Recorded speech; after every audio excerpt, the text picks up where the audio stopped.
Another week. Another headline. Another battle for your attention. Welcome to DragonCast.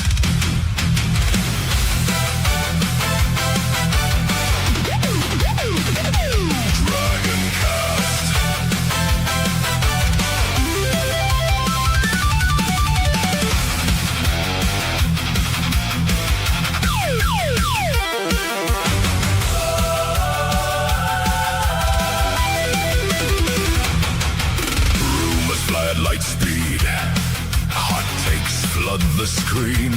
Everybody selling answers, yet the truth is more obscene. Careful, dragons hoard forbidden lore. Will burn through the noise. Journalists frame the story, corporations lease the dream. Every promise, every patent, every receipt behind the scenes. DragonCast will open your eyes. DragonCast, worlds clash in endless collision. Dragon bites, gaming news with fierce precision. Every fact laid on the table, every angle brought to light. The verdict belongs to every gamer. You decide what's wrong or right.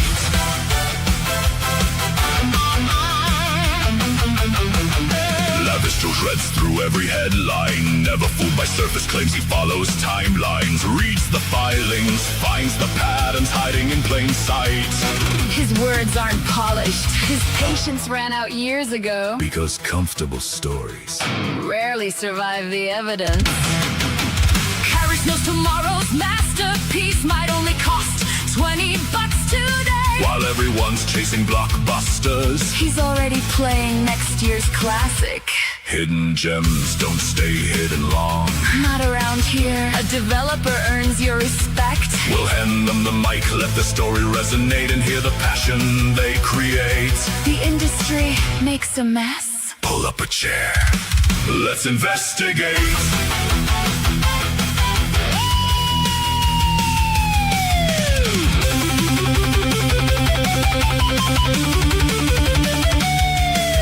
Dragon bites, cuts through the headlines. Romard and watches empires fall. De Nouveau fails, keeps score for history. Gamer Cake celebrates the heroines. Designed without apology. Because the hobby's bigger than any argument, bigger than trends, bigger than outrage. When all the shouting fades away, the games are what remain. Before the trend, before the outrage, before the algorithm notice, yesterday's Dragon Bite becomes tomorrow's headline. Funny how that works. You heard it here first, folks.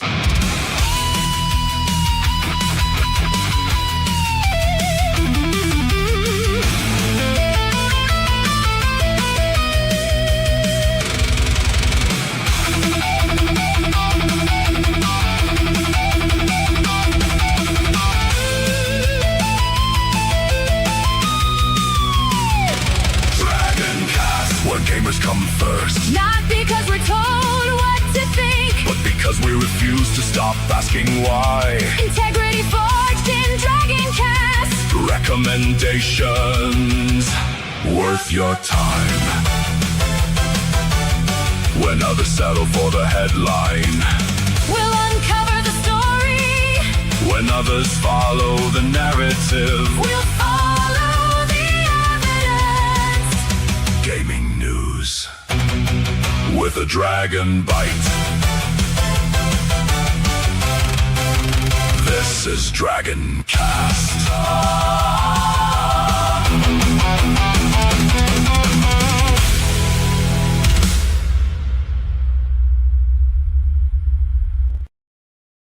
And we're live, everybody, and hello. Welcome to another edition of DragonCast. And this is a real treat for y'all. You got a 2-for-1 deal. You got 2 dev interviews for the month of August.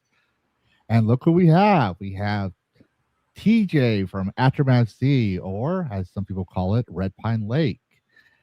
Before we get into the interview, however, and stuff, I want to address the audience. So we do have Sonia Lissette, one of our mods, doing a meat cake gang hype. That's bit of a meme amongst our community and other circles. I'm pulling a brain. I know his name. I pulled a brain fart on it right now, but there's a guy that goes around. Usually, it just types meat cake in his stuff. So in his chat. So Sonia's doing it for him. So hello, Sonia. Then we have a care winner with a twist on his original greetings. Hail all, food is time. Whips, chains, and coffee indeed. Okay. Trying to spice it up a little bit. All right. Then we have Alan Jones, another mod. So hello, Alan. Thank you for showing up. For everyone else, my mods will put it out in the chats as normal. Like the stream, subscribe if you think I've earned it.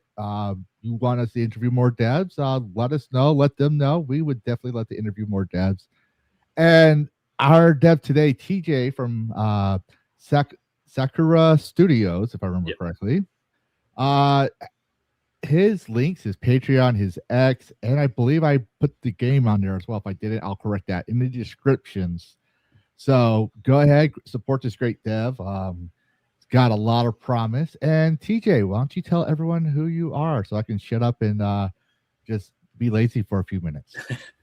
Well, thanks for having me. I'm TJ. I'm the studio lead at Sakura Studios, and I'm currently the solo dev of Red Pine Lake. Sorry about that. Yes. So, TJ, I think everyone knows you from one controversy. I guess we'll start with that. If you don't, actually, no. Yeah. I want to save that for later. I want to ask, why Aftermath C? What made you? What made you? And I guess your crew at the time come up with the idea. You know what?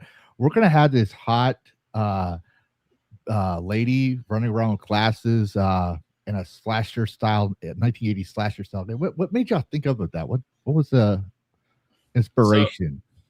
So it kind of changed quite dramatically from the first. So Aftermath Z is a new series that we was building, and I looked at it and I thought, there's no way the scope of what we was aiming for initially was a good starting point. So I thought, we will draw it back, and I thought, how do we make it smaller that the scale of it is more manageable, but it still feels like that's the complete experience. And I was going through ideas for multiplayer originally. That's what it was going to be. And I thought, how do we make it smaller where it's going to be a small amount of people playing and it still feels right? And I was going through and I thought, do you know what? The cozy feeling that you get from like the 80s slasher camp films. And I used to play Friday 13th when that was out. And I thought, what if we could do that, but with the unique mechanics of what we was already building, where you can infect other players and stuff. So that became the plan, and we changed course and made a the theme was all centered around 80s slasher camp films. So we kind of took a change in direction, and then when we didn't get the funding, it became just me, and I thought, well, I still want to do this, and I thought, how do we keep it alive? And the community kind of just pulled together and said, have you considered just doing it as a single player game? And I was like, well, I love Resident Evil games. They're a huge inspiration for me. And I thought I've always wanted to do a single player survival horror experience. I've done horror games before, but I've not done third person survival horror. And I thought, what if I take everything that we've already built and turn that into a single player experience instead? And that seemed to be what about 90% of the poll showed. Everyone wanted a single player experience instead. So I thought I should just listen to what the community is saying. And that's it. Started building test builds on a single player experience instead. And it just went in such a better direction. I agreed, and I thought that's what we need to do. Just make a single player version. I'm pretty sure your coder also thanks you, because I'm from what I'm seeing, I don't know if you mentioned it. You're building this in Unreal Engine. Am I correct? Yes.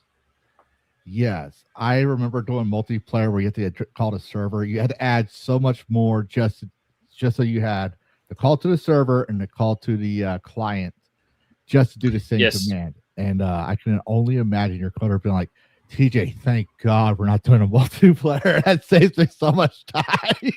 Well, the strange thing that happened was because the initial build for Aftermath Z, before it became Red Pine Lake, started as multiplayer.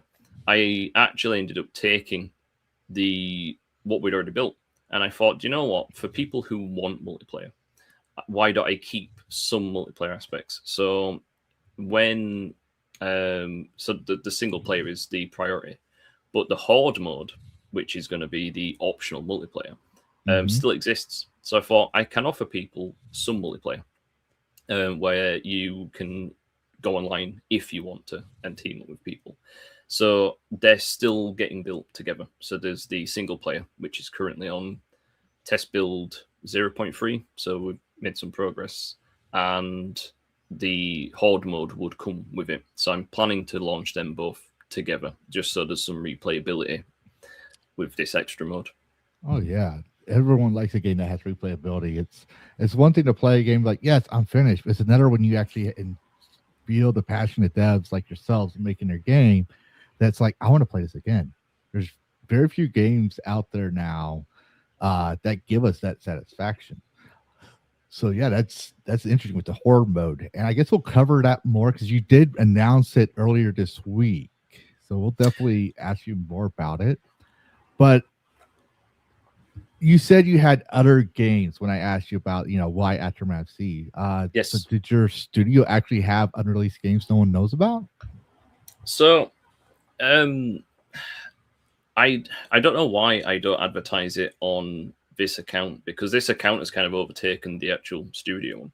But we actually launched a horror game previously, a single player horror game, and it's out. It's been on Steam a while. And some people did find it during the whole Steam incident.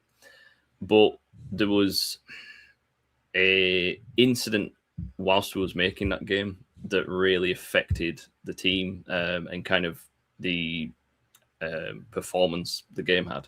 So I ended up moving from that project into Aftermath.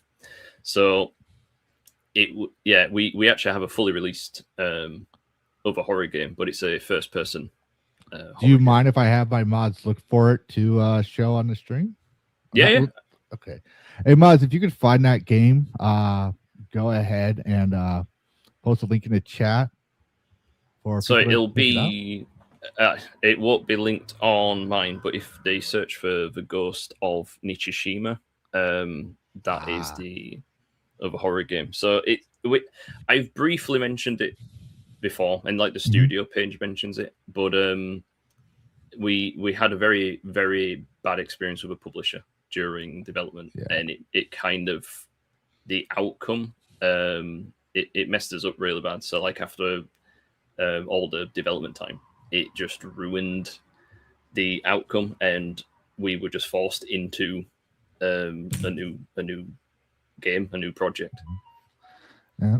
It's always the thing, and one thing I always notice is the general rule. There's always exceptions. Everyone thinks you're the exception, but the general rule is when you make your first game, and this is my words for it, but close enough to describe your situation, it's going to suck because you have the inexperience. You don't know what you're doing, but you take the lessons you learned and you go from there.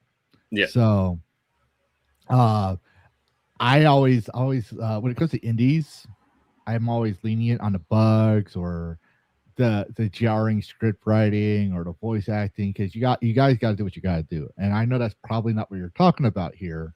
We're not going to pry into that for you out of respect, but just to say, it's like, yeah, it's understandable. Well, AAA, when they had the billions of dollars and all the IPs and stuff, you're like, you're going to give me this slop when you make multi-billions of dollars and you want to pass it and say, well, the indies get away with it. Well, the indies are not carrying millions of dollars. Yeah, So, I'm but- happy to talk about it. Like, I won't mention the publisher, but I can talk about like the situation because Mhm. I have mentioned it briefly in post because people wondered like what the hell happened. So I have mentioned briefly, but I just won't say the publisher name, but I can. Well, If you want if you to want know. to share, you can go ahead and share. We don't judge here. Well, do you want to discuss it at the end or now? It's completely up to you guys. It's up to you. You're the star of the show, dude. So whatever you want to share with us, we want to know about the mastermind behind the game, and we want to know about the game. So whatever, if you feel like it's something you want to share, go right ahead and share it. If not, by all means. I'm also, to be fair, I'm also stalling some time for my partner to arrive. So if we're before stalling, yeah. I'm just stalling a little bit. Usually we're good to go, but he's on the other side of his area, so he just texted me saying he's almost there. So, well, if we're stalling, I can answer any questions, or I can go into the publisher issue. I mean, it's a warning as well. I think that's the important thing. Not a lot of indies who, if it's the first game, they don't even know what to look for as a warning sign when it comes to dealing with third parties.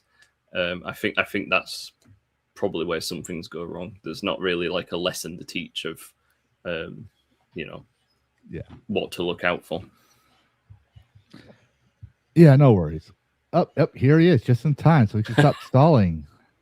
And it's Karis. Karis Gaming. How you doing, buddy? I know you were. Hey, Levistrum. Hey, we're getting here. Hey, TJ. Good to meet you finally. Nice to meet you. Yeah. Yes. So I introduced myself. TJ introduced himself. Since you're late, take the quick time to introduce yourself. But we all know TJ is the real reason why everyone's watching. Yes. Hello, everyone. I'm Karis with Deadbridge Media. I occasionally work here. But yes, that's me. Yeah, occasionally work here for free. That's the beautiful news about slavery. I mean, voluntold help. I mean, Indentured servitude. that sounds better. That sounds politically correct. But no, so TJ, clearly, you told us a little bit about the origins of your game and your past game, but I'm just gonna say probably not a lot of people knew you existed until Steam. And I did ask if it was okay in advance. Oh, and I forgot my disclosure. I gotta say this just for legal reasons, not really, but just for humor reasons.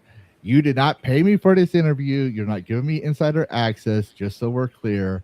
And I just asked you to come on the show and tell you about the game. Is that We're about not? right? That is correct. And Yeah. Where'd I the think, $5,000 go? I think sometimes it's the best way that it happens. Someone just directly will ask you something, like, "Do you want to do this?" And it's like, "Yeah, sure." I think sometimes just the quick informal invites are actually better. And for everyone else, if you have questions for the dev, you can ask it right on chat. You don't need to do a super chat. We're not asking you for your money. If you want to give super chat money, that's fine. We will address it in our humorous fashion. But ask your questions and we'll try to answer them. And if we're skipping some, the mods will definitely let us know. They have access to us in every way, shape, or forms. But let's go ahead and start with the biggest question that I personally feel got you blown up across social media, and that was last year.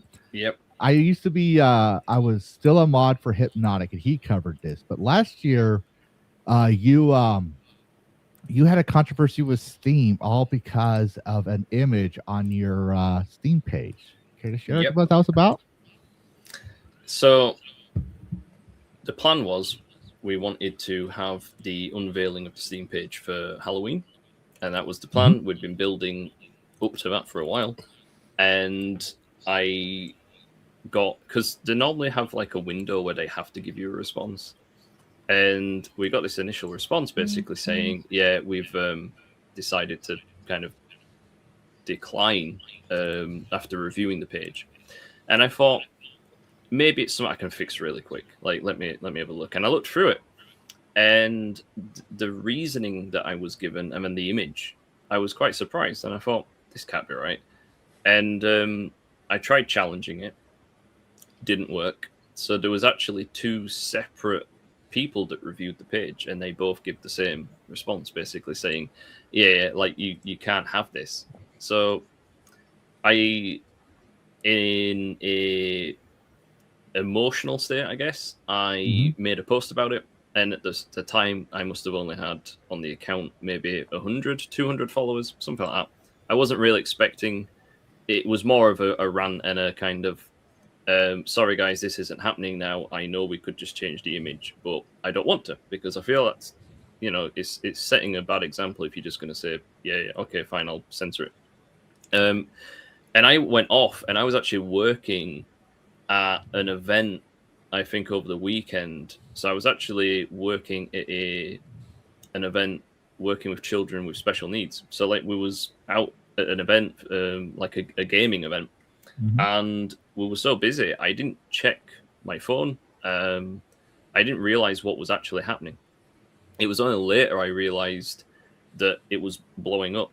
And at this point, I'd never had to deal with that kind of attention. So we all pulled together and was like in the Discord, like, what do we do? This is kind of crazy. But people were supporting us, and people, I'd say about 90% were being positive. So I decided I didn't want to change the image because number one, it had already gone over the time where we wanted to release it. And second, I just didn't agree with them. So I thought, I'm going to challenge it, see what they say. And it just got worse. It ended up getting to the point where they were saying ridiculous things like a woman's behind is sexual in nature no matter what she's wearing. And at that point, I had to try to turn a negative into a positive somehow. And that's when I ended up, I think I made a meme at one point, and the meme blew up. So it just kind of snowballed from there. At that point, then it got covered in Japanese media. I had a Japanese, I think he was an ex-governor, and he ended up like talking to me in the DMs and saying like, oh yeah, like we support you. And I'm like, this is crazy. We've not really had to deal with this before. And it was just navigating it. It was like extremely tired, all trying to think how we do it. And then I thought we just have to be honest and kind of show the statement from the Steam employee, because people didn't believe what we were saying. So I ended up showing the actual chat. And that's when people were like, oh, okay, this is actually what their response was. And I was like, yep, like, I'm not making it up. This is genuinely what they said. And that's when it kind of hit it just appeared on YouTube. There was like 5 channels covering it. So I was like, yeah, I've never had anything like this happen. It is pretty precedent too, because like I had to pull up this marketing. Like, this game came out in 2004, and that's a shot. That's Valve's game. That's a rear end right there. So like, someone didn't do their homework. Also, I think this was around the time, as I call them, the Council of Karens. Collective Shout had seized Gabe by the balls, literally. They got Visa and MasterCard in there, and that never happened before. And it scared off a lot of people that normally didn't care what you post, as long as it was not malicious in nature or anything illegal. So you could post a game like shit. Steam is known for half their rogue games. I'm putting it mildly there, but so you think that had anything to do with it? I think definitely there was a point where the restrictions got tighter, but the other issue, and this is so some people, I think most people think that the situation was fully resolved just because we got it approved. But they actually closed the ticket before answering any of the final questions we had. And one of the main questions I had to Steam was, can you just confirm that because you've now corrected it, that this was 2 employees that kind of took it upon themselves to say, I don't think this is suitable, because it clearly wasn't breaking the rules if it got approved, and they just declined to answer. So I think what happened is because they even said it's almost open to interpretation of their own rules. It's based on like measurements as well, like how much pixels are taken up by the rear end.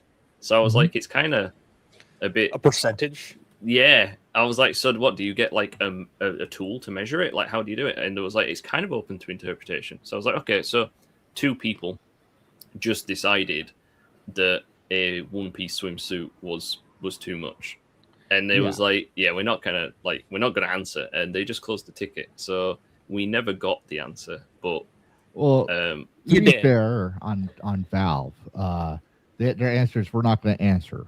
They're not going to put themselves in something that they can be quoted out in context or quoted and reported on as well. Because Valve, for the most part, sure, it's like me and Kara say, it's a very transparent, customer-friendly company, but it's also a corporation at the end of the day, and you're always going to have your bad apples. They're in Bellevue, Washington, for crying out loud.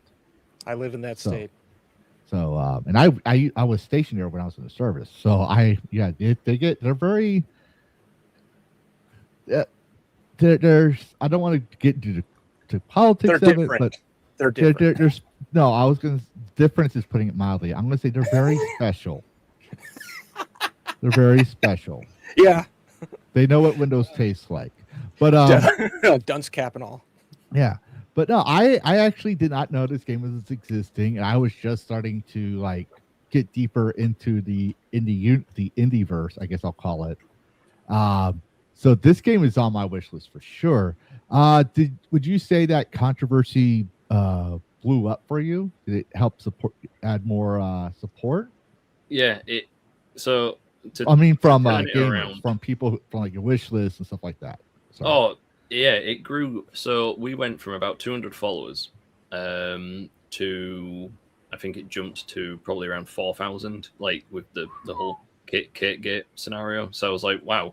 And I because I'm in England, there's like the peak time is actually when I'm asleep. So I woke up, and I think there was 2 posts mainly where like I made a meme before bed, and I woke up the next day, and there was just like my phone couldn't quite handle it. It was to the point there was like hundreds of notifications at a time. I was just like, what the hell's going on? And I'd have to sit and like go through to see like feedback, and most people were on our side and supporting us. But the thing that made it worse was there was the typical kind of like alt accounts and stuff like that, what was just saying like negative things. But the thing that surprised me the most was it was actually indie developers that was attacking us. And I was like, this is really strange. I thought normally indie devs kind of stick together, and we got accused of mis-tagging the game. So I showed everyone. I said, this is all of the content we've ticked, and it's correct. And I explained why Steam was still wrong. And I said, look, if you read the message that they've actually sent to us, it contradicts itself. And Steam actually never solved that contradiction. They just approved it and said goodbye. So I said, look, it's genuinely not like a mistake. But indie developers started to attack and say, yeah, like it seems you're doing this for engagement. Maybe you falsified this. And one developer even made a YouTube video. I actually started like to try and cover it as like drama, and say that we were in the wrong. And I did actually do a response to that developer, and I said it's the only one I'll do because I think it will just set a chain reaction off. I said, but I will do one and address the points because some people might actually have genuine concern. Yeah. But yeah, it was real surprising. It was over indie developers who were like the some of the main people actually attacking us, and I was just like, I've shown the receipts, like I don't know what else you want. But I definitely did a full response to it seemed more like they were using the drama to bring attention to their game. So I said, I'll only make one video. I'm not doing like a back and forth. But yeah, they just stopped after the response. So Yep. That is interesting. Yeah. Go ahead, Kate. I'll let you do yours. I was just thinking that it seems almost like there's a fine line of there's the party or the side that kind of doesn't want to, they don't want to cause any controversy. They don't want to be dramatic. They don't want to be the reason for why their game may have failed because, oh, this game is just political now because of X, Y, and Z. And then you've got the line, and then on the other side, you've got those that are so desperate to grow their game that they will essentially latch to any controversy and say, look at me. And you were dealing with both of them, it seemed like. Yeah, there was the out of the YouTube content side, like sometimes just because of like the algorithm, I'd see videos and posts showing up about the game without even typing it in. It was just starting to pop up, and I was quite surprised. Most of them were on our side and covering it in a very fair way. And there was actually, because like Hypnotic did cover it, and there was a few other YouTubers who Dark covered it, and I think want JT. to say Smash JT. Smash covered it. He actually reached out, and really? I remember some people had made a list of like bad content creators, and I was looking at the list, and I remember saying a lot of the people on that list were actually the ones who were the nicest to us and who reached out and were fair and said like, look, if you've got evidence, it's really good to show, because then we can actually, you know, people might back off a bit and people will see that you guys are being genuine. And they were the ones who actually kind of did the research. They didn't jump the gun and make the video saying, oh, these guys are clearly in the wrong. They actually were fair and said, like, look, we can't just fully believe you, but we want to hear your side. And I was like, yeah, they was actually nice to us. So we ended up having a bit of back and forth with some of them, and I sent them what they needed. And I was like, yeah, like this actually happened. We haven't made this up. Mm-hmm.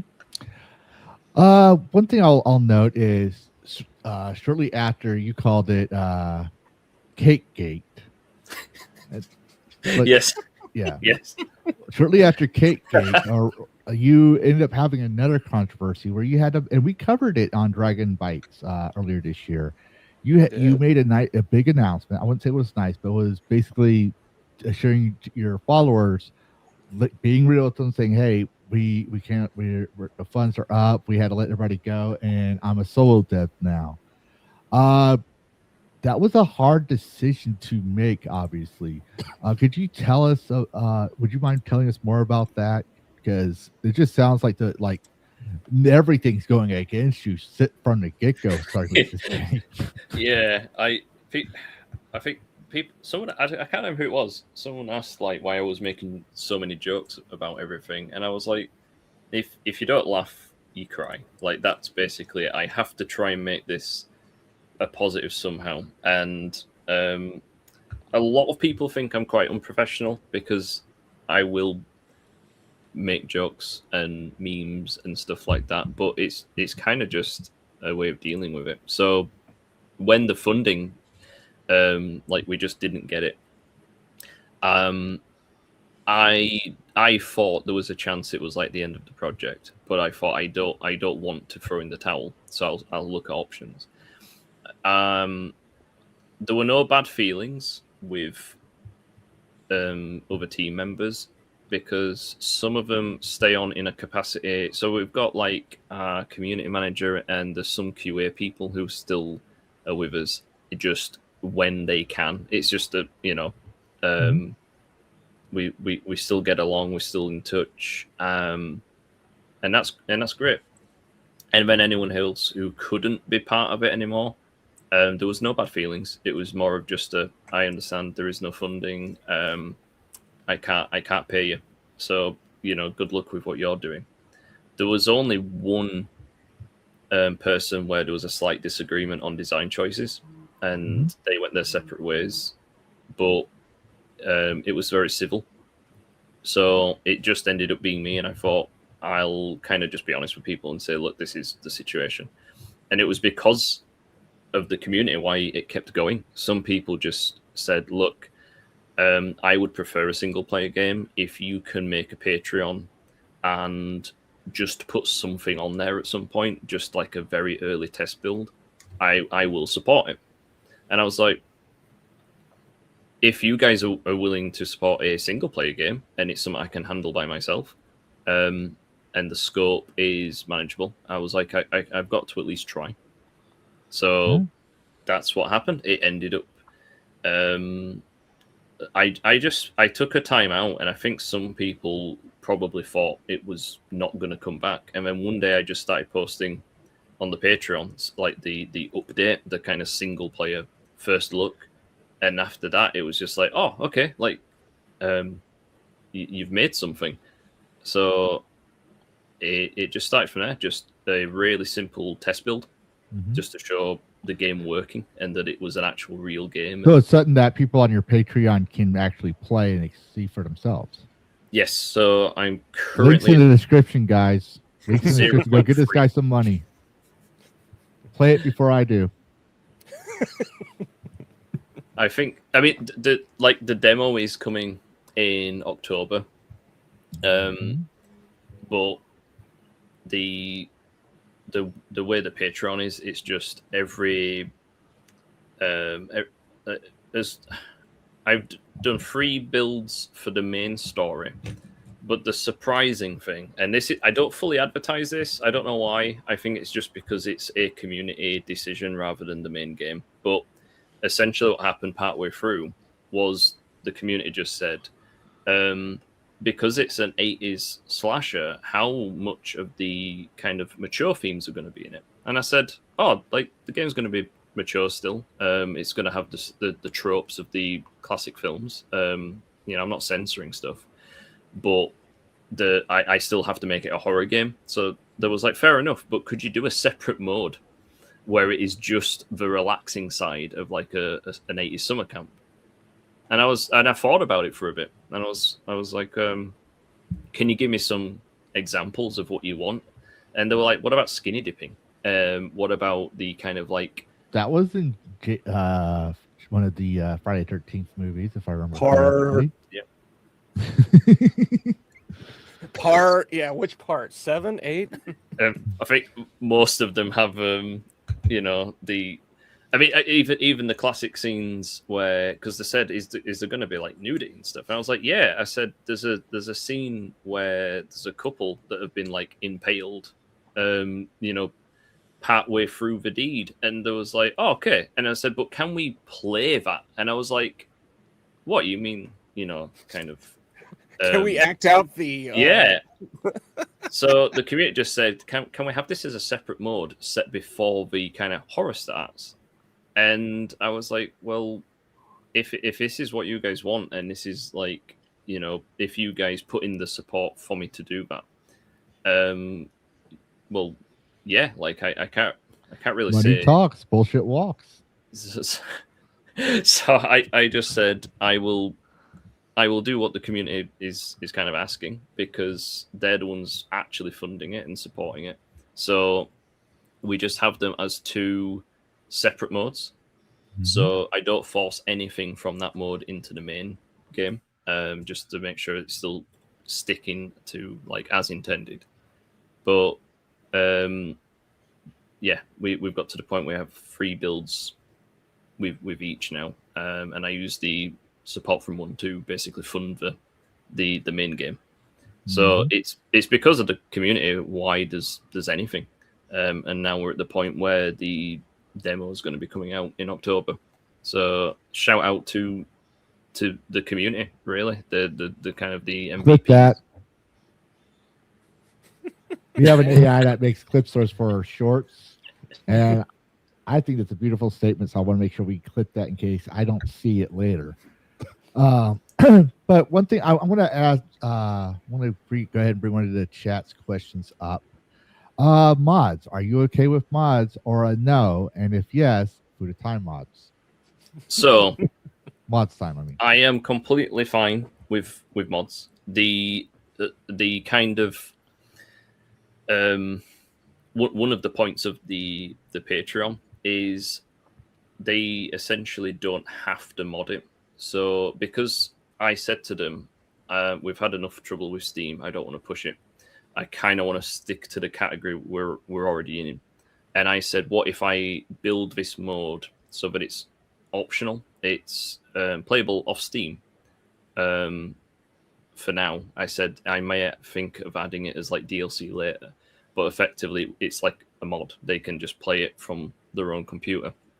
A lot of companies have done that too as well. They would they added DLC because of the whole Karen Shout incident. Yep. So it's not, they don't even, some of them charge, some of them don't, but they add it on their main Patreon or other sites. That's actually a smart idea there. Well, at first I was a bit unsure about it, and I was like, well, I'll at least look into it. And then because effectively that's what there was asking for, kind of like mods, or what you would, see in mods. And I was like, well, what if I develop them so you guys don't have to do the tinkering? And that's kind of included in that build. So they would write out suggestions for what they wanted.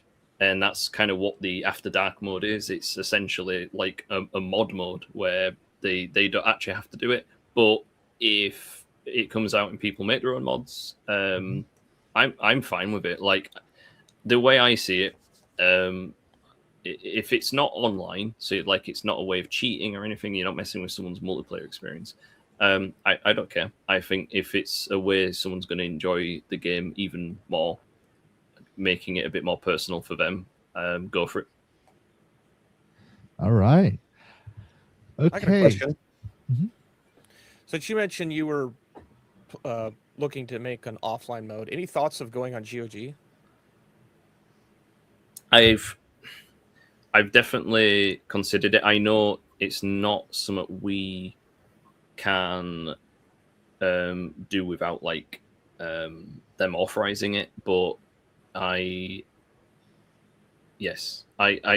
would like to be. So if they accept the game, when I've got more of something to show, because we actually reached out during Cakegate because we weren't sure of the outcome, and we never got response. But I'm willing to try again now that I've got a lot more to show. So I would be open to GOG.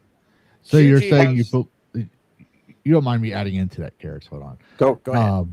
So what you're saying is, and I just want to make sure we understand, because this is what GOG stands for. But if I bought Atrim SC Red Pine Lake, you as a developer saying that is my copy of the game, you respect my right to own that copy of your work.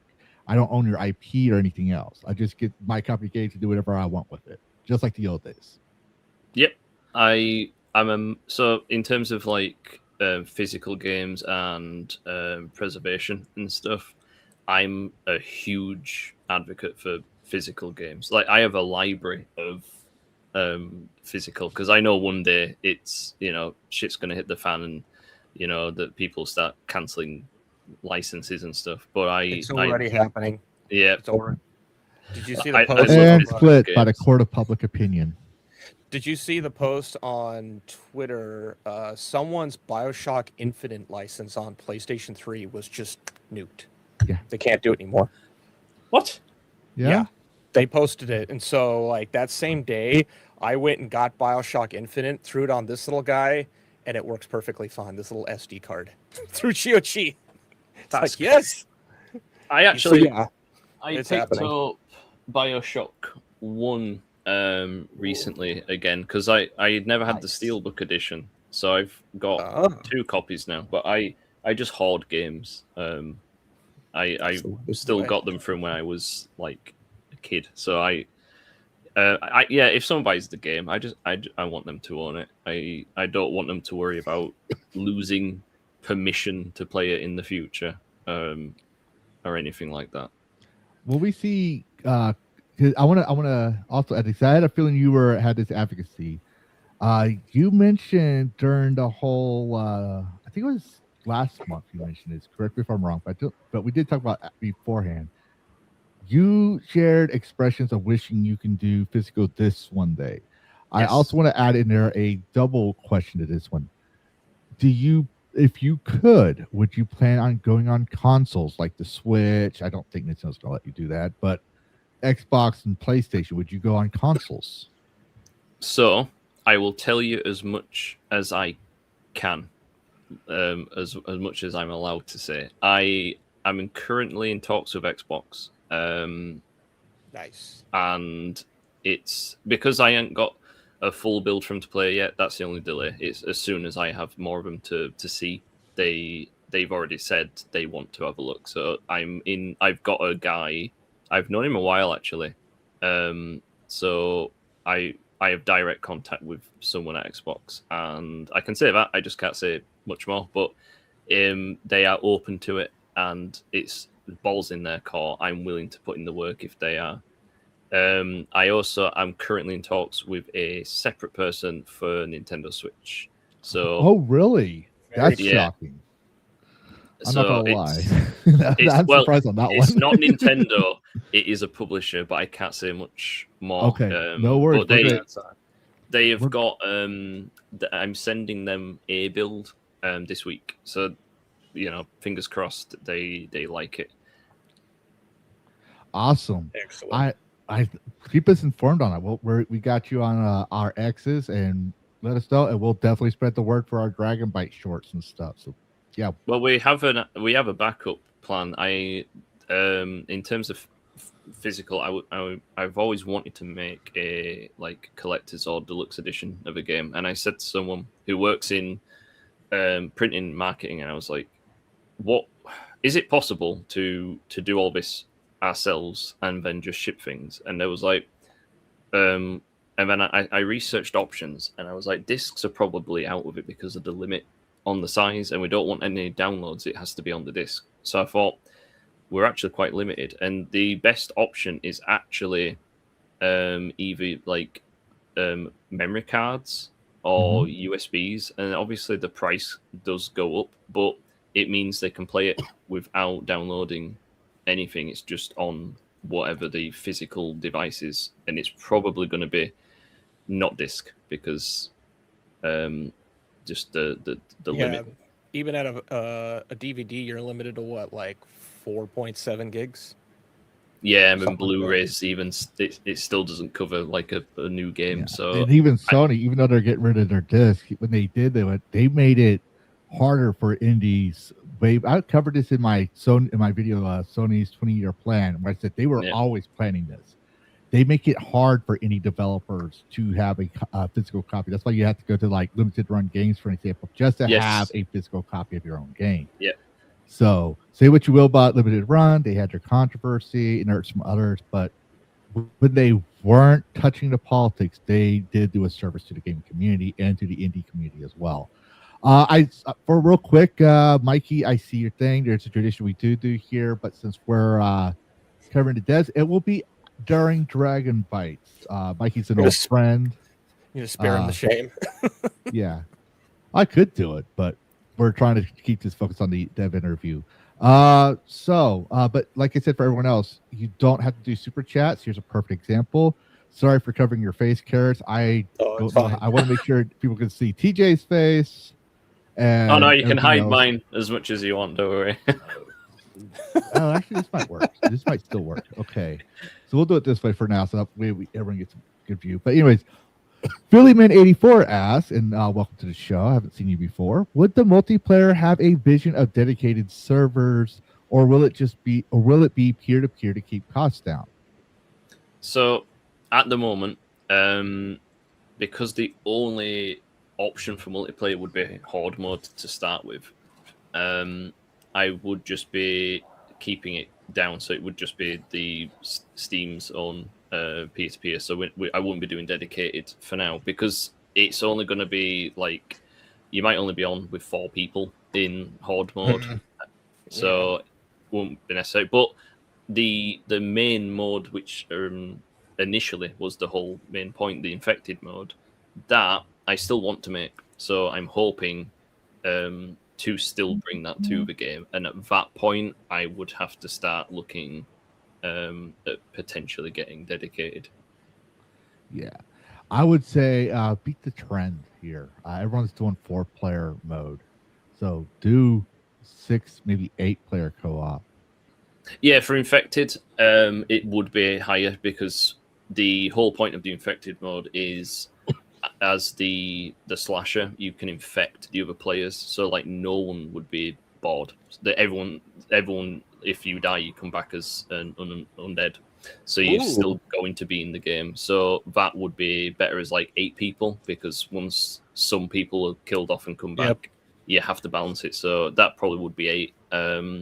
And for the time being, because that's probably going to be down the line, doing that mode, I did mention before, as like a bonus mode, single player, I'm working on the concept of you playing as the slasher in like scenarios where you're walking around infecting the camp counselors, and once you kill them, they'll come back as zombie and kind of go off and do their own thing. So there's going to be a bit of replayability, because you know, you might go, in this scenario I could kill one person and see what that zombie goes and does whilst I go over here and kill these ones, or you can just run in and try and kill them all. So that's something we're currently in like concept stage for. That sounds fascinating. I got a quick question.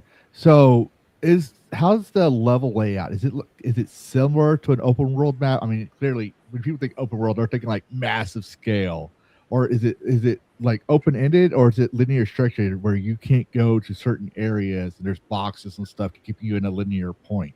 How's your level layout look?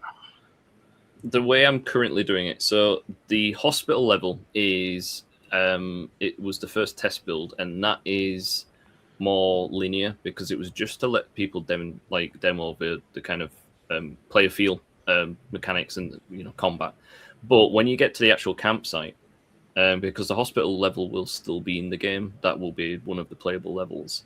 Once you get to the campsite, though, the summer camp, I've made a whole new version to the summer camp from the initial, like the first teaser we ever did. I've rebuilt the summer camp, and it's gonna have multiple points of interest. So you'll be able to kind of explore it at your own pace. There'll be objectives, and you can kind of decide where to explore. So it will be like semi-open world, where that point the game opens up a little, and you might go to, for example, there'll be cabins which are going to be what the campers would stay in, but they're not here at this point. You can go explore them, and then there's the main lodge, which is quite big. It's got multiple rooms, and then you've just got the single lodges, which are kind of for the staff, and then there's 2 lakes as well. So there's a smaller one, which is where like the camp counselors all meet and go skinny dipping, and like there's a little campfire going and stuff. And then there's a bigger lake with a boathouse. So you'll be able to kind of pick, do I risk going to this area to get more supplies and maybe encounter more enemies?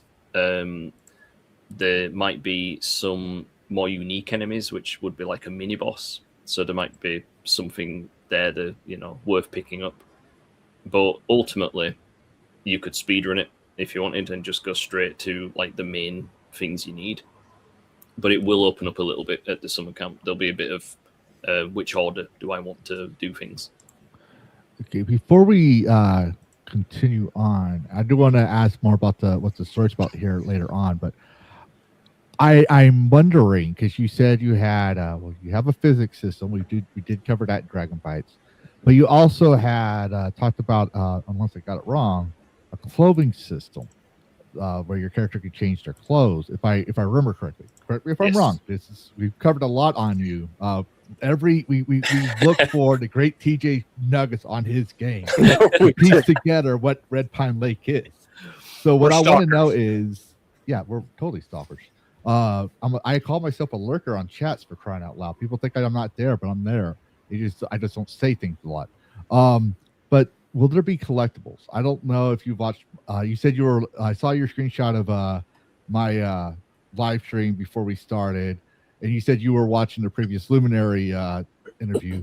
I don't know if you noticed, but I started covering Pal World's collectibles. I'm a sucker for exploring the map, and the devs are making me go find this crazy statue out in the middle of nowhere or look for an Easter egg. Will we see collectibles like that or Easter eggs that rewards player exploration of your maps?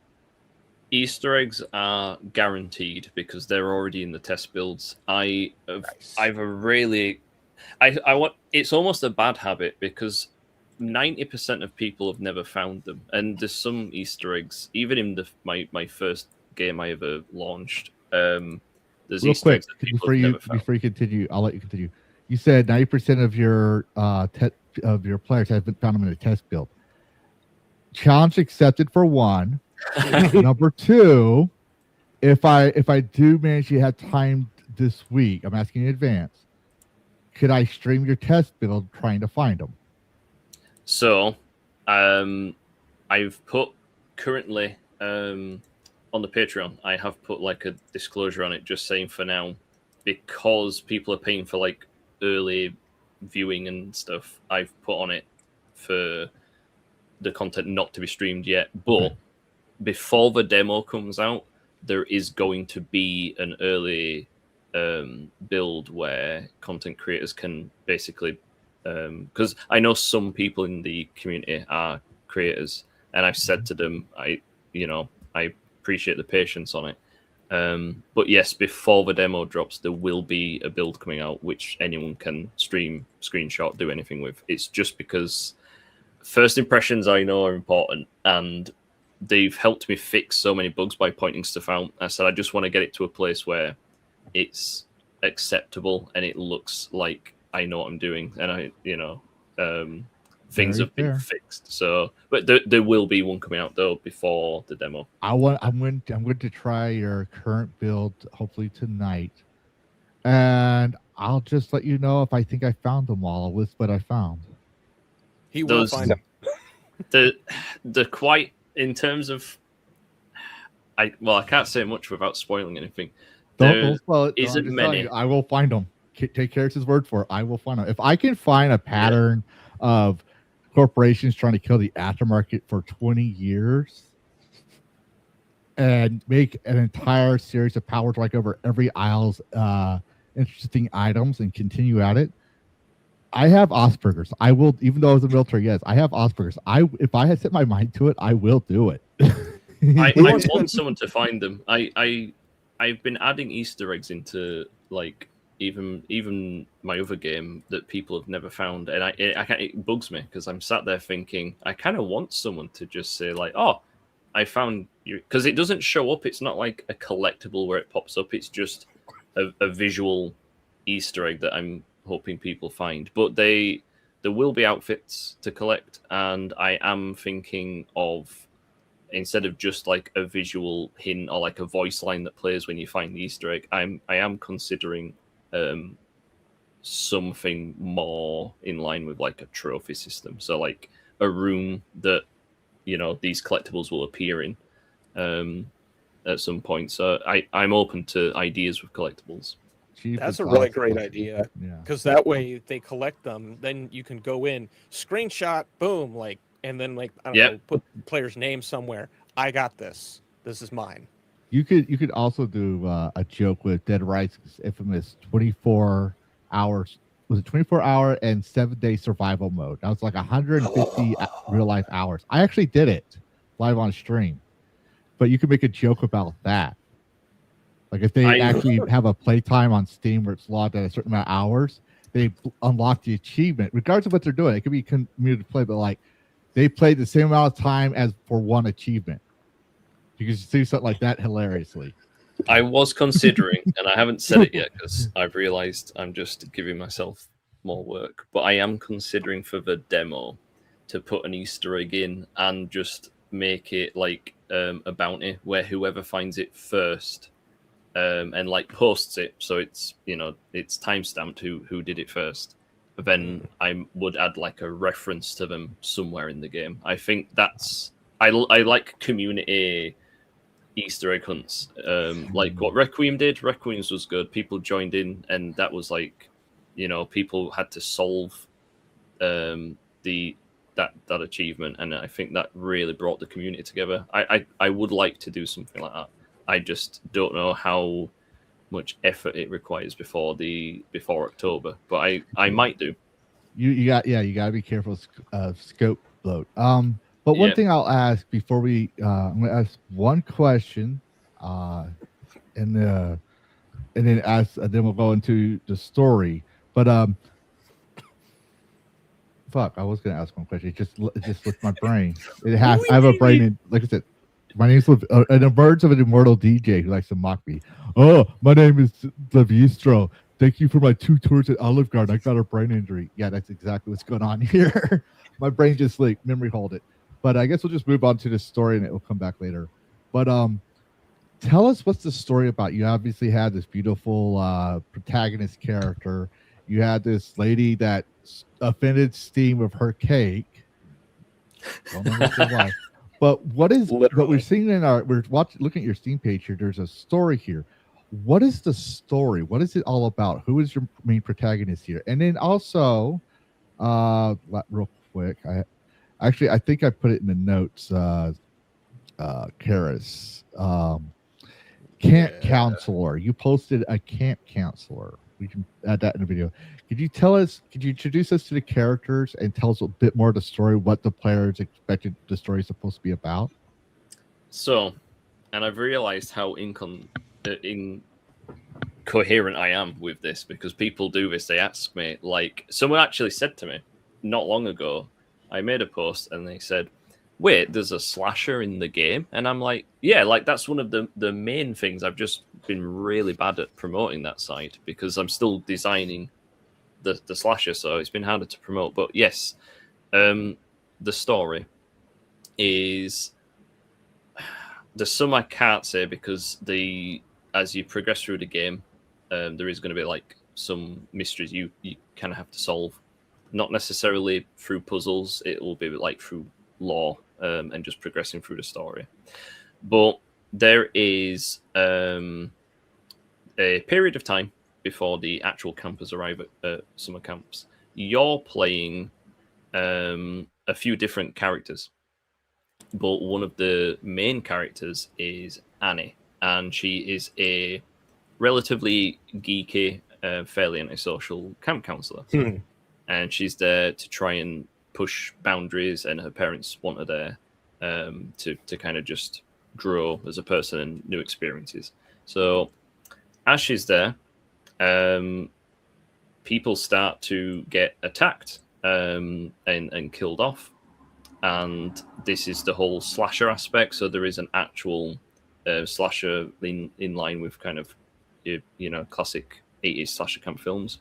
But the twist is, some of the people are coming back as these like undead minions. And it's not fully going to be clear at the beginning on why some of them are surviving and some of them are coming back. But the infection works differently based on the state of the person. So like if someone's been killed and they're infected, they come back as a traditional slow-moving zombie. But some people get infected whilst they're alive, and these are going to be the range of the enemies. That there is going to be quite a range. Some of them will be a lot more vicious. They'll be faster, and they're the ones that kind of make you panic a lot more. So there's going to be a range of enemies, and then you've got the actual slasher who is like an unstoppable kind of tank that just roams around, and you'll mainly have to evade them. So there's going to be like a few different elements. But in terms of story, you will get to play as different characters because partway through the game, Annie is actually injured, but not killed and not infected. She ends up at a hospital. And this is kind of before people even realize that there is an infection. And with it being the 80s, you don't have communication like we do. No. So you do actually get to visit the hospital, and then you return to the summer camp to try and figure out kind of what's happened to your friends, what's going on, to try and get help. And this is where you get to meet some of the other characters. So there's Annie, who's the one people are most familiar with at this point. But there is going to be Hank Byers. He's the sheriff. He's one of the characters that kind of steps in to come try and help the counselors at the camp. And there is also going to be another playable counselor who is a attitude filled. She's a completely different character to Annie. So you're going to have like this dynamic of a character that's more badass and rebellious, and then you've got the one who's a bit more, geeky. So the voice acting is going to be quite different, and their scenarios might be different. So it's going to be a bit of a puzzle of them figuring out who the slasher is, how they can infect people, and why some people turn, why some don't, all whilst trying to survive. So it's the story is quite in depth, but I definitely want people to be able to play it and understand what's going on. Excellent. Now the killer's going to be essentially the same person each playthrough. It's not going to be like the one that's coming to mind is like a Dead by Daylight, where you just like cycle through popular killers of basically just copyright. Like, oh, it's Freddy. Oh, it's Jason. Your character is going to be just like in the shadows at all times. You're never going to really know who it is. So because the story actually came quite early. Like I've been writing, with it being a series, this is kind of like the starting point. So I have planned what comes after, but there's a whole story for who the slasher is and why they're able to do it. So there is actually the lore will dive into exactly who they are and like what happened to them, but it's going to be one of the things you progress. So it's an original character. Cool. And they've got their own kind of backstory, and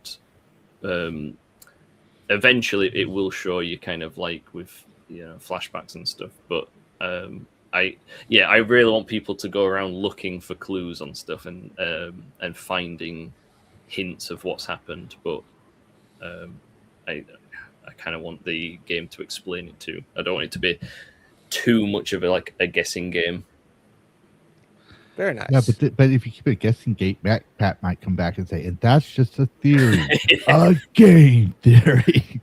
Don't sue me, Matt, please. That needs to be a sound. I actually don't know. I've heard that he does not like people doing that too much. I'll have to look into that. But if I'm able to debunk that, I would definitely have a game just a clip of him saying a game theory, because this content was always awesome. I do apologize. I had to step out because Amazon doesn't seem to understand do not ring doorbell, and I had to go out and get the package because he rang the door. I'm surprised it didn't show up in the background of my mic. But I had to step out. But did you talk about your protagonist at all while I was gone? I think a little bit. A little. I'm always careful. Yeah, I'm thinking, how can I explain stuff without giving too much away? But well, what's her name? I'll just go to D&D DM. What's her name? Roll for initiative. You will be able to bounce around a few different characters. So it's going to be chapter based. So one chapter would be one character. So the more renowned one is Annie, because she went from being just the test build character, and then I still had a story written out for her. But because people liked her that much when there was testing, there was like, can we have more of her? And I was like, she's got her own story. You will be playing as her.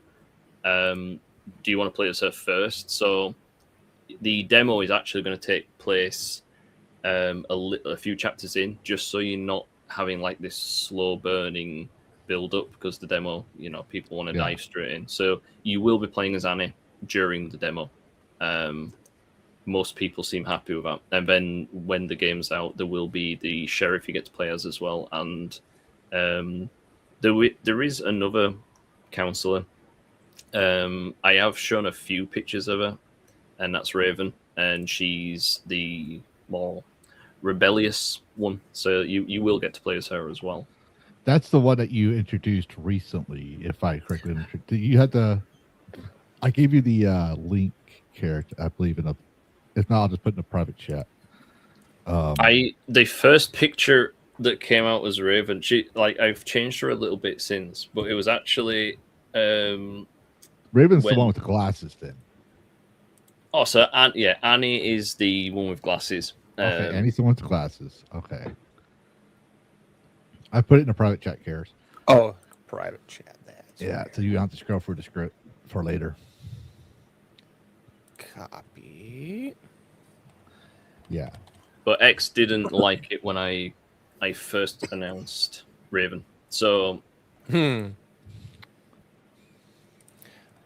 on here. I didn't have my stuff yet. There we go. Okay, let's switch. I really need to do that technical difficulties thing. Technical difficulties. Yeah. There we go. That one. Who so is this that? is the new design for Raven, where her hair was slightly short before, and I went through feedback, and I was like, could do with a bit more of an 80s look, so I've made it a bit more bigger hair, because that was the thing in the 80s, they had bigger hair, so I've made her hair bigger. This is not her skinny dipping, which was the first image we put out, and X give a bad label on it, so I don't think people saw it, so I thought I'll try again. So this is the new design. Did you just take a light bulb and put it right behind her head and just like shine it forward? That's what it looks like. It looks really cool. So it's the police car lights behind, but there is also one in front of her. So you've got the light and the one in front, and then the one behind. And when I took it, I was like, yeah, I kind of, yeah, It's good. I'm a fan of the what you can, like, the way you can do the hair effects now and the lighting. It just makes them look a lot more real than what the other models were. Awesome. I was trying to find some things we could add in here that was curious, because you said more coming on this. I guess you're going to wait on that. If you haven't gotten to your Patreons first on that one, that's fair. But would you mind give us a little teaser of what you haven't shared that coming into the game? What can we expect for the demo? Because you called it Summerween, if I remember correctly. So Summerween, because it's based in summertime, is the time period it's set, but the demo's coming out in Halloween. There is actually a real thing, which is Summerween, which is a kind of like it's like a theme / celebration. So I just thought I will make the demo Summerween themed, where you're still playing at a summer camp, but there will be like Halloween themes and stuff like that. But it is going to be playing as Annie. You will be at the summer camp, and it's going to be from when she returns from the hospital. So you're going to be at the point where the infection is there, and it's going to be a mixture of finding crime scenes. So like the counselors who've been murdered already, there will be these like crime scenes you find as you try and explore and find out what's going on. But then there's going to be some of the staff and counselors who've already become infected and have come back. So you will be fighting off the undead as well. And you may even encounter the slasher as well in the demo. So there's going to be a bit of a mix of the survival horror aspect, where you've not got a lot of resources and you're going to have to be careful. But I will be adding combat, so you will get to, you will get to kill things in the demo. Very cool. That's the pew-pews. Are you going to make people have to craft stuff, or just go find the bullets? Yeah, it's going to be a mix. So there'll be stuff. I'm putting 2 weapons in the demo, and then the ammo is going to be scattered around. But I think I'll have it where the characters can drop. There's like a random chance they will drop some. I may have it like that still, and I think that's just a way of having it where there's a few extra bullets that may or may not appear, but there will be some across the map to find. Like if you go exploring, and there will be more ammo. Nice. Excellent. And health items. There will be health items as well. I'm not. I think you answered both my questions on here, and the game sounds very fascinating. If anyone else has any quick comments, because I did log you in for an hour and a half, and we have 15 minutes left. If no one has any questions, if you wanted to say something you felt like we haven't addressed, that's your time. I mean, we're here to broadcast your game, dude. So I'm trying to think myself. I think The floor is yours. I'm trying to think. I think we have covered quite a lot. I'm just thinking if there's anything extra that I can say which won't spoil things. Oh, I have a question to break that ice for you. Do you have plans for a future game, maybe a sequel? Yes. So weirdly enough, I actually wrote the rest of the story for which would be the sequel is actually what I wrote first. So that's already there. If things go well, then I've already got everything ready to start the sequel. If things go well and we can dive straight in. But I actually wrote it that way around. So this ended up being planned after. It's like we kind of pivoted, and I was like, why don't we go back in time to this theme, because it's like it's a mixture of a personal favorite. It's one of my favorite like horror genres. But the whole point was, if I was going to do 80s slasher camp, the whole emphasis, I guess, was I needed to do it correct. Like, it has to be authentic. I can't make it where it's the theme, but it's going to be censored and there won't be the traditional tropes. And I think that's what kicked off a lot of arguments. People thought I was just making the game that way on purpose, because, like, it's no secret on X it gets called a Gooner game and all that. And I was like, no, like, 80s slasher camp's been around for a long time. It's not something people ever called Gooner material. That's a new thing. It is. Yeah, I was like, this didn't exist back then. A goon was like Joker's henchman. Kind of.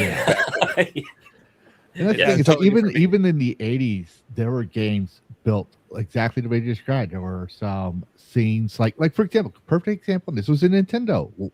It's the one title of the Legend of Zelda games I hate because I hate the way it's played. But Legend of Link, the second game for the NES.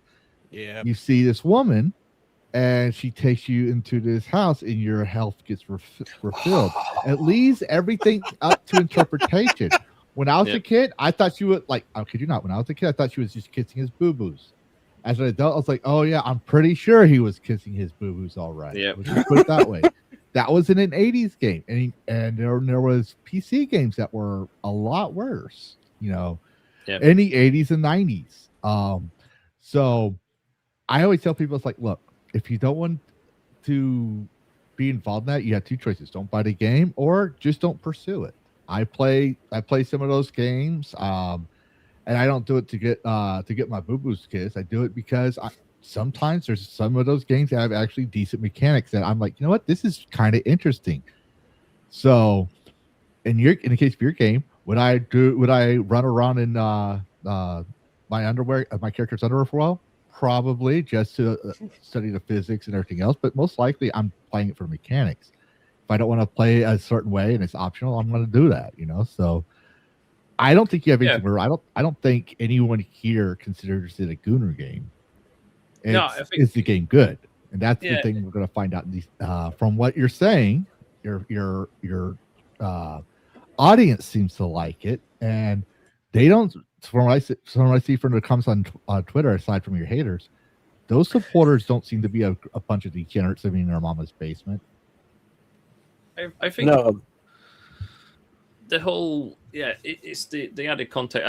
Some people have asked me outright and just said, look, I just want to know, is there more to it, or is there a reason the character is like wearing these clothes? And I'm like, yeah, of course. Like, if you think about it, you've just been skinny dipping, you get out the lake, you put on the few clothes you've got around in the in a hot summer night. Like, what else are they going to do? And then when I explain it, they kind of go, oh, to be fair, it is the setting. That is what happens in the films. Quite often they're walking around in their underwear because the camp counselors up to mischief. They've been drinking, and I was like, yeah, I'm literally trying to stick to the script. I'm trying to make it authentic rather than going, okay, well, we're gonna remove that aspect because people might not like it. So as long as the target audience likes it, that's it. I'm not really making this for everyone. And another thing that really reinforces that this isn't a Gunner game is your lighting at times makes it difficult to even see what's going on. Gunner games love like flat lighting. They want you to see the plot and the assets. They want you to see the goods that they've spent money. No, you're hiding stuff through clever lighting. Like, you go on full director of photography to set the proper horror film trope lighting. So it's like, Tell me if about if this was an asset flip, you wouldn't need to care about lighting and making things good. I'm going to say this. I Tell me appreciate about. I'm going to say this. Tell me about what I asked TJ for his press kit because I couldn't find it. This is one of the images on it, and it was so freaking dark. I had to put filters on and tweak carefully just so you could see some of the scenery. Because like she was almost invisible from how dark the thing was. You could barely see a lot of stuff in the back. And I'm like, well, yeah, I want to show it's dark and grim, but I want to show game footage, right? So I mean, I did a good job, I won't lie, making it look like moonlight and fog, but even then it was pretty dark. It took me like this is like the third image doing filters carefully. I have made it so that the flashlight, I've now attached one to the shotgun, so even when you've got both hands on the shotgun, there's still going to be a light, which I think was needed. But yeah, oh no, I'm not complaining about it. I'm just saying to prove a point that's not a game. You're not going to be able to see her very well in some areas of the map. Yeah, I think like some people brought it up and it was like, oh, this is just this is the marketing. This is the only way to sell it because there's no like other content. And I was like, oh, like I went out to a lakeside like camp to do the level design. I was like, I actually traveled to do this. This isn't something I'm doing just overnight for some money. I was like, I actually redesigned the camp based on like a real one I went to, and there was like, yeah, well, still an asset flip. And I was like, okay, so I'm not going to win here. This is, and that's the thing. It's like you're going to get a lot of people like that are they follow the tribal mentality. They want to act like they're gamers, and in my personal view, they're not. Because number one, if you're an indie developer, you're going to take anything you can get and work on it. AAA will use assets. I mean, you can't really see it because I can't figure out how to I don't want to shut down my feature model, but just looking at my background model, I thought this is all not my assets. This is just something I did that I'm proud of and use as a background because it's a ruined castle on an island. And I'm a dragon. What do dragons do? We tear apart the stone walls for the pretty object inside that screams when we take her to the cave, and the canned meat that runs around trying to defend her. So yeah, you get the idea. But no, it's not so much as an asset flip. It's what do you do with the assets? Do you try to make it not you? It's not a question for you. I'm just saying. In general, what do you do with the assets to make it your own game? Is it just plop down there, or is it specifically it's like I need this asset. I'm using this asset here. I need the doors to open, so I'm going to modify the doors so it'll open. I'm going to make it fit my needs because I can't pay $500,000 for a hardline or softline modeler for my game. Speaking of which, did your team model your own characters? So I'm currently there was some early ones we used, which were either from freelancers, and then there were some early ones which were assets. But the new character models, like, you'll kind of see a jump from some of the early ones that were shown. There's a bit more stiffness and stuff. But the ones I'm using now, like the ones which will be in the demo, they're not assets. Like, they're ones either I've paid someone to create or I've created myself. So for the demo, it's going to be kind of like there'll be a jump from the initial like teasers.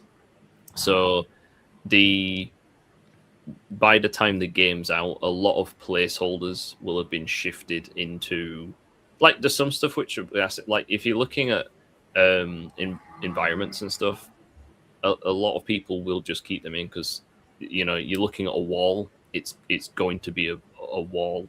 It's not something necessarily you're gonna rebuild from scratch just to say I've built it from scratch. So there's going to be environmental stuff, but by the end it's released, even some of the weapons are even getting completely remade. So the new characters, though, they're fully rebuilt, unique.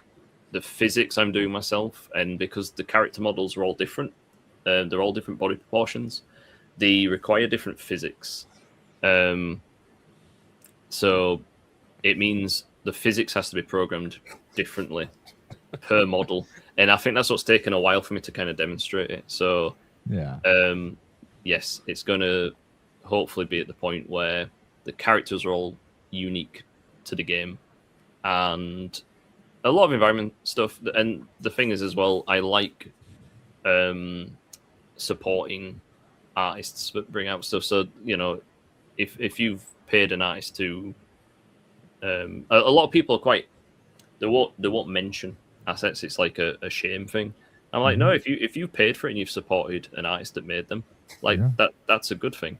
But I do want some uniqueness, like with the characters and stuff, even some of the weapons, and the slasher. That's going to be like a unique, original character. So yeah, I would feel bad. Here's something. I don't know if you played. For. I never asked, but if you play Power World and you said you work on your Unreal Engine, so you know a lot of the assets that are out there. Yes. If someone tells you, "Oh, your game's an asset flip," tell them how much Power World made, and tell them to look up Lord and Fell on the UE5 Marketplace Fab, because Power World's Castle Ruins is literally from the Lord and Fell asset. I have that. Yep. That's how I know. I've worked on so many RPG games for freelance devs that think that half of them never even show up on the marketplace. They're like, I'm gonna make an open world RPG. Do you have the money to pay for me? And these kids are usually like rich, like they're from rich parents and stuff, so their daddy funds it or something like that. So like, okay, you pay me the money I need, I'll work on your game. Money's money to me. I don't care. I help you make it. And I'm always pulling from Lord and Fell. So that's how I know. I can recognize it instantly on site. Yep. So those people, it's like Power did that, and you're not calling them an asset flip. So how dare you, sir? You looks like you don't know anything about games. That's what I would do. I think it's one of the things that I think the term gets thrown around because they think an asset flip is a game that has assets, but they don't realize like every game has assets. It's they mean store bought, but I'm like, well, as long as you're paying someone for their work and you've got the license, it's fine. It don't bother me. But I know some people don't like it, and it's fair enough. But I think by the time it's released, I'm just slowly working through replacing like placeholders and stuff. But I also did it because people, I don't know if you saw how much people hated my original walking animation. It became like a meme in its own, that every time I made a post, people would just be like, can you please change the walking animation? But I've changed it about 3 times now, and now people are finally like, yeah, this is doable for now. But now that there's physics involved and stuff as well, and the most requested feature after a while, once I'd fixed like certain things, became jiggle physics. That literally was one of the most requested features, and I was like, okay, like I'll do it. You're my customer. This is the plus and downside of not having investors like AAA. You're beholden to your customers, and sometimes your customers, like investors, are going to ask things. So you're like, fine, and others are like, yeah, sure, I'll do it. It's like either way. It's like money's money. Money talks, bullshit walks, and as long as you get that, I hate to say that's all you're. I'm not trying to say that's all you're about. I'm just saying the money is what motivates. Like, you have your passion. But if you want something in the game, you can't just be an idea guy. You got to either supply the know-how and how it can happen to ease up the developers, like it saves them on time and research for that, or you pay them the money to make them do that. It's a powerful and sensitive. That's the thing. I think a lot of people have been really nice and patient, and they kind of just understand that it's not an easy process adding all the requests in. But then there's some people like, can you just add better walking, and can you just add jiggle physics? I'm like, it's not like one line you type in and it just does it. Yeah, you have to actually do it for the mesh, and every mesh is different. Yeah, and then you have the clothing. Fix this computer. People don't realize you got the clothing, you have the skeleton, the IK rigging. So if you have like five clothings, that's 5 different times you have to add the jiggle physics to, and that's if the characters don't share the same body mesh. So if you don't have body morphing, so to make it easier for like the bust size and the waist size, it adds more to the work. And people don't realize that. It's like, yeah, we developers, we all want to do the jiggle physics that our audience wants. We want them to have the cool John Woo kung fu fights, all that stuff they want. But it's a matter of, do we have the time, money, and know-how to do it? If we can't, once it became just me, and I was like, oh, wait a minute, like, so all the stuff that I used to do, and then someone else would help with other areas, I was like, oh no, I don't have that now. So when all the requests came through, I was like, I've got to learn some of the stuff I'm not familiar with, plus doing everything going forward now I will have to take on. And I was like, is this doable? But to be honest, I'm enjoying learning the new things, which wasn't really my area to begin with. So I'm learning more doing this project than I think I would have done in like a year of my old job. Like, I think this is where I'm learning the most, but I'm also having fun with it. The community have been really nice. And like I said, it's such a small percent of people that are like, I don't know why they're against it. They could just not play the game. But they have to talk about it. And there's an aspect of pride.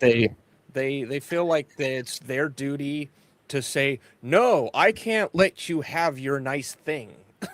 Yeah. Why? Yeah. Do you say that about Pepsi? No. Exactly. And that's the thing, like people don't understand. It's like, as a developer, you're an artist. This is your vision. This is your game, and you want to share that with other people. There's like an artist. It's one thing to offer improvements, but if you see something you don't like in the game, like say purple lighting for some reason, don't buy the game. I mean, I know it's cheesy because we got a lot of those AAA saying, if you don't like it, don't buy it. And all of a sudden it backfires on them and they don't buy it. But that's also the same truth. If you don't like something, vote with your wallets. If the devs like, I want this, and realize no one's buying it, they'll be like, oh, well, maybe this wasn't the best idea. And someone like TJ, he doesn't answer to investors, so it's going to hurt him. Not to make you look bad or anything, TJ. So nothing bad on you, okay? I'm just putting this out there as real talk. I get it. Yeah. If it when you vote for your wallets, it hurts him more than it would hurt, say, Sony or anyone else. Because they're like, oh, I need to make money here. I can't just have a type 1, type 2, triple non-binary threat, ugly ass thing like in 1403. Just saying, just putting that out there. I got to make sure it's something that the market is demanding that I can supply. Yes, and I think I'll tell you this now, and this is it's not something I think it's not an angle many people discuss when it comes to like things wrong with the industry, because not many people are aware of it. But because I came from the education sector like quite early on, so I was in the education side of the industry for a long time, and the stuff that I picked up other people don't report on because they don't know it exists. And the thing that I found interesting was they got to a point where they kind of threw out of the window the stuff they used to teach, which has had a knock-on effect because those people who are now not learning the same skills that like we were taught, they go into the industry without that knowledge, and then they also get taught stuff that we didn't get taught, which is stuff I kind of would have told them to leave out. And you get this mixture of then people going into the industry with this knowledge, and then they pass on their creations, which affects the journalism. And then the journalism has a knock-on effect with the buyers, the gamers there who read the journalism, and they go. So like 2012, things changed quite a lot at that point because certain games got brought out, which probably wouldn't have been qualified necessarily as a game, but because journalism accepted it, that meant the industry then started teaching that as acceptable, and then it's a triangle, and it kind of got altered. So yeah, no that's one why everyone starts going out here. Yeah, it's like that's why people come out to YouTube, and that's why people are looking more into indies. That just so you know, I mentioned this. Carrot and I talked about this for the past year, but for the past 5 years, gamers have been leaving AAA and going to indies because they're not getting what they want. They also come to, like, you do have your culture, and no shade against them, right? Like I said, we talked about, you know, them covering your game and stuff as well, but they come to other gamers that some just think they're a purple dragon sitting around, giving their takes on the market. You got like Karis Gaming here. Karis, he's been covering indies longer than I have, but we started realizing, okay, we're kind of becoming the next news source, and while some go, this is what's wrong with AAA, there's another side like us that said, what is TJ and Aftermath C doing? What, you know, like, why don't we start interviewing them and getting their story in the games? And it creates this point that my brother, he watches my streams. He says, you know, dude, you remind me of those old Game Informer magazines we had. I was like, well, that's what I'm trying to do. Back in the 90s, we used to have developers get interviewed. We talked about the mechanics of the game, have a little fun in the process. And what it is the gamers are just moving into the indie scene. And soon, I told you this offline, me and Karis believe the indies will become the new AAA one day. Not in a bad way, but the new household names. And so it just becomes a recycle, just like with the generations. Because we're already seeing that now. We're already seeing the normies playing the video games because everyone has an Xbox, console, PC. Unlike when we were kids, where like maybe we didn't have one, but our neighbor down the road did. Like half of the people in America had one in the 90s. Then 60% in the early 2000s. Now it's everyone has one. So you got to realize there's normies that play games too. No shade on them. They're just casuals. They're just normies who play it when they feel like playing it, as opposed to us who live and breathe games. We want to hear from our favorite developers. We want to hear about the newest game coming out. And then if it's slop, we tell everybody it's slop and we move on to the next game. So I think this is one of the reasons why we hope we help you out in this end. Obviously, we're a small channel here, but everything's going to be in clips. I'm supposed to live streams can be out for everyone else, but there's going to be clips in YouTube Shorts where we'll tag you whenever they come out. But we also try to give devs 5 to 15 minutes to say whatever they want to say to the chat to advertise their game. That's where we shut our mouths up until you say you're done, and that will end the interview. Then we'll go straight into our break and cover our Dragon Bites, which you'll be like your part of the stream is done after that. I mean, I don't know how to say it it sounds kind of wrong, but you get the idea because I know you're a busy guy. It's helpful because I can talk all day about games, so it's good to have like a set cutoff point because that's it. Even though it's like nearly 1 a.m. here, it wouldn't matter. Okay, it's 1 a.m. there. We gotta get you to bed. Yeah. So, in terms of if you like 80s slasher games, or films, which would be the correct term, then please do try the game. And if you like single player games, which you can play offline, that you don't need a battle pass, you don't have to worry about like monthly subscriptions to still unlock things, then keep an eye on it, because that is what I want. I kind of feel games need to go back to how they used to be a bit in order to be successful. Gamers, they haven't had it, I guess, for a long time, where you can just... I know some games do it and some do it really well, but there also has been an influx of games that either require you to be online all the time or be paying extra money to unlock things. So I am going to try and do my best to give as much content to the game when it launches. But I hear feedback. I do take a lot of feedback into consideration. A lot of the updates have been based off of, your thoughts and stuff and comments. But I do want to add outfits for people to unlock by just playing the game.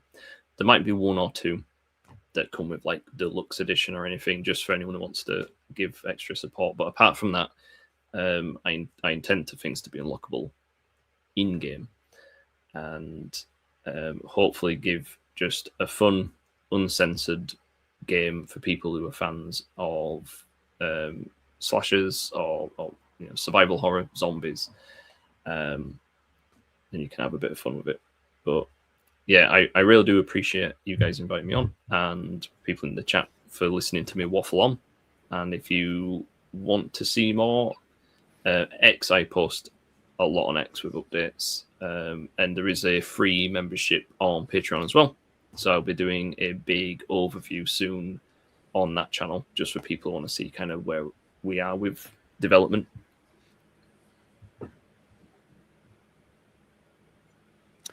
I have a question real quick. I think Lavistra stepped away. So there we go. Go ahead, say your thing. You mentioned you have a press kit or a media kit. Is that something either Lavistro or I have access to it. I'll send you a link if he's okay with it. Yes, so the document, the written side of it, I'm still doing, because I'm rewriting it all because it's gone from multiplayer to single, and then so I am rewriting that. But yes, it will. If you send me your email, I'll just add you to it, and then that will get added to the folder as well. But all the screenshots and video clips and stuff are in. Yeah, if you check his channel out, what he's been doing lately is he'll do voiceovers of people's trailers to kind of add more marketing ads. That's why he's still Carrots Gaming, but his new thing now is the Deadbridge Media to kind of help that out. We were talking about this for a while. So, I do the whole analyzing and sometimes tips and tricks. He does the whole, here's his new game to come out. He'll try to make it fit your trail, your theme and everything else. He does it for free. Now. I am working on a new bit of footage and a trailer. And I would be throwing that into the same media kit. So nice. I'll just dump more and more stuff into that folder. You'll probably see, because what we're doing now is we're showcasing some of those trailers of games we cover or games we found interesting or devs we interviewed. So during our breaks, you might actually see, if you're watching our channel in the future, you might actually see your trailer pop up, like it's going to happen here in a little bit. So, but yeah, if you get new milestones, you release numbers of your launch day sales. You have new Gunner material. I can't move my arms, so I'm using air quotes here. Gunner material or new mechanics. We're always going to cover every little thing, like we have in the past, every little thing about your game. And we look forward to your launch day, especially for early access and announcement for how it does. Hold on. Honestly, I was worried about the future of games since day Sony was against Senran, Kagura series developer. Oh yeah, Senran games. They did it dirty. I don't know why they just stopped with Senran. Yeah, I know I'm out with myself now, as for everyone who knows Senran, but it's got to the point I feel it's not coming back. Yeah, it's not, sadly, but that's why we have game developers like you carrying the torch for future games. So hopefully we'll get. I'm gonna try to sneak on your Patreon tonight after everything's done. Try to play your test build, and I'll send you a DM about how I feel about it, so that way no one knows any spoilers. Keep my promise about that. But thank you for coming on. Yeah, thank you for coming on, TJ. I know it's late for you. It's been an honor, sir. And keep posting about your game, and we'll keep trying to cover it every single time. No, I will spam as much as I can about it. But Do it. yeah, no, I'll keep watching the channel. I do appreciate the inviting me on. Yep. Glad to have you. Right. Take care, TJ. Whoop. I actually pressed the wrong button. He's still there. He's just in the background, but I guess we thought he wouldn't go to bed either. I do apologize, TJ, in the background. For everyone else, that was TJ with Aftermath Z, Red Pine Lake, and Sakura Studios. If you just coming in for the interview, it starts in the beginning. I guess we're going to start having devs come in the beginning and do our Dragon Bites towards the end. So DragonCast isn't done, but we're trying to do now with the dev interviews, and probably in the future is when we do the first portion before we continue on to gaming discussions, or after we do the Dragon Bites and get into the main topic, we're gonna play a video for a minute break so we can refill our waters and stuff like that. And it's not just something like the intro video. I actually this time did do a BRB scene, and you'll see some trailers that, in this case, Karis himself made. So you get to watch them, and they're also on his challenge. After that, before we start Dragon Bites, we will cover the super chats and continue on. We got a nice pack of things, and there he is. Thank you, everyone. So I did not do my due diligence. I forgot to check if he had a YouTube. Mods, if you can go to that channel, send the link, put it in there, and someone DM it to me. I'll put it in the description later. But yeah, that's his YouTube channel. It's Sakura Studios North. So that being said, everyone, we'll be back in about 6 minutes. Let me double check. Let me check the timer here. That's enough time for me, at least. Yeah, 6 minutes. We'll be back in 6 minutes. A 6-minute break. Enjoy the video, everyone.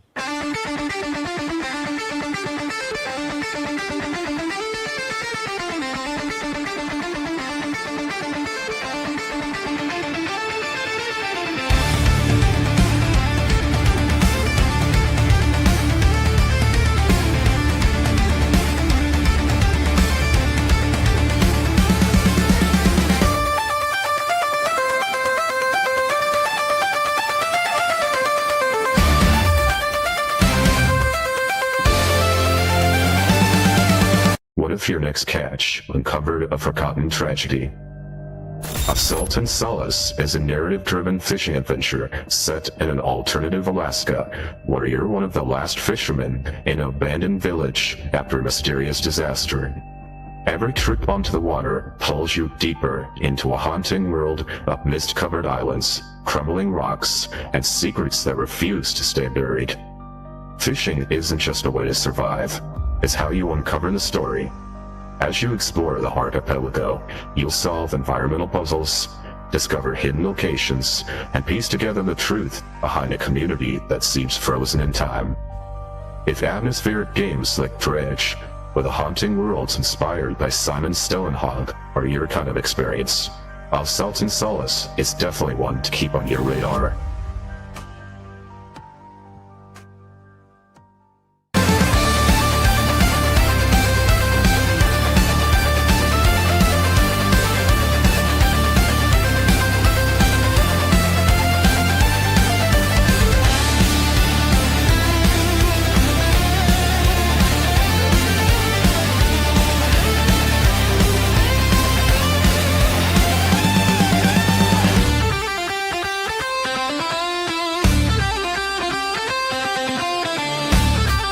What if every bullet was as valuable as every soul you carried? Terror Storm Ground Zero is a first-person action horror game that fuses the tension of survival horror with the punishing progression of a Souls-like. As a lone mercenary investigating a horrific underground crime syndicate, you'll battle grotesque enemies, scavenge every last round of ammunition, and recover blood tokens after death to grow stronger. with no traditional healing. Every encounter becomes a calculated risk or survival, depends on careful resource management as much as your aim. Featuring interconnected level design, challenging combat, environmental storytelling, and brutal boss encounters, Terrorstorm aims to capture the dread of Resident Evil and Dark Souls, while carving out its own identity in first person. If you're looking for a survival horror that rewards patience, precision, and perseverance, this is one project you'll definitely want to keep on your radar.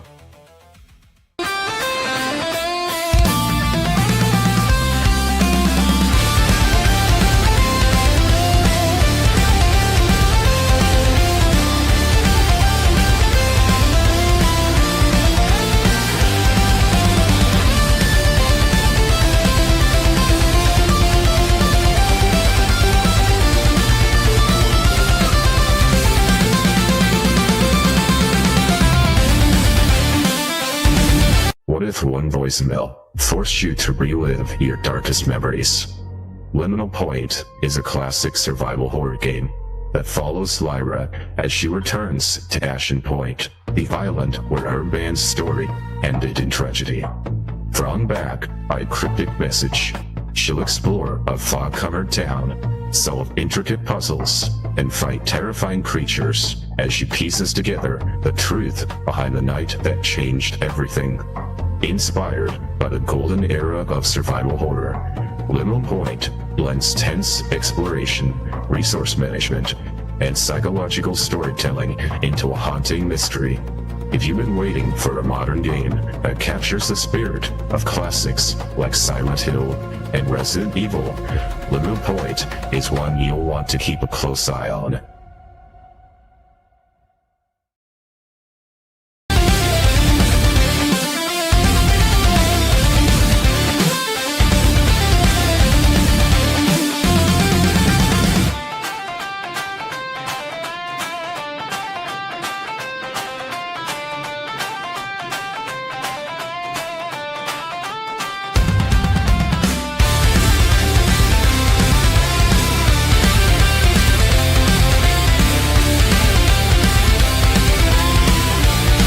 You never knew what was hunting you. Species Unknown is a co-op survival horror game that drops up to 4 players onto abandoned spaceships filled with dangerous objectives and something lurking in the dark.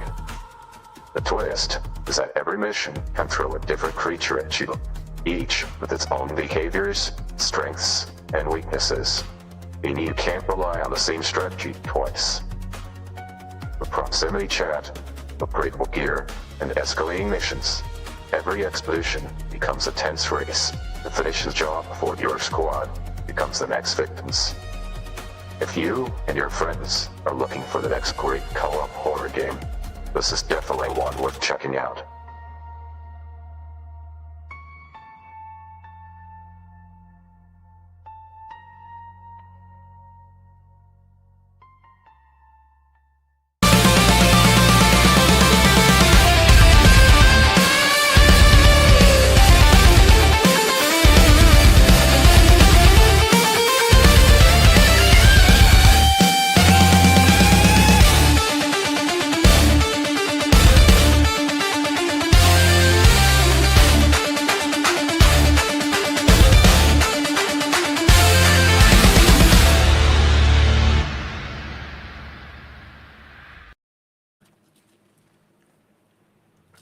We'll do it live, damn it.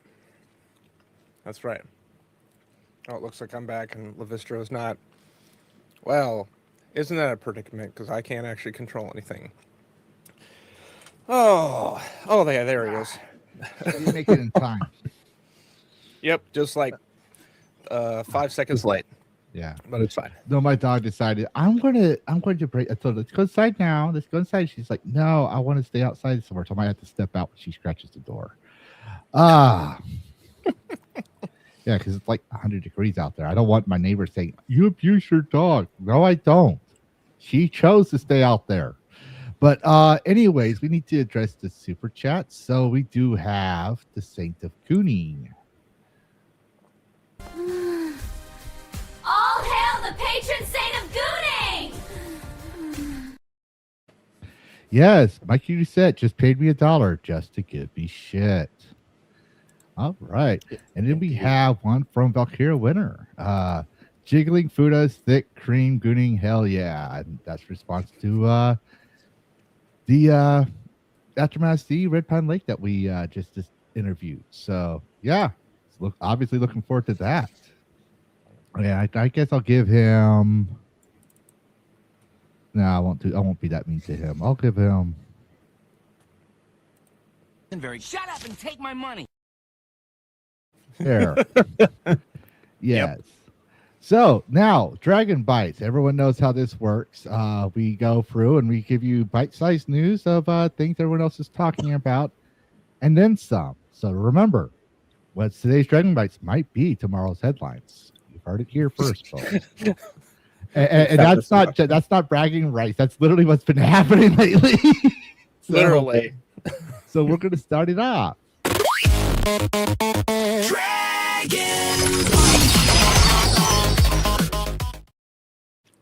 No, that's not the one. Already, I got the wrong one. Did I make a derp? Did I do a derpy? Was it supposed to be Power World? No, it's supposed to be Christopher Nolan. Did I send you the wrong one? Did it not copy? Maybe that's why I couldn't find the notes. Hang on.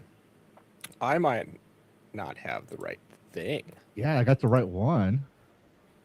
Did I send you the right one? You didn't send me the right one because I'm looking at the actual notes for today. Ah. It's the same. Okay. I'll send the right one right now, starting. See, I was meticulous to make sure everything was working. This should be the right one. Sent you, and yet this is the right one I sent you. I did send you. Oh no, I just forgot to save it and sent it to you. And yeah, you'll figure. My dog now says, now I want in. So I'll be right back. Welcome to Technical Abilities. Technology. No, this. If you ever wonder why someone like me, it takes a while for me to get a video out, it's because I will make the video and then I'll sit on it for a couple days and then I'll go back and watch it again because I'm just so paranoid. Did you send it through Discord? Yeah. Oh, you did? Okay, I was looking for the private chat. There's the thing. Let's do. Oh yeah, let's just show your PC from now on. Are we actually? Yeah, we saw the pop-up of your file folder. Ladies and gentlemen, no one is more professional than us. We are the most professionalist of the professional streamers. So that's interesting. Let me do this here. And I'm getting roasted by the mods. It'd be that way sometimes. Mm-hmm. Copy. Get rid of all that. All the way back up. Scroll back. Oh my God, OneNote, you're a communist. I'm a what? There we go. Not you. OneNote is a communist. Yeah. That's the word I'm going with today. Definitely need the technical difficulties clip to make. All right, so Dragon Bites. So Christopher Nolan previously said movie fans should keep buying physical media, and as the industry shifts to digital-only releases. If you buy a 4K UHD, you buy a Blu-ray. If it's your stuff, it's yours. No company's going to break into your halls and take it from you and repossess it, unless that is your WotC and you call in the Pinkertons. It's yours. You own it. That's never really the case with any form of digital distribution. And I know what you're thinking, people. You're like, well, that's not games. Christopher Nolan is an actor. He's talking about movies. Yeah, but the same thing applies. And if an actor is saying this about movies, it means he's going broader into other areas. But it also ties into another movie that is game related. Mm-hmm. The late Sam Neill will make his final on-screen appearance in the live-action The Legend of Zelda movie. According to Deadline, the film was compiled before his passing and will serve as the final performance of his legendary career. So, yeah, he's going to be in the last movie. And I'm going to say, even if it is slop, I am going to watch it because I am a Zelda fan. Oh, yeah. And I want to see how they do it. This was something I was waiting for a very long time. So 20 years some of us have been waiting. There was the last time we teases got about this. the last time we got something like this was in the 80s with you gotta put that line in there. Excuse me, princess, with the cartoon series. They need to add that in there. Yeah. And like they can make it movie canon where she slaps him like hard in the face, and from that point on in the movie he just doesn't talk because she literally made him a mute. Oh, Zelda's the reason why Link's a mute. Yeah, it wasn't her stunning beauty. It was she bitch slapped him hard. Destroyed his vocal cords. Yeah, and then we got some. I don't want to call this Roma Ardet because it's not AAA that's doing this, but Larry Insidious official Baldur's Gate 3 live stream was taken down by YouTube after it was flagged for body exposure and sexualized.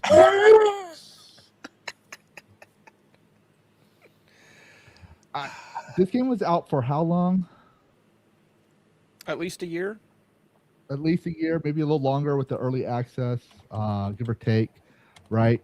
And there's a certain scene in there that, if you walk into a barn, you'll see a goblin going to town on a troll, I guess, or something like that. Which, believe it or not, they do things like that in the Dungeons and Dragons and tabletops where it's supposed to jar the player to make them think on their feet. It doesn't have to be that particular topic, but it's usually something that's unexpected. And you're like, okay, now I have to change my mentality for this certain scene. The stream reached a romance scene with the help of I can't read that. Can you zoom it in a little bit? All right, here we go. The stream reached a romance scene with Harleb in the House of Hope, where some nudity appeared to be uncensored. He said that the demon's nudity wasn't being censored due to a bug caused by a mod. Publishing director Michael Dowles joked, Baldur's Gate 3 is now canceled, which I find hilarious because people think cancel culture isn't real. Yet, apparently, if he's joking about it, kind of was real. Adding that the takedown happened on the game's third anniversary. So, yeah, it's been around for 3 years. Yeah, I looked that up. 3 years it took to get canceled. Yeah. Congrats. And have you seen some of the mods on there? Just putting that out there. And not all of them are Gunner mods. Some of them get translated as that, but when you look at old D&D art, they're just that inspired from the old D&D art from the 80s and Swords and Sorcery, because D&D was a sword and sorcery game. And the 80s didn't mess around. Conan Barbarian. Just saying. Arnold Schwarzenegger went to town on that rich, got her to get really happy, and then tossed her into a fire. Just putting that out there. You know, I mean, obviously she was giving him a hickey that he actually screamed over because it was she took a bite out of him, but still, you know, that's just how it was back then. But yes, that's our 3 Dragon Bites. And now we go into the fall of Rome. Roma Ardet knockte hart.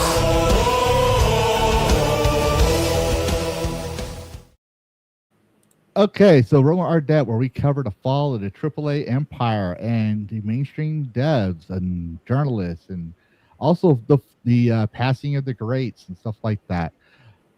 This is a perfect example of reading beyond the headlines. Okay, so Games Radar here, they said BioWare veteran warns devs against implementing player feedback. They're not developers. That's what they say. Because hold on. I see your look, Harris. I'm pretty sure the chat is like this too. Okay. First off, they're rage baiting. And second off, they know half people aren't going to read things. They ain't going to read beyond a headline. They ain't going to read beyond a tweet because that's all they get their news from. But I did. So according to, that's not the full context. Mark Dara says fellow game developers should absolutely listen to player feedback, but when it comes to identifying solutions to problems, he says it's best to look elsewhere. Of course, you should listen to people that are playing your game, Dara says in a new YouTube video why listen to the community is bad advice. Except it's more complicated than it sounds because people don't talk with one voice. Because the loudest voices in your community don't always represent the majority of your players, and because players don't always exactly know exactly what they want. Before I continue, I'm going to put this out there. We did mention that not everyone on YouTube, not everyone on X reflects the entire gaming community as a whole. Not everyone that watches that loves cars and watches sports watches a sports podcast on YouTube. You know, you're going to get a lot of people that watch politics, sure, and you're going to get a lot of people do rage bait content to the point where they start becoming mindless themselves. But he's not saying don't listen to your community. He's saying listen to them, as we're going to find out as I continue on. He's saying listen to them, but you need to look elsewhere to find a solution. They don't know what he's saying is they don't know how to do. Most of them don't know how to do game design. Most of them don't know. They're not going to be able to say, well, if you say if this then that as a Boolean, you'll solve this problem. Because most of them don't do games. And we've seen a lot of developers, even as TJ pointed out, a lot of them don't know the basics that, well, me and TJ know because we went to school before they did. So he continues. So I don't get completely canceled. Let's start by saying developers should absolutely listen to their communities. Okay. Players are incredibly valuable sources of information. That's totally different than what Games Radar was saying in their tweet. All right. They tell you when they're frustrated. They tell you where they're frustrated. They tell you what they like, what they don't like. They tell you where they feel like the game is unbalanced, where they feel like they're not getting a fair shake from the multiplayer systems in your game. They tell you where you're getting lost and confused. They also give you great insight into how they're actually playing the game as opposed to how you wish they were playing the game. A lot of times, they're going to identify problems way faster than even the best QA team possibly can because there's so many more of them. If you ignore them completely, you're making a game in a vacuum. This is a complete mistake. Or in TLDR, listen carefully to community so you understand the real problems, but figure out the solutions yourself or with your team of actual developers. Ignoring players completely is a big mistake. Blindly following their suggested fixes is also a bad idea. Almost like we were saying something for, well, not just us, but even the culture war people were saying, like Gamergate, everyone else, like you don't shrug off your audience. You don't shrug off your main fans. You listen to them, but they're not going to tell you how to fix the problem. You have to, that's your job. Like I can tell you, I don't like this game because, like, for example, I'll give it, I love Palworld. I hate their base building system, right? Their base building system leaves a lot to be desired. That's my personal thing. Because I played Conan Exiles, for example. Great base building system. Subnautica 2, great base building system, amongst some others. Theirs is very crude and simplistic compared to what they could be doing when you look at the rest of their game, right? I can't tell them how to fix that. I can tell them, look at what Conan Exiles did. Look at this, right? But that's not going to solve the problem. They have to still answer, how did they do that? I can't tell them that. They have to answer that themselves. How can they make that into the game? So yeah, it puts a lot more context than what Games Radar was saying. Sorry, I got distracted. Yeah, this throat work, please. Context, yeah. I just have that headline in my brain. It's like, you knew exactly what you were doing with that headline. You knew. They knew. And that's the thing. It's like when people, like, if they would have posted this, right, whole thing on there, they would have gotten the views just like if they got the views on their site, but people aren't going to read it. There's a recent example for it. We're not going to mention it because I respect, even though this person I had a falling out, I still respect them as a content creator, but they did not like it, and their fans also did not like it and tried to do a ad hominem on it because it was 3,000 words when the 3,000 words was the facts related to the topic. But as we can see, if you put short and sweet and you do it the way Games Radar did, they could have easily put out a small sentence here and there to clarify the content and still keep the character limit. They chose not to do it. But the more you read their article, you realize they lied to you. They didn't lie to you, but they lied to you. And the reason being is you just looked at the surface. And that happened with Crimson Desert. Remember, the guy said, I'm afraid it's doing too much and nothing at all. And people took that out of context. But when we read the article, he was very positive about it, about the game. He was just worried about the amount of content on it was going to cause problems. But yeah. It's almost like, man, my throat. It's almost like they're trying to cause something that people start talking about. Oh, Dragon Age. We need Dragon Age to come back into the conversation. Like, one of you already put out an article that said Dragon Age is dead. I don't know if it was an actual developer, but like, we didn't say it was dead. You guys did. Everything leading up to Veilguard is still perfectly fine, but no, I guess the journalists say Dragon Age is dead. Yep. No, it's going to be harder to sell a game after Veilguard. I'll say that, because you destroy your customer trust. But other than that, yeah, dragons. See, we're already starting to have. See, it's already working, Karis. They talk about Dragon Age, and your girlfriend comes in here and starts talking about dragons. Now we're going to have Dragon Age at the wazoo. It's going to be a total hit. I'm gonna have like dragon ads. I'm gonna have advertisements of just everything with dragon is gonna be in my feed. It's gonna be like on Instagram. It's gonna be falling through. The algorithm will work for me. Yeah. But moving on, we got some Roblox news. Roblox has published earnings for its second financial quarter, revealing a significant decline almost across the board. The company's disappointing quarter caused its stock price to drop by more than a quarter, nearly 27%, since the announcement of July 3rd. Now, I'm going to point out that a lot of people used Roblox as an example of success for live service games and stuff. If y'all remember that, y'all probably see it on YouTube. And that was recent. This kind of bitch slaps them in the face. Maybe I'll make them mute for a little bit, which is what they probably need. I remember actually reading... because someone had,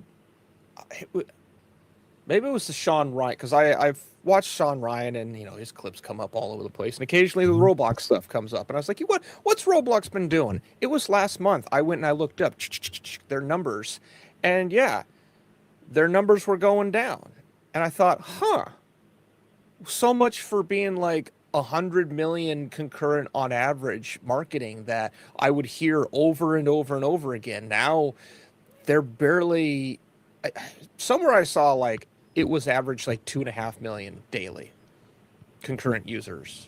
It's like, what happened? Did the reality of your game suddenly hit the masses and people don't want your pervy nonsense anymore? What happened? I'm not saying our Roblox coverage was the most watched coverage we had from earlier this year, but we did say somewhere down the line, with this much coverage and exposure, it's going to hurt them. Again, you heard it here first, folks. Yeah, this is fitting. I think this is very fitting. Yeah. Then we got some more news from Take-Two. Oh, yeah. The devs of I Like the Nouveau, I Heart the Nouveau. Take-Two CEO Strauss Zelnick. Excuse me. Now you got me doing it. Believes the gaming industry could enter commercial streaming mode within the next 3 years, and that's the loveliest thing about corpos. They're always thinking how to get more money, how to make more dime. All right, and if you want a perfect example, remember the Subnautica 2, EULA. They said that they had the right to the money of you streaming their content. The streamers got pissed off. And they're like, oh, no, so they make concessions for the streamers while still jacking off the, I'm not jacking off, shafting the consumers on that end, crafting. The people with the ChatGPT lawyer, just putting it out there. He says improvements in cloud tech and rising costs of gaming hardware could push more people towards streaming games instead of running them on their own consoles or PCs. He also believes this could massively expand a potential gaming audience with Take-Two. And there you go. What have I said? The modern audience isn't the brightly colored people or the people with 10,000 genders. It's the regular Joe Schmo. the modern audience, because he said it could vastly expand the potential gaming audience. That's their modern audience. He just said the quiet part out loud. Took them a while. With Take-Two's estimating it could reach and grow by as much as 10 times. Another major step towards a future where you don't really own the games you buy. So yeah, it's just a quiet part out loud. These people have been doing this for a while. It benefits them. I have to point two things out. First, I think I've seen this stock photo.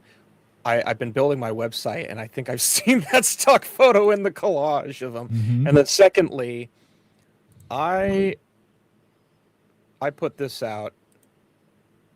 Oh, shut up. Is there going to be infrastructure to support this cloud? That's called AWS. But see, that's the server end. You need to have full high-speed connection from the AWS to the user. And those aren't always like, you're not going to have a freeway to every single end user. And we've actually seen the data for that. But Amazon Amazon has the biggest infrastructure for that. inside. Yeah. Once it leaves the data center and it goes out onto the road, onto the fiber, Mm-hmm. into like the little tiny areas, is it going to be the same speed, same consistency?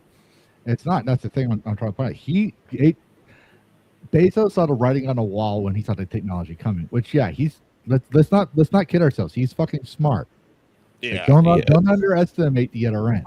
That's what you never want to do. You never want to straw man your point. You want to steel man them. Bezos knows, just like with Zuckerberg and everyone else. They know this stuff. They see this stuff, and they know from being groomed into corporate how to sell a pencil. They know how to sell this stuff to you, and they're saying the quiet part out loud. So that's why they don't really care about physical media, right? They also don't care about digital, but that's also why it's important to have physical. All right. So just pointing that out there. The more you buy physical, even if it inconveniences you, the more you buy physical, then the next thing's going to be, okay, we're going to limit, just like they did with Halo, right? PlayStation did with Halo, where it's 10 pre-orders per GameStop store. All right. That was reported. Or then they shut off their discs, right? They're going to start doing that. But because you're buying a physical, and they're going to try to find some way to control that. They already know the moment they launched it, and we're gonna see some news about it, but they already knew this was going to happen, so they prepared ahead of time so they could sell it to their investors and you. By the way, the investors are already on board. They don't care. It's like, as long as they get their money back, and they know microtransactions is what gives them their investment back, and that's what he cares about. He's trying to answer to his investors, so he gets more money to make his games. He's not like TJ or half these other devs that we've covered, where their investors is actually the customer. So that's why it's very humbling to find out that a person who really needs billions of dollars is telling you, you own your game. You would expect them to be the ones that, I want to control my game so I could, make more money off it. No, it's these greedy billionaires. Listen to how he spins this as a positive. The improvements in tech, okay, that's a positive. Cloud getting better is always a good thing. Faster hard drives, flash storage. The rising cost of gaming hardware, how is that a positive? That's not a positive for anyone that is actually gaming. Zero people. He's trying to spin it as, since games hardware is being more expensive, it's going to easily motivate people. Oh, absolutely. That's it's like, and with this danger looming that I caused, I totally didn't cause with data centers. Not him directly, but people like him. Going AI, and again, we're not anti-AI. We are, I wouldn't say on the fence, more like there's a nuance to this. It's more complicated and simple. We're practical about it. Yeah, pragmatic maybe. We know that it's Pandora's box has been open. It's here, but it's not the end all be all. It's not the wonder drug. This is your classic problem reaction solution. The problem is they're not making enough money. The reaction was to chastise the audience, and that didn't really work. So the solution is take away their physical attributes and give them the digital. You're not following my rules. I'm going to take away your toys. Pretty much. But moving on, we got a Google player. this is another example of physical media. So a Google Play user says he purchased Lord of the Rings Extended Trilogy, suddenly disappeared from the library after Google removed it from the catalog. According to the screenshot shared by the user, Google support confirmed the films were no longer available and said they couldn't issue a refund because the purchase was made in 2022, which is outside the company's standard 120-day refund window. I bought these games in 2022. All of a sudden, they aren't available, and there is no possibility of a refund or gift card. Hardly seems fair. Now, this is a movie. I get it, and we cover games here. But it is physical media, so I am adding it in here because this is a perfect example of this. We don't know this guy. This guy could be a normie for all we know. But it's gaining attention. They're starting to realize, hey, my Lord of the Rings movie is gone. What if a boomer who has a John Wayne movie all of a sudden can't watch his John Wayne movie? Or Rambo First Blood. Yeah, and his VHS like died and he didn't get another one.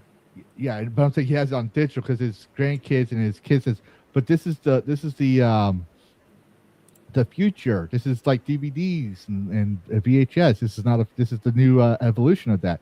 So he learns how to get it so he could watch his stuff. What do you think that boomer or even the greatest generation is going to say? Sorry. Oh yeah, look at that. So it's not even the fact that it was taken off. The rights were renegotiated. The end of the fiscal year happened, and so they reneged on rights. And so someone didn't want to pay for access and the rights for particular countries. And so, you can't have this now because a lawyer dictated it. Wow. Yeah. And now here's the thing. I'm going to point this out here. This is a simple, easy fix. Yeah, granted, they had to argue it, but it's a simple, easy fix if you're going to keep it as digital. Are you going to go after all the physical editions or that are out there in every home of that country? No. We sold this to them, and they understood this as not a lease, but we own this digital copy. So we have to make it available for them.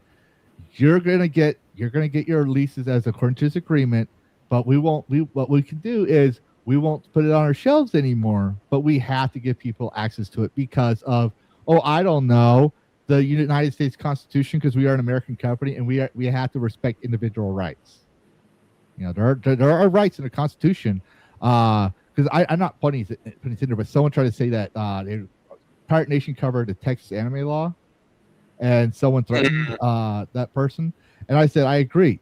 Violence is not covered under the Constitution, but he also said watching cartoons is not protected under the Constitution. I was like, this is the dumbest thing. This is the most asinine comment I've ever heard of.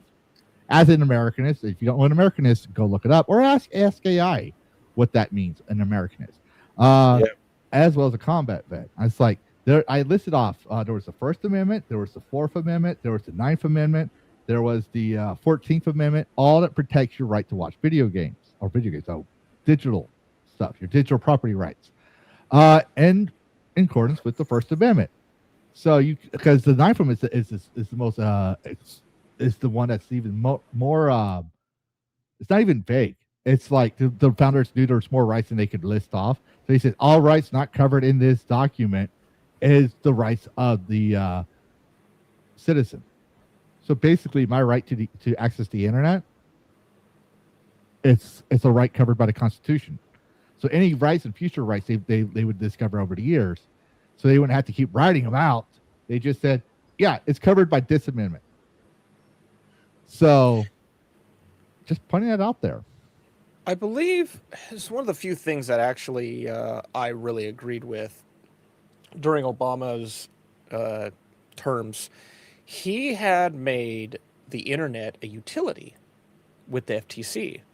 And that was actually a really interesting thing. But then that expired, and suddenly, I think it was like a former Comcast person got in, but I'm not going to go into that. But for a time, the internet was considered a utility and meant it had to be balanced across the board. We no longer have that, obviously. Yeah. And that's why you're getting shit like this. Yep. But look at that. I actually have the book set DVDs. I still have those.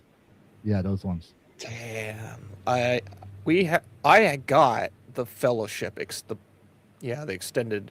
Mm-hmm. I think I met Hataru and she already had like all of these. So I was like, I guess I don't need to get the other ones because here they are. I suppose backups would not be. to break up after this whole time with Hotaru. You gotta make her happy no matter what, just so you have access to those. Because you ain't gonna find them anymore. I keep wondering. I'm on your team too. Keep wondering how long it's going to be, because again, there's this thought that all these physicals are out there, and these companies love to take away things, not in the sense of like, we're going to take stuff away, but it's, we need to take this away because we need them to pay our service.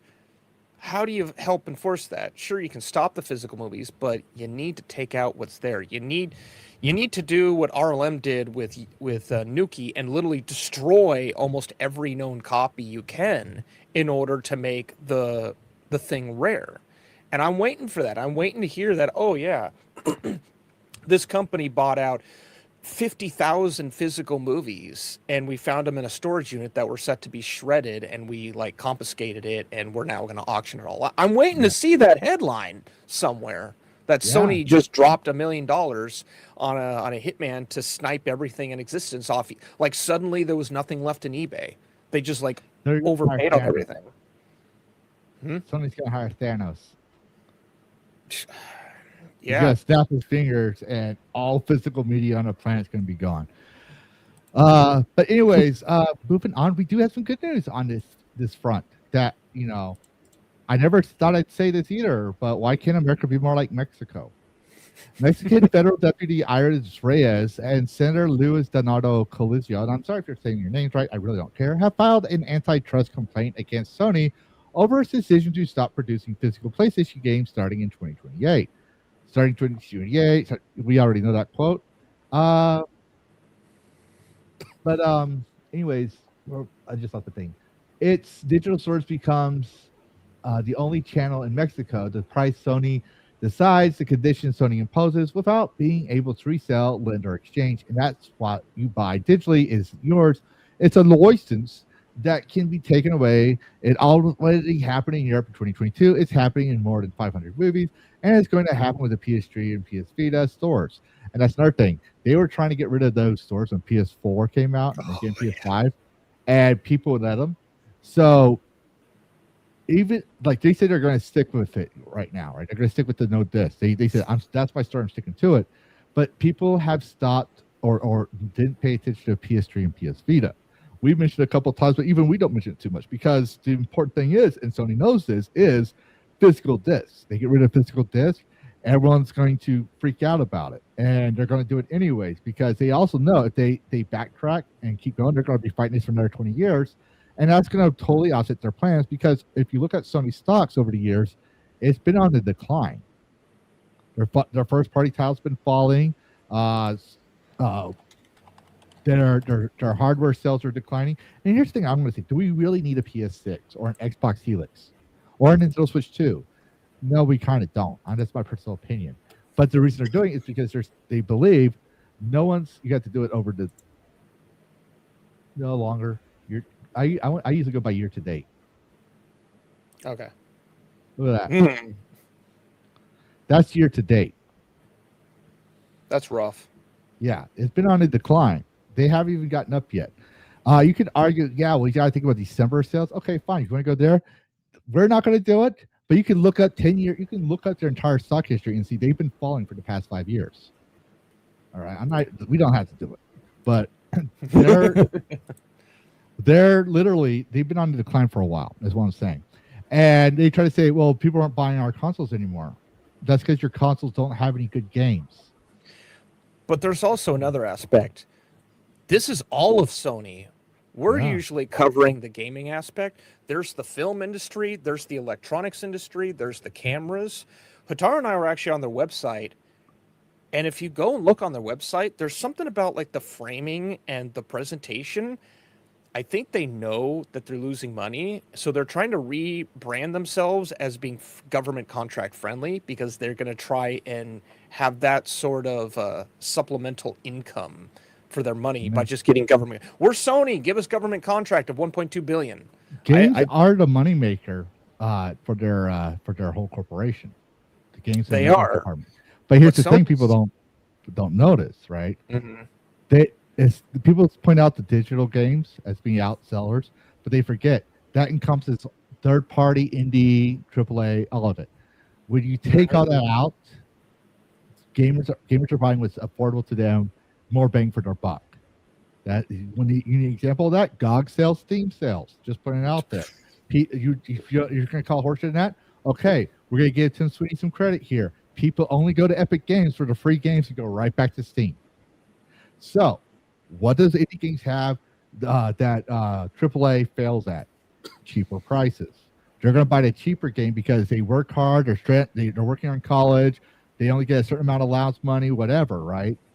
Or they get done paying their family, and their wifey poo says, "Okay, babes, you got $50 to spend on a game. Am I going to buy Dragon's Dogma 2, or am I going to buy GTA 6? It's going to cost me $100 and I have $50, or I'm going to wait for a Steam sale and buy every cheap game I could find on sale, and most of them are going to be indies. Which do you think I'm going to buy with my $50?"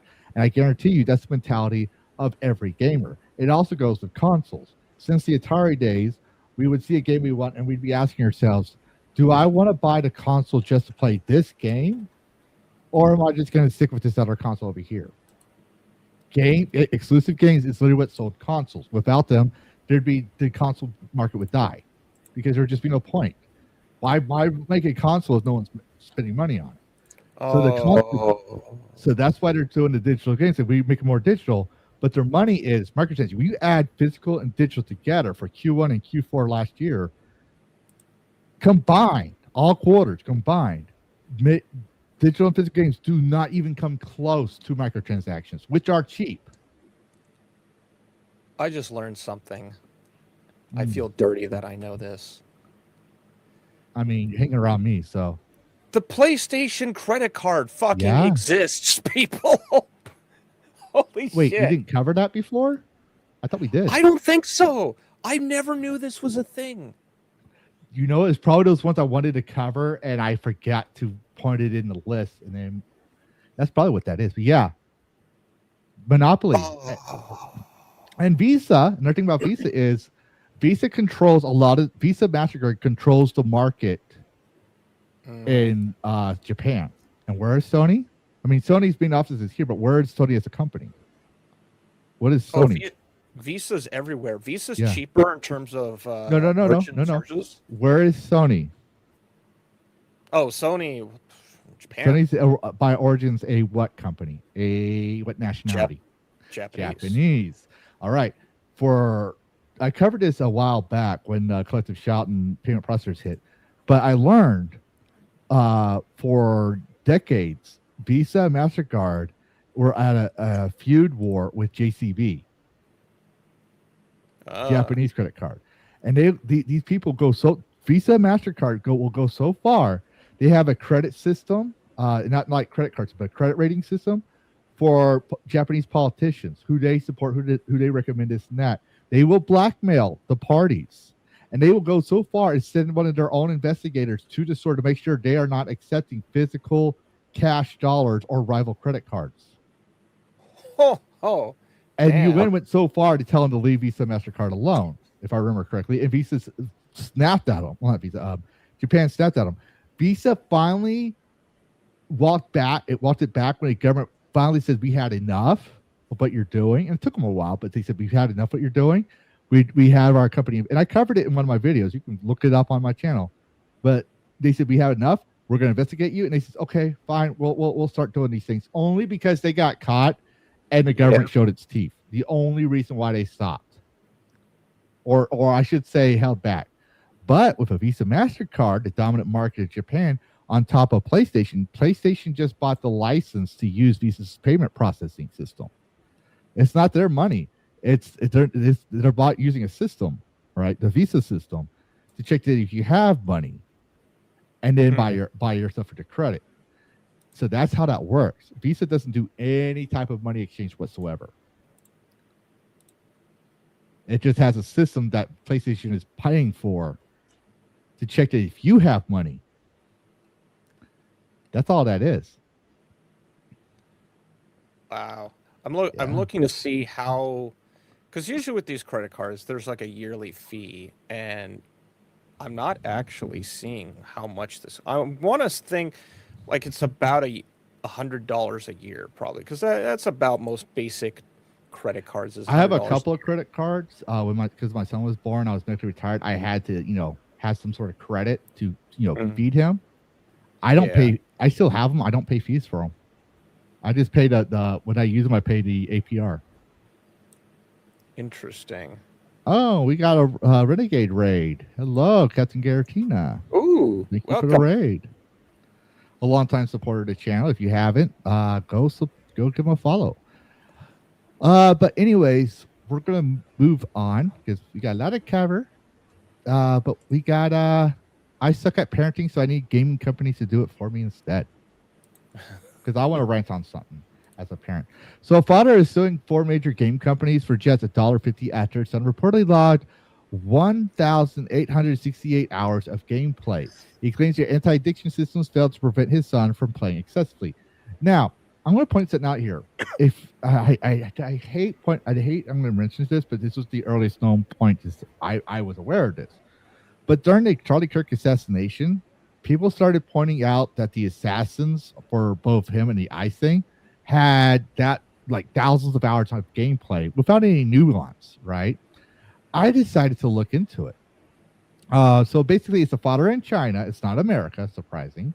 Identified by his surname Quinn, has filed a symbolic $1.50 lawsuit. That's the equivalent to their yen against Tencent, NetEase, MiHoYo, and 37 Interactive Entertainment after claiming their anti-addiction system failed to stop his son from playing excessively.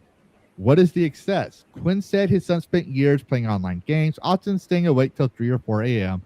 during weekends at home. Data from one of the gaming accounts reportedly showed he had played for 1,868 hours since March 2024, averaging 2.44 hours per day.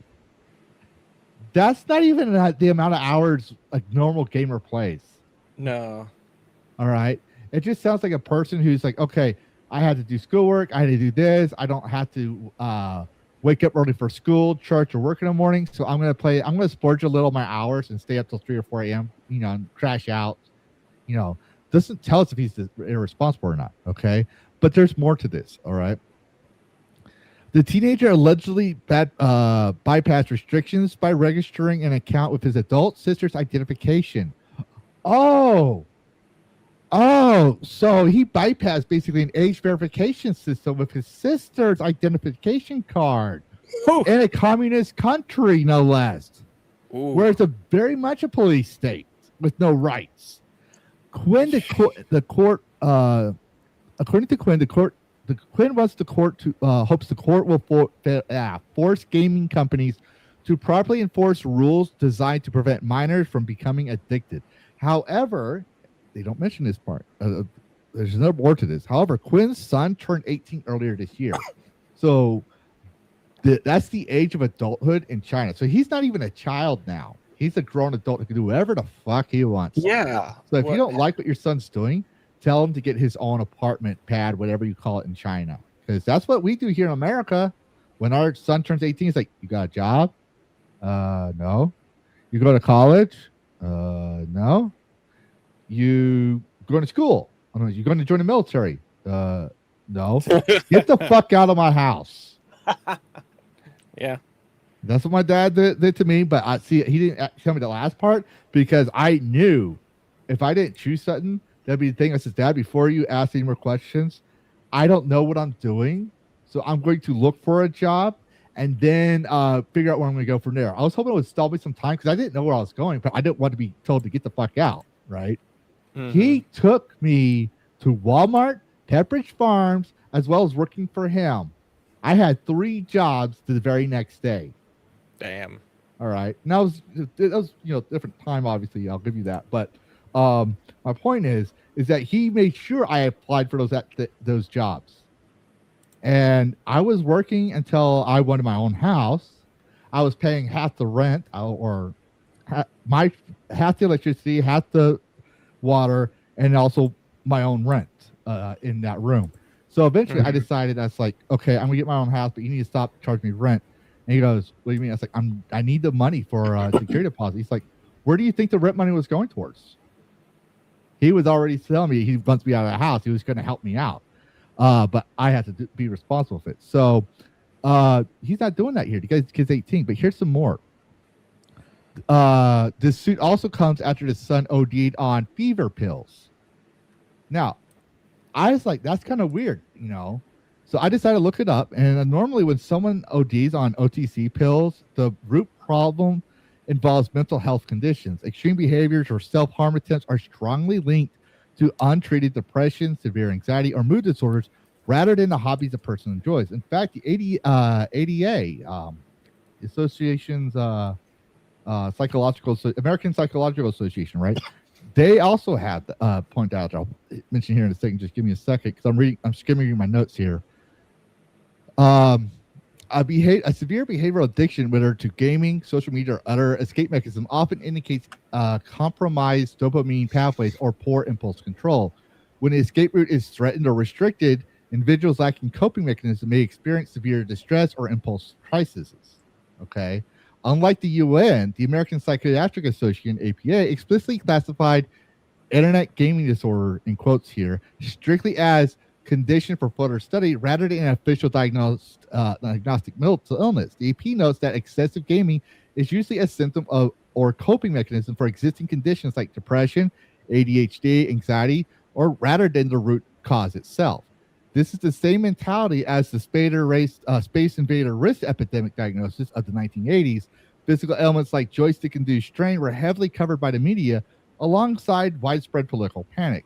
That arcade games caused juvenile delinquency and rotted young minds. The panic shifted to psychological violence. Following the tragedies like the Columbia High School shooting, critics heavily blamed violent video games like Doom, ignoring profound mental health issues and systemic social failures, which the Columbine kids who Doom was blamed for had actual mental health issues. So I'm going to ask you viewers, and I'll let Carrots give his own thoughts on it. But is it paternal failure or a severe addiction? You decide. It's a percentage. It's I can't ever really allow one side to take all the blame.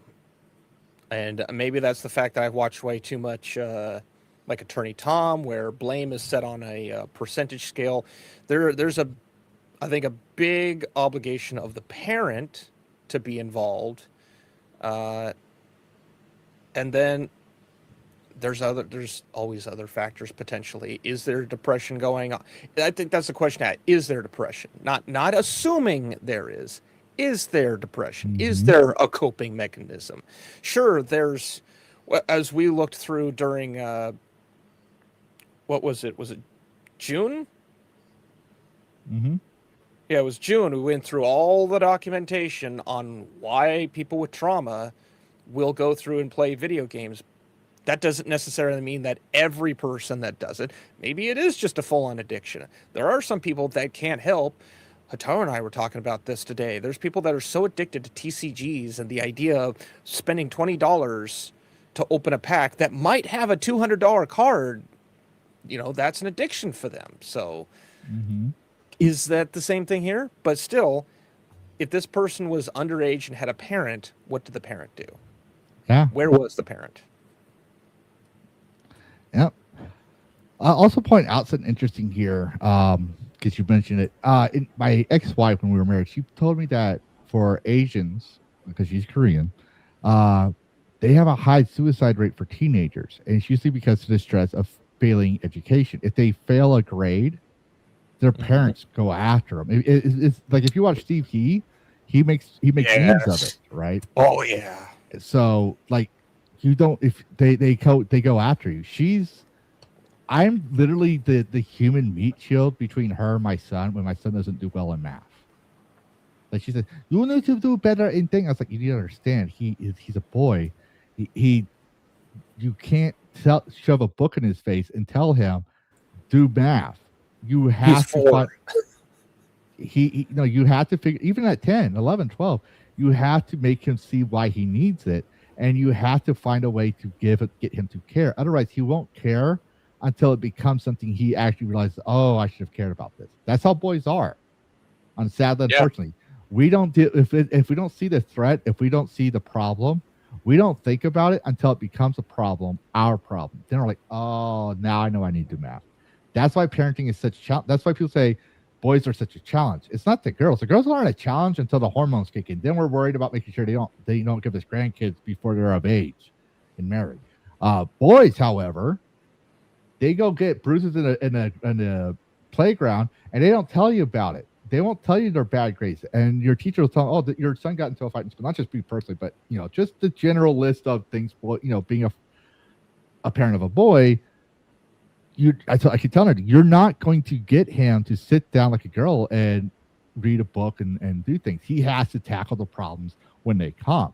So you have to make it something interesting. I use Minecraft to help him out. I use Math Blaster. I use things that, because video games, what are they? Conflicts, problems, and you have to find a solution. So he wants to play that game. He has to conquer that problem. Now, I do. If you do an hour of math a day, I'll give you. He has to do an hour a day for 5 days.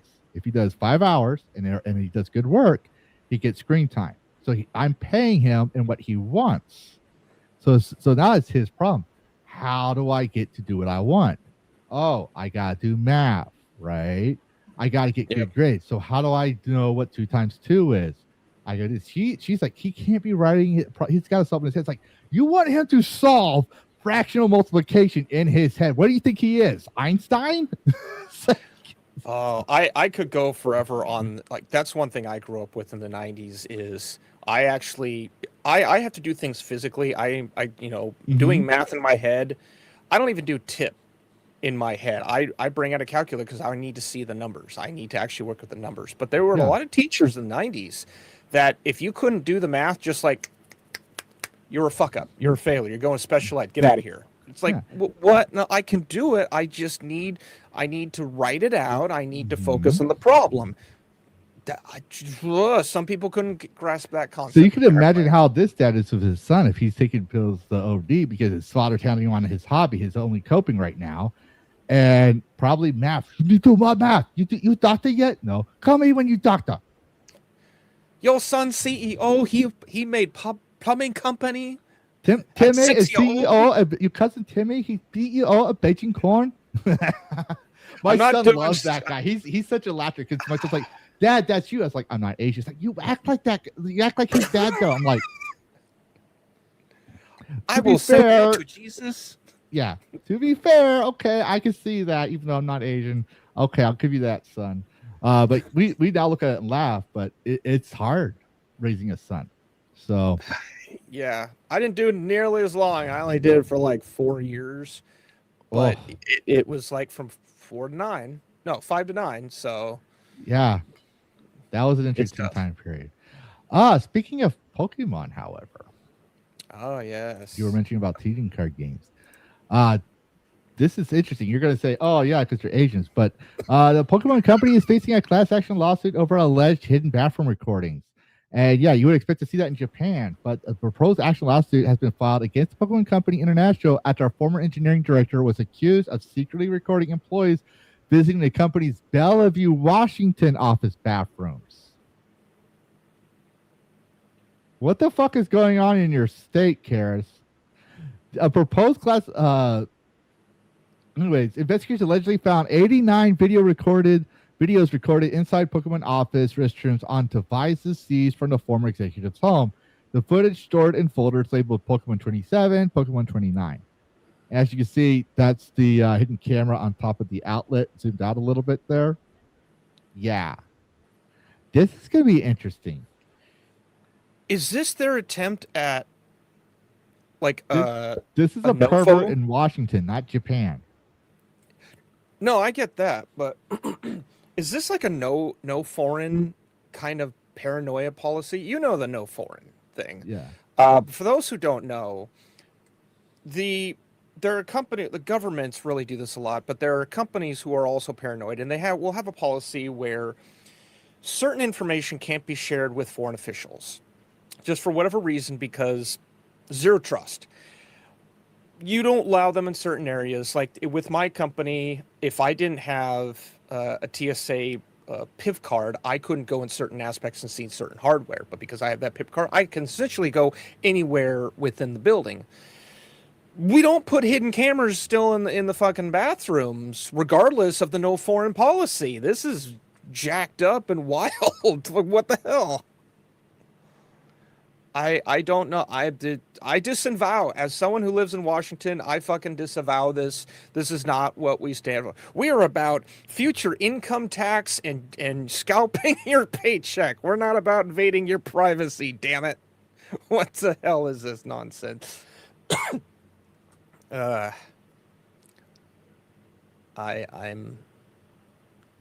think Levistra stepped out for a moment. That's okay.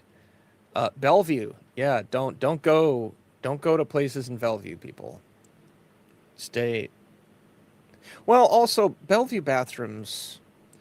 No, Seattle Bellevue, like city bathrooms, they're actually very unfriendly these days. My mom lives in somewhat northwestern Washington, and going to their bathrooms are just like closed off. They're not going to even allow you there. But to record the bathroom still, that's interesting. Yeah. Like this was actually an episode of The Mentalist once. I remember watching the episode. The principal of a school had put hidden cameras in the girls' bathroom / locker room, and Jane, or whatever his name was, he suspected of it, so he graffitied the mirror. And then they called him in and was like, yeah, someone reported you. And he just like opens up this cabinet, and there it shows the whole freaking get up. And the FBI is right there with him. It's like, this is insanely illegal. I wonder what happened. I'd love to be a fly on the wall for that lessons learned in the company. I want to know what, actually, I don't want to know. I'll just go. What I want to know is those files going to be destroyed, and where's he going? But anyways, let's go move on with something from Mark the Cyborg, about specs. I just shared this out here because I thought that was a very base statement to all people who make video games. If your spec sheet says with DLS, FSR, TSR on balanced, your game isn't running at 4K. It's running at 1253p. Also, 30 FPS should never be uttered in recommended category of a modern PC game. Optimize your games, which is literally what we see a lot. Is a lot of games aren't optimized. But yeah, this is Silent Hill, and it says there at the bottom, recommended 30 FPS on the other side. That's minimum 30 FPS. On high, 30 FPS. Wow.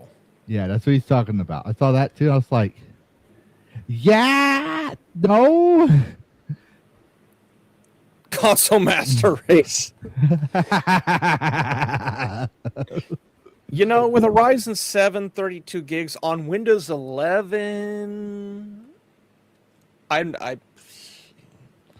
yeah, there's a whole lot of optimization need there in more ways than one. Okay, here's a question I have. So this is just for the general audience. You need a 4K game. You need a 4K monitor. You need a 4K kit. You need everything between the game engine and your eyes to be 4K. Something, and that includes your front side bus, your processor. Everything has to be able to handle 4K to get to your eyes. I guarantee there are aspects of your computer, be it laptop, desktop, that are not capable of running 4K. Maybe the video card isn't. Your RAM might not.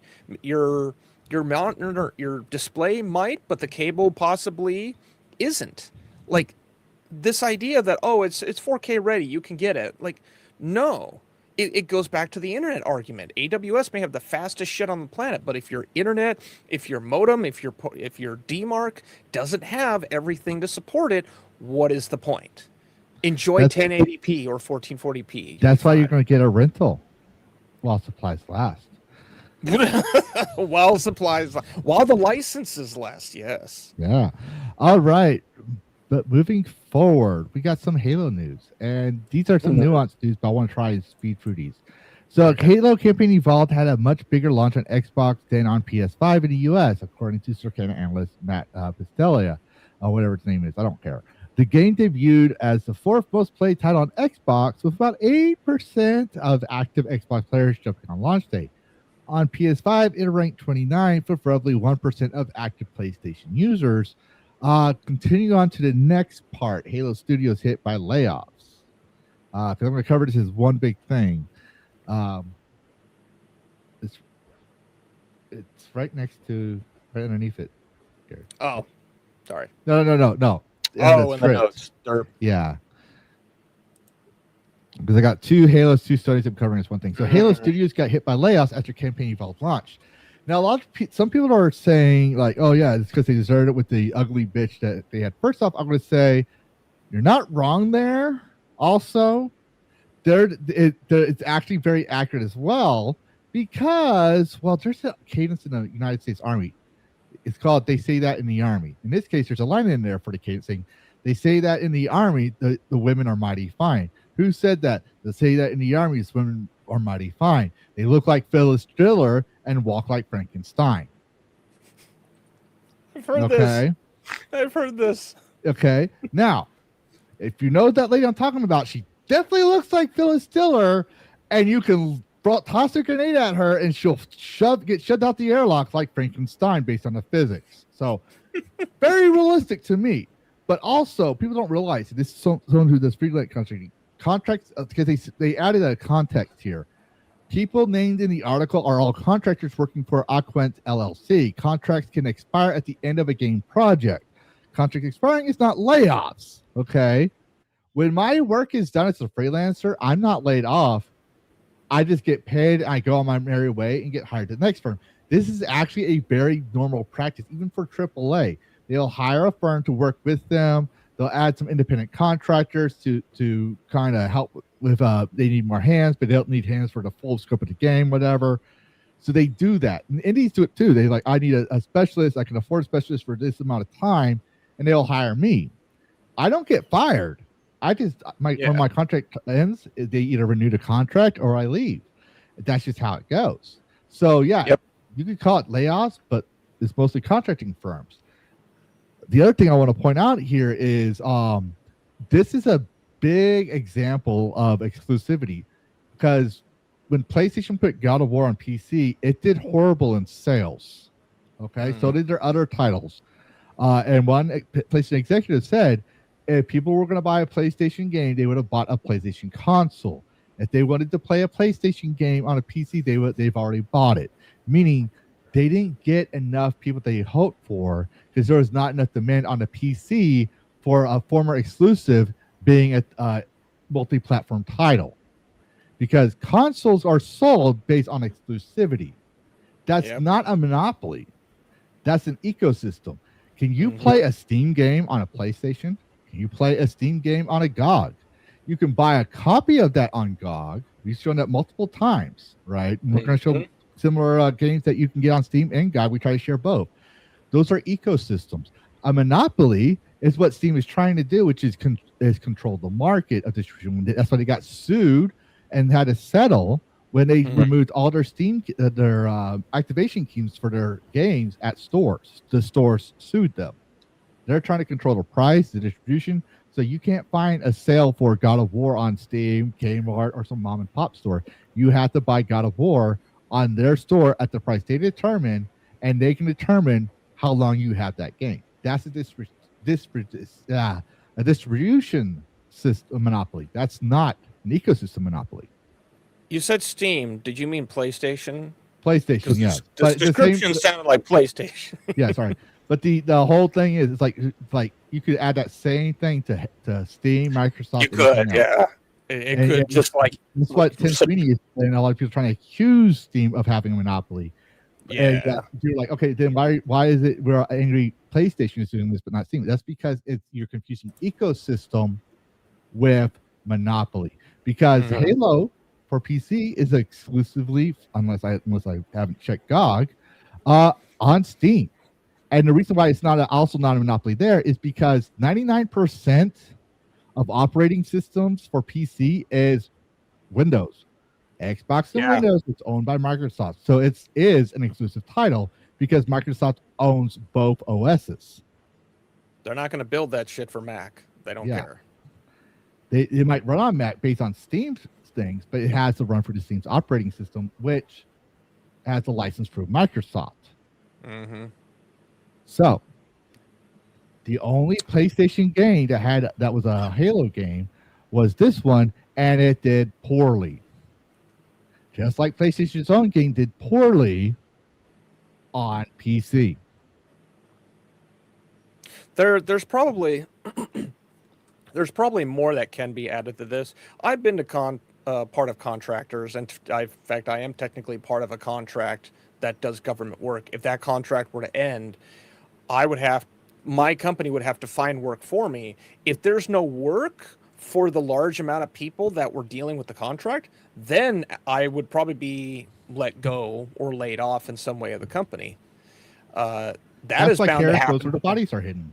Yes, I do.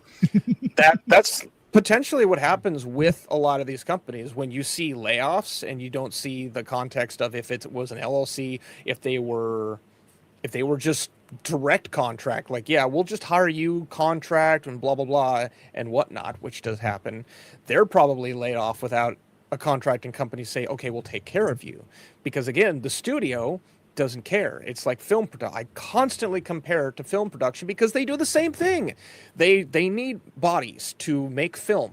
Once film done, bodies can go away now. You can go away. We're not going to pay you anymore. That's somebody else's problem. It's the same thing here. And people constantly get upset. Why is a company going to pay people who aren't doing anything? Like, it sounds cold, but that's just the fucking reality of it. Like, if it's a future project that you're doing R&D on, that's one thing. But 90% of people are going to be, they're not going to be needed anymore. Then they have to start looking for the future. Yeah, that's business. There's really no improving on that because it would have already been taken care of years ago. Thing is, you don't want to pay someone money if they can't be doing anything. If they're not doing anything, it's just a waste of money. No business can support that. Are you going to pay me if I was if I was a plumber in your house? Would you pay me to be there 24 hours a day, 7 days a week, watching you when you sleep, breathing on you when you're eating your food? And just standing by whenever some pipe bursts? Or are you going to call me when the work is there, expect me to be there right away, get the pipe done, and then get paid and get the fuck out of your house? I guarantee you're going to say, here's money, fix problem, get the fuck out. Yeah. And so if you're saying how dare these devs, and you're doing the same thing to plumbers, well, then you're pretty much of a hypocrite because it's literally the same thing. And you're not, no, I'm not saying you are a hypocrite. I'm saying if you believe that, you're a hypocrite. When reality it's just common sense. It's just how it happens. It sounds cold, but these people, most of them knew what they're getting into, and they were out by towards the end of their contract. Like me, I'm up by the time I'm like weeks away from ending my project, I'm already scouting prospective prospects. Yeah, you're looking for the next project because you'd like to have some sort of overlap. Maybe a week or two, or maybe a month, depending on what. But you want to have some overlap. It's the same thing as you're not going to leave a job without having another job lined up. Yeah, exactly. So this whole blowing up of like, how dare companies? What jobs have you worked for in the past where you don't think this is normal? Riddle me that. And it's not just like it's not just corporation. It may seem like we're defending corporation, but the reality is, we're just describing the nature of the beast. So people, I know some people are going to use it like, it's a win against against the wokeness. Reality is, yes, Halo is dying and all that stuff, but context matters, people. I think we covered that very well these past hour.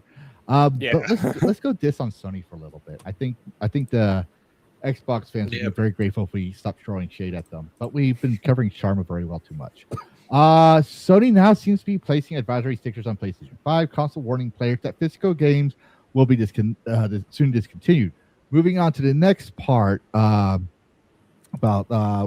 Sony is reportedly preparing to place more ads on the PlayStation ecosystem. According to recent reports, Sony is expanding its advertising business by hiring for roles focused on ad sales, advertising technology, all that stuff. So they want to be like Google Ads. That's going to piss more people off. Now, here's the thing I want to point out. The reason I'm bringing these things out there. Ads and microtransactions are for investors. It's not to make the game more money. It's to get investors to invest in them more for a better gain on return. So they want ads. And like we said, it's okay for you to have a pizza box that says Pizza Hut or a Coca-Cola can that doesn't break my immersion in the game, but it subconsciously makes me want to get a Coca-Cola later. And if I'm running out, I'll go to the grocery store and buy it. It's another thing to do a 5-hour YouTube ad saying, stop doing this thing right now. People think this diet works, but in reality, you need this and this and this. And they just go on for hours like, shut the fuck up. Where's the skip ad? Go to talk to your doctor about Lembiza. And YouTube does that to make you buy YouTube Premium. Yep. All right. Now the other reaction thing, solution. Yeah. Now the other thing, going back to the advisory stickers on PlayStation 5. Remember, Karis, we said not everyone, especially when we were covering PlayStation, note this, not everyone watches YouTube, not everyone is on X, right? They know, because we covered this as well, the majority of their players buy physical. They know this. That's why in June, they limited the external hard drive to 1 per order, right? Now they're putting advisory stickers saying, just so you know, we're going diskless next console. So they know there's a market demand. They know that you have a boycott out there saying, no disc, no buy for 30 days. We covered that, right? And this is where I agree with Legendary Drops, because I do this with Ubisoft. Why just 30 days? They told you their stance. And they told you they're not changing their stance now because you did your petition and it's waiting. We're not covering that because, as they said, we're sticking to this. It's obvious that the petition is over, right? Because they addressed it, right? So we're not covering that. They give you your stance. Why 30 days? Just say, you know what? I'm going to play the PlayStation 4. I'm going to play the PlayStation 3. I'm going to buy more aftermarket games. And if I want to play a future game, I'm just going to go to another ecosystem. I have not bought an Ubisoft game, and I don't know how long. The last Assassin's Creed game I got was Assassin's Creed Black Flag. Not the resync, the OG. And part of that was my son was born, so I could not get into the new ones. And then when I was like, okay, now I have time to play this because my son can take care of himself. He's going to school. I can spend a little bit of time playing on some of these titles. But Ubisoft's execs themselves came out and had this great, brilliant idea and all their wisdom to say, gamers, you better get used to not owning your own games. When I heard that, I was like, okay, you better get used to not having my money. And I haven't bought a game since. No matter how good I thought the game would be. I don't even try to advertise Ubisoft games. I'll acknowledge we have a milestone, which we realize, you know what? They're kind of using the indie number milestones. We expect them to have more as AAA because they make more money. And when you compare even when you compare to PC sales, it's the same as Windrose. It barely surpasses Windrose. Wow. There are indie games that we were able to list out 5 indie games in the past year that surpassed their sales. Yeah. Some even rival Elden Ring. I was thinking of something just really evil that I'm going to look into. So one of the things I've been doing as part of building DevBridge is I'm doing advertisements, and I'm looking into a demo of Roku ads, which you might think, oh, Roku, that's TV, that's expensive. Not anymore. Like, I can do Roku ads pretty cheap. I wonder, I need to look into who's actually going to do the advertisement plugin services for PlayStation, and I will craft a fucking video. I will craft something that is like pro GOG DRM free nonsense, and I will pay for that shit to air on PlayStation's network. So fucking help me. I will make that happen. I will go, do you want to own your games? Go to GOG. And I will just I will totally dig. I guarantee you, we PlayStation. probably won't cover it, but I guarantee someone else will cover it that's similar to us. And I'll be like, I guarantee you that was a gamer that did that ad. That Denver Street, whoever Denver Street is, I guarantee you they are gamers. That is a total gamer move. That's a total dick move. It's a gamer. I am, and because I have an LLC, I are you a real business? Yes, I am. Here's the fucking documentation. I am licensed. Don't turn me down. Yeah. I will make this happen. Mark my words, for those of you who have Roku, I'm crafting this shit right now and I'm going to look into it. You're going to see something from Deadbridge in the coming months from me. So it's going to be a little test. I will make this happen. Even if I can only do it for a week, I will make it happen. Yeah, and the thing is, I'm not surprised with the Sony thing here because, like I said, they've been planning this for 20 years. Yeah. I'm just surprised people that cover this stuff like we do are shocked about. I don't know if they're actual shock or if it's rage bait acting. I don't know. Might be both. But if you covered the writing was on the wall. I'm not gloating. I'm being serious here. I don't know if you're being disingenuous or you're just stupid. That's my personal stance right there. I don't mean to disrespect, but the writing's been on the wall. But speaking of writing and peeing on walls, so I just want to cover this real quick. But Jason Schreier has pushed back against claims that Blizzard's workplace misconduct allegations were made up, saying the reality is far more complicated. According to Schreier, the 2023 California settlement, which stands that no court or independent investigation substantiated claims of systemic or widespread sexual harassment, has been widely misrepresented as proof that nothing happened. He says both things can be true. The original California lawsuit contained inaccuracies and exaggerated claims, while many women reported real experiences of harassment. So here's the thing. All right. He's not wrong and he's not right at the same time. Just like with Asmongold, okay? Claims are hearsay. Many people reported real experiences. How do we know they're real? Well, we need them to go to discovery. That's what you need, okay? Discrimination. Here's the thing. They may have really felt they were harassed, discriminated, and they may feel unequal pay, and their complaints were ignored. Well, here's the thing. Women have paternity leave, and they leave and come back. That's a recorded thing. Compared to Joe Schmo, who's been working there, doesn't get pregnant, and stays. And so he gets promoted more because he's been at the office more, right? Discrimination. I got promoted. This guy got promoted because he's a man and I'm a woman. No. Were you there constantly or were you gone more? What's his work ethic like? Okay. Those are actual things, but the reason why they settled could be two different reasons. Okay. The defense in Jason Schreier's case, okay, right? Is they were afraid that what I just said could be true, right? Or not, sorry, no, that's against them. The thing on his side is they don't have the money to keep the lawsuit going, okay? And corporations will try to stall as much as possible to waste your money of your war chest because they have a team of lawyers. Granted, that's fair, right? That's a common claim. Or the other one is the reason why they agreed to settle is because they're afraid discovery would prove that the corporations were correct. They were innocent in this case, and they actually had nothing to sue them over. So after discovery, the case would be thrown out. All right. Because Schreier here says Schreier bases reportings on interviews around 50 current and former Blizzard employees.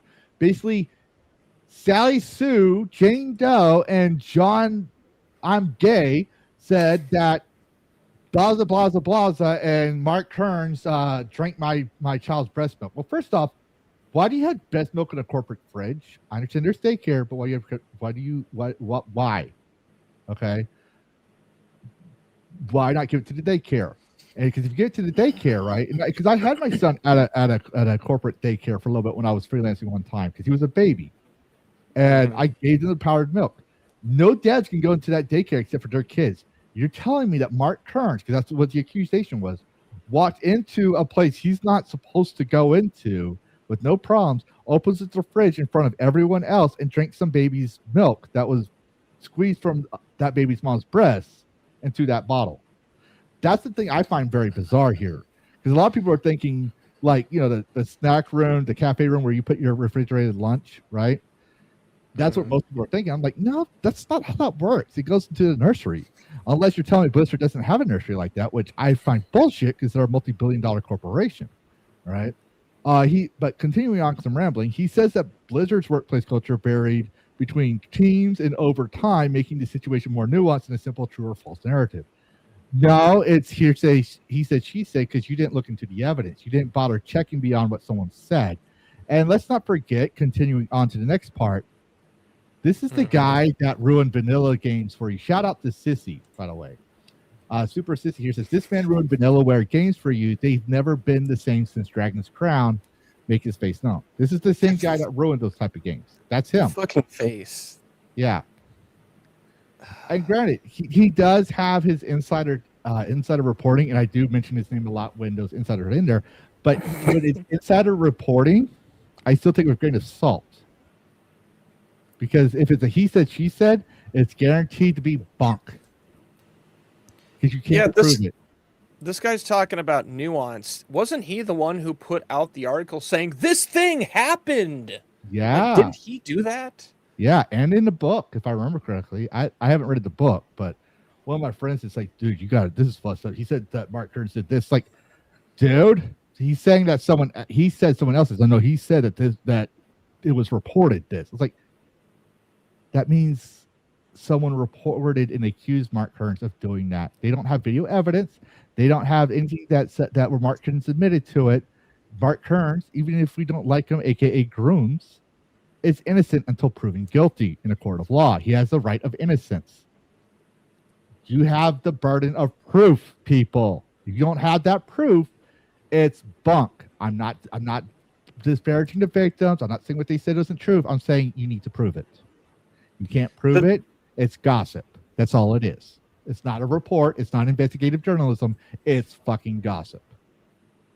This sounds like damage control on Schreier's part. Yeah. Which I can only take so much serious that comes out of his mouth, because I wonder how much he actually, like, he may have access. He could be very well embellishing a bunch of shit. Because what's the source going to do? Come out and say, no, that's wrong? That would expose them, right? He can't do that. He can't expose them, and they don't want to expose themselves. Like, he can say whatever he wants. That's why when someone says a anonymous source, even when I use an anonymous source, I try to be, I try to use that sparingly, because you don't like them.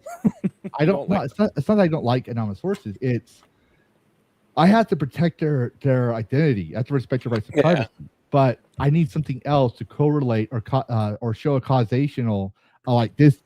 The evidence supports the testimony here, kind of, because I treat my viewers like a judge. I let them decide. I mean, like in the new intro, it says, right or wrong, you decide. Right? We lay out the evidence, you decide. We're giving you that here, right? I give you my point of takes and views, but so. I just wanted to cover that real quick because I don't like this guy. I really don't. And remember what I told you, Karis? Because this guy was a rage baiter. You remember what I told you about rage bait? You can, even YouTubers do this, right? Certain YouTubers, they will rage bait, and they'll do it for the clout. But they grow up, they blow up quick, but they burn out quicker too. Yeah, if you have the evidence, you're not going to blow up quick. You're going to go slow. Right, you're a slow burn, which means you build a lasting relationship with a large expanded record of being right all the time. Not because you were trying to be right, not because you're trying to be the first, but because you want the facts, and you build that reputation. You start we'll probably get people from our clips or our streams, or even your stream schedule if your videos of you have a history of quality content that got built up over time, and people started supporting you from that. And you get bigger the slow way, but it's harder to prove you wrong. It's hard to get you in a gotcha, because you're not thinking about gotchas. You're not thinking about being right or anything else. You're thinking you're focusing on the facts. When you focus on the facts, it builds up your reputation. And when you are wrong, You're saying, okay, based on the new information, we were wrong about this. So this part of what we learned was wrong, but it's also less likely to happen because you're questioning everything. You're thinking scientifically, basically. You're not thinking on your fields. You're not thinking on what tribe you belong to, what console generation you're loyal to, what corporal you want to fuck you in the ass. You're thinking on, I want the facts. No, GOG. Yeah.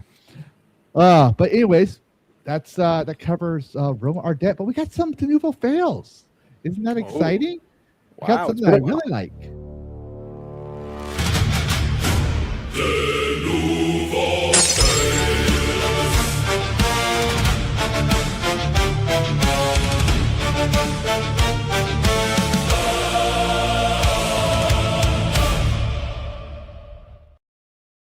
Yes, de novo fails. While nobody's talking about, we're going to document every single time a game has de novo, when it was pirated, when it was removed, and other things like that. So here we have, shout out to Noisy Pickle here. Noisy Pixel here. I can't speak tonight. Noisy Pickle. Yeah. Dragon Quest 7 reimagined removes de novo DRM on PC. The Steam page still notes it on it for now, but it's only a matter of time. No, sorry, that's not wrong. That's a different one. It still has the EULA. They still have a EULA on their Steam page. But if you actually go look on their Steam page, because I checked this, it's gone. It's removed. I went and checked. For those that are aware, de novo DRM is an information third-party anti-targeting associated with making games perform worse than they should. Ideally, this removal will provide greater stability and efficiency. So I would highly recommend, if you wanted to get DragonCast reimagined, now's the time to do it. They removed de novo. I'm looking at getting. I like the Dragon Quest. It has a free demo, but the only thing is they have a EULA. So I'm going to tell you what it says that you really need to know about. This product was licensed to you, not sold. That's the most important thing you need to know. Of all things, that's the first thing you need to know. Because if it's sold, all the other stuff doesn't matter.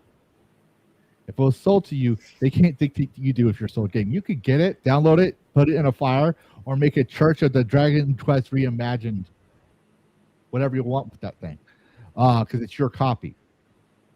But they're selling you, they're licensing it to you. So that's on you. I know. That's why I'm not. You see why I said that was the only thing that really matters is license not sold? I was not going to read that whole thing to them. I'm going to say the famous porn line, it's so long. Yeah. Oh, my God. But we also have news from Atomic Heart. Yes. Oh, damn it. Nope, it's the wrong one. There we go. De novo has been removed from Atomic Heart. The Steam page still notes it for now, but it's only a matter of time before that's updated to reflect the change. Sure, it took a long time with the original release back in February 2023, but de novo is now removed from that. It's almost, and I don't think it's because everyone's watching our de novo fails, but it's almost if that notice of people now covering it, like us, that they're realizing, oh, wait, it's not working. It's almost as if de novo fails. Always and forever. Yeah. And we got some more de novo fails. So while people like to part hairs with this one, Crimson Desert was bypassed the hypervisor with de novo, but now Crimson Desert de novo DRM was removed by Voices 38 as the latest. They said it was the latest game to be a piracy victim, but remember, the hypervisor pass.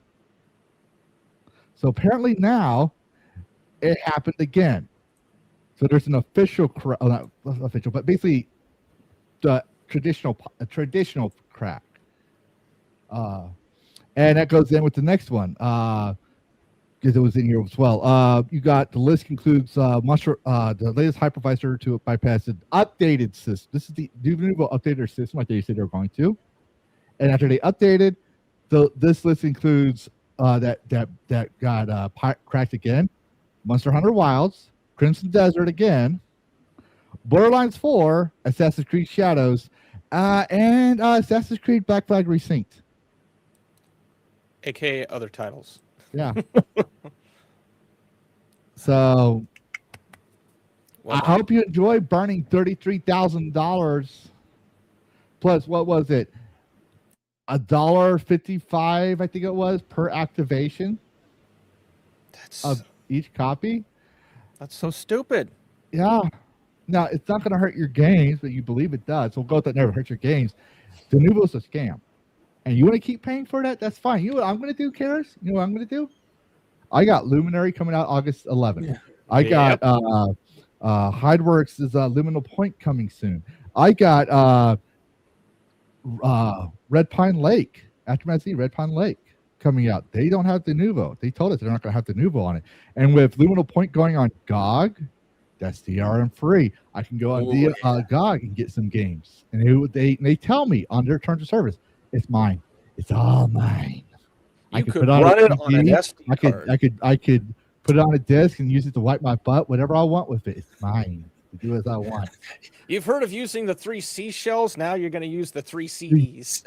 No, the 3 SD cards. 3 SD cards. There we go. So yeah, but that's all I got for Denuvo. I don't think I can really add much other than how long will it take? How long will it take before someone in the AAA sphere pulls their head out of their ass, they take their alpha brain, or they just suddenly decide,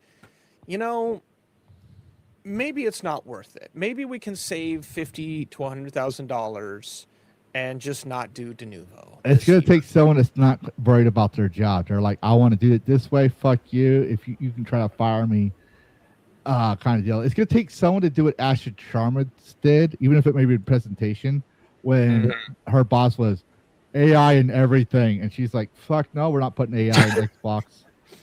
And she's from an AI division. She came from AI.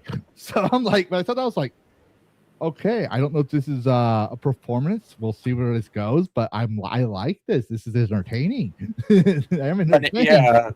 An AI runner who says no to AI, that's someone who's self-aware.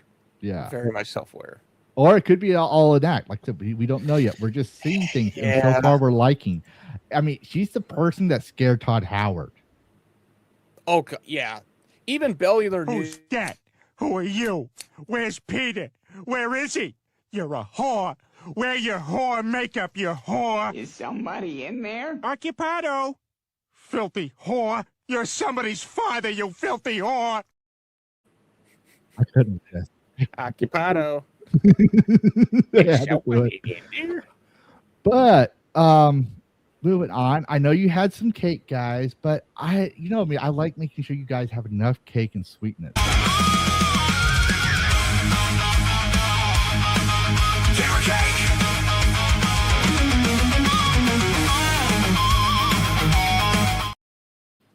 So this is going to move faster, but this is for another take of Veronica. Look how lovely she is. Don't worry, all you gooners out there, people who want to say demeaning women, she's not romanceable, so you're not going to see much gooning options. See, she's even covered now. Okay. And before someone says, yeah, they're spinning the knee. No, they're not. They're basing on medieval fashion. So, believe it or not, even though it's Christendom, women did have cleavage back then in their clothing. That was a thing. What? How dare you? And they were Christian. They were Catholics or Christians, Protestants, whatever you want to call them. Majority of them, yes, because they said it was Christendom, right? So that tells you they were okay with a little bit of cleavage, and Hollywood lied to you to promote a story narrative. All right, but this is Veronica, who serves Lady Elena. I believe Elena was the blonde. People went gaga. I mean, rightfully outraged about that made Knight's Path blow up. Which, by the way, I have asked them, and I'm still trying to get a hold of them for an interview. So we might have them on. But yeah, Knight's Path gamer cake for you. Excellent. But that's not another thing. How about Gothic Rogue Metrovanias? So this is an indie developer. This is what I was telling you about. The indie developers make a graphic rogue Vania about a daywalker descending into a corrupt labyrinth to save her brother. This is Bloodbreaker, right? But here's the thing. It's 2D side scroller. With a lot of background. Yeah. I'll It say has a 3D. It has a 3D cutscene. Looks like, right? But it's 9 times out of 10. It looks like it's side scroll or 2D. I still like it. 2.5D, where like you're looking at 12 different layers of background. Mhm. Terraria does this. It's got like 4 to 6 layers of background. I think Darklight has 2.5D. 2.5D is really cool because you're constantly, well, at least for me, I'm constantly looking in the background like, ooh, what's there? Can I go there? Can I visit that? It's so cool. Yeah. And it's heavily stylized. That's the other thing about 2D or even 2.5D. You kind of have to stylize it just for it to really pop.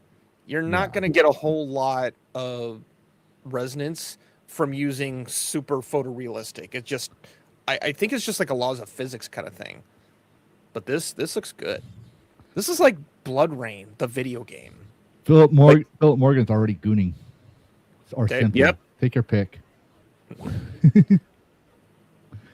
Yeah, I thought that was pretty cool though. I might get it just because it's like, okay, you got the 3D graphics for the cutscenes, cool, and it's also 2D, so it's got the best of both worlds. And I do like the style and design.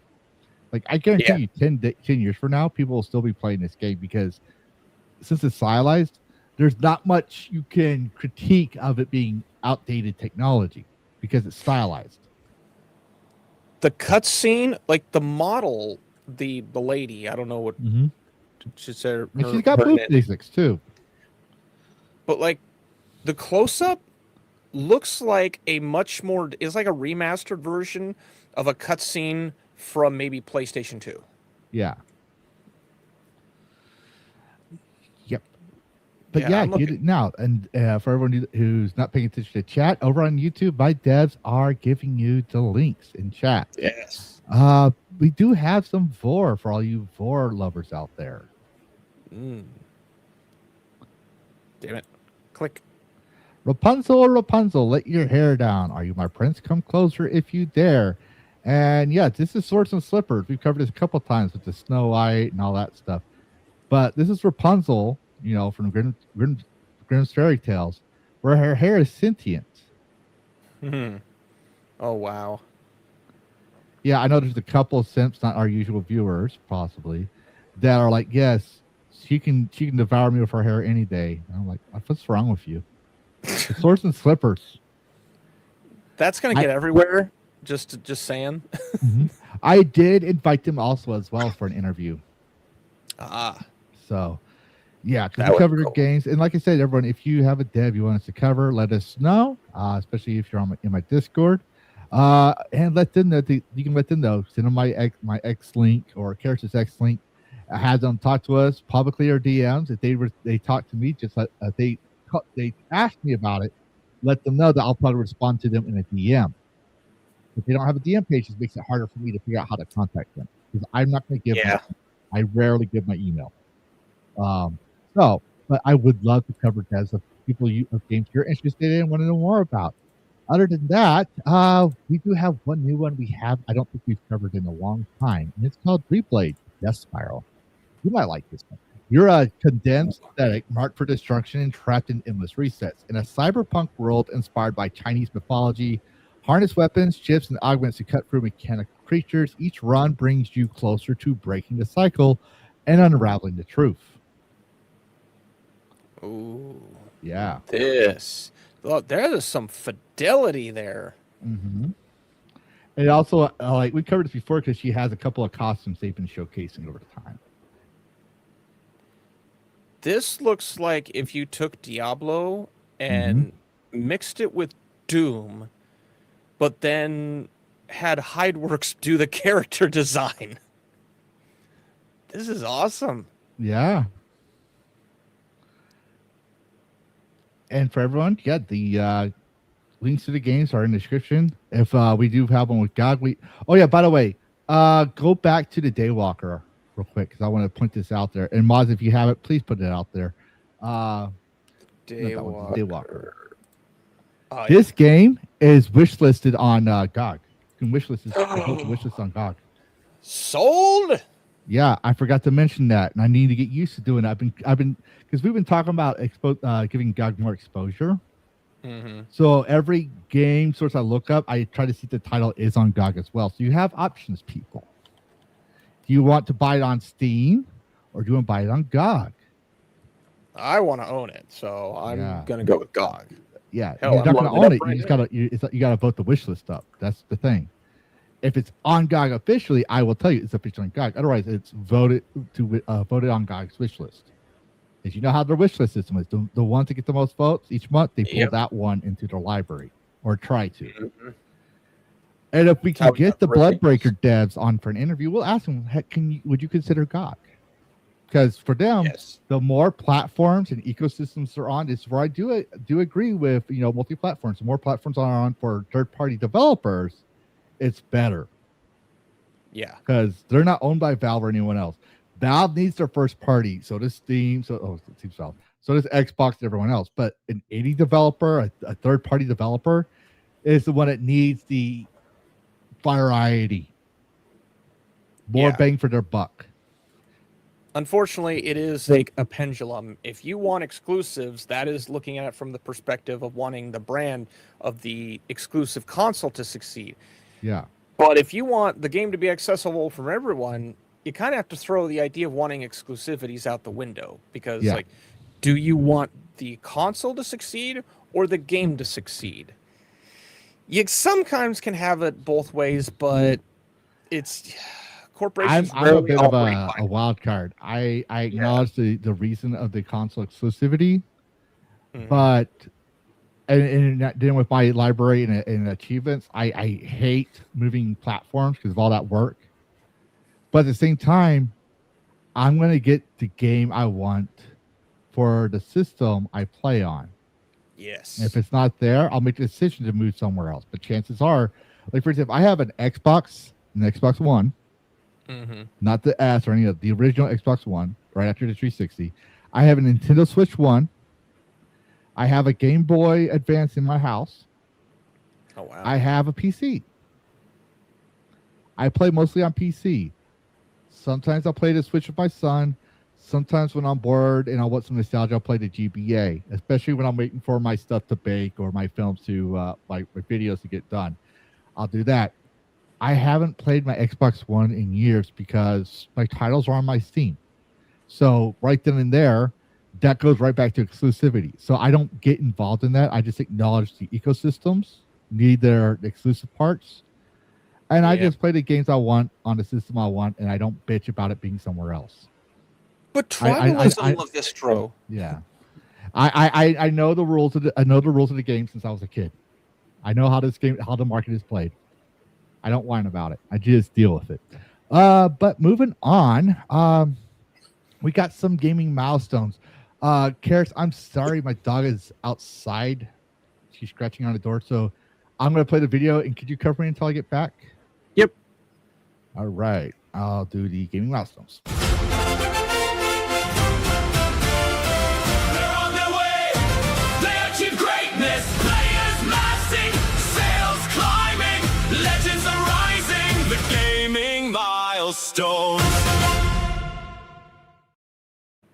All right, gaming milestones. We're starting up with Dead Rising series, which I didn't actually know this. 20th anniversary. Boy, don't I feel old.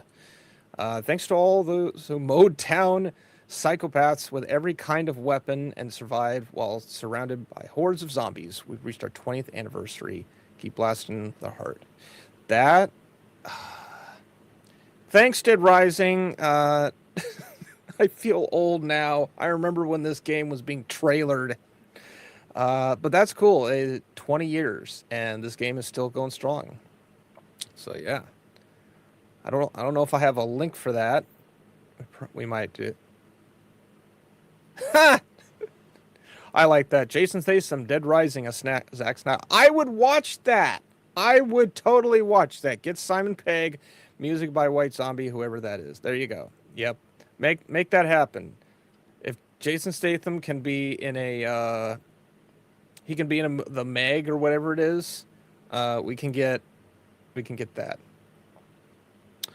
Who else we got? Doctor has won a major Super Smash Brothers Melee tournament.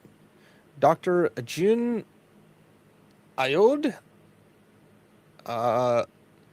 Malhotra won Get On My Level 2026 after an incredible run with Peach. Wow. He beat several of the world's best players and took the grand finals 3-2 after a bracket reset. It's the first time Peach has won a major tournament since 2018. Wow, that's... I don't really do tournaments much, but we're in 2026, so it's almost 10 years. That's impressive. At 31 years old, I guess that's like his handle. Yeah. Is now one of the oldest first-time major champions in gaming history. Well, congratulations. And he's a doctor, folks. Yes, a doctor who knows his Smash. Do not cross him with Peach. I thought that was very impressive. And like I said, anyone can do stuff like that. We'll celebrate it. You flown our community says, I once did a 17-day survival on Dead Rising. Or like, yeah, you can adjust the time and remaster. No, OG. I'll be like, and that's a milestone, folks. There's another person that did that. But moving on, I'm sorry about that. It turned out it wasn't my dog, by the way. It was my cat. The dog was just more priority. At me like, you come out of your office? Why? And my cat's out there like, there's a kitty out there. She's scratching the windows. That made me think it was the door. I scratched that. So yeah. But we got some milestones for Fantasy 7 Revelation. And don't get it twisted here, right? There's a chance that Final Fantasy 7 may not have a physical edition, but the director of the game is actively pushing to avoid that. So you got someone in AAA pushing for physical. They see the writing on the wall as well. Yeah. And Square Enix usually not exclusively, but almost exclusively deals with Sony. Most FF titles are Sony titles. They're pretty good. They're quite close in their business relationship. Yeah. That would be interesting to see. Get Moodhar's opinion on that if he's still covering that. Yeah. But you think that's interesting? You remember Keith Cobalt, right? Just days before launch, they've hit 75,000 wish lists. Hell yeah! They hit 100K by Tuesday, though, August 11th, when they launch. And for those who don't know, the more people wish list your game, the higher the discount they'll do on launch day. I was just going to ask that if that's the same guy. Yep. Keith Cobalt, yep. Imagine any AAA doing that. Imagine Call of Duty Blops 8 or Modern Warfare 5 or Grand Theft Auto 6. If they've already got pre-orders in the millions, so that doesn't matter. But imagine if they had wish lists, and every set of wish lists, like 100,000, oh, you got this much more of a discount. It'll never happen. Yeah. Now, speaking of things, remember how we talked about like AAA celebrating like 748 3 days, 700K sales, right? Mm-hmm. I got you some from a game we covered on upcoming games before called Corsair Cove, alternate art games to consider. Pirate City Corsair Cove celebrates a strong launch with over 100,000 players. Holy shit. 100,000 players in one day. Well, just putting that out there. That's for any developer. I consider that a milestone. There was like 2 million of mixtapes sold, but only concurrent was like 2,700 or something. Yeah. And this has got... Hey, this will be the embarrassing thing. So, I'm trying to think what game was it that had JT was covering it a lot. Oh, High Guard. Yeah. High Guard launched to like 120,000 players, and within like 24 to 48 hours, it was like tanking. Yeah. I have a feeling this may last longer. People are gonna the haters are gonna come out and they're gonna say, "Oh, now it's down to like 80." It's gonna be at nighttime when people are fucking asleep, but they won't mention that. Or a weekend. We'll just put it out there. Yeah. I will also point out this is also a city builder. That's a very niche market. Yeah. It's a strong market because city builders are they grab for the next city builder. I used to be a city builder player in middle school, but I'm just saying it's a very niche market back then and even today. But 100,000 players for an indie focusing on city builders with pirate city building, basically. We kind of need one. Cities XL was like one of the. We didn't really have anything to replace SimCity. The EA SimCity, it doesn't exist. We don't talk about that. SimCities XL was really successful, but SimCity or Cities, what is it, XL2, supposedly was just a disappointment. And we really haven't had one that got a lot of people's attention, and this one may. And it's kind of right because Will Wright, when he did the Sim games, he never really considered his games video games. He would actually say it's a cross between an electric toy, not a video game. I'm like, a video game is technically a toy. It's a game. Yeah. Games are toys, Will. I mean, I understand this guy's a legend. He's been building games since I was in diapers. Got it. But it is a toy. City Skylines. Thank you, Alan. That's what it was. And I loved when he built the Sims. Did you know in the 90s Sims, you could unlock the statue of Will? It was literally Will Wright as a statue for your city. I heard about this. I never did it. I never got that, but I think I heard about that. Yeah. I thought it was hilarious. I don't care if it was pretentious or egotistical. If you make your own game and you put yourself in game like that, but at least back then, it's not pretentious because we don't know your thoughts. You're not on social media giving us your politics and stuff. We don't know much about you. So it's like, it's you built your game. You're letting people know who you are. You're putting yourself in the game. Okay. People put their own names and stuff hidden in their own artwork. I'm okay with this, but it's hilarious. There was even an Easter egg, someone told me. I think it was from Sims 2 or 3. But Will was a Sim in the game that would pop up every once in a while. I was like, interesting. I was thinking back. I wonder genuinely if for those who have like Electronic Gaming Monthly, PlayStation Gaming, Nintendo Power, how many interviews with devs, if you can find them, look where they started asking political questions. Oh, who'd you vote for in the election? Oh, what is your stance on gay marriage? Find those questions. I genuinely would be curious to know how political were the questions, or did they just focus on the game back then? I guarantee you look and read the like video game history archive. I think it's called the VGA. They have archives of old video game magazines that they try to scan and put online. Oh, wow. I guarantee you could read those interviews.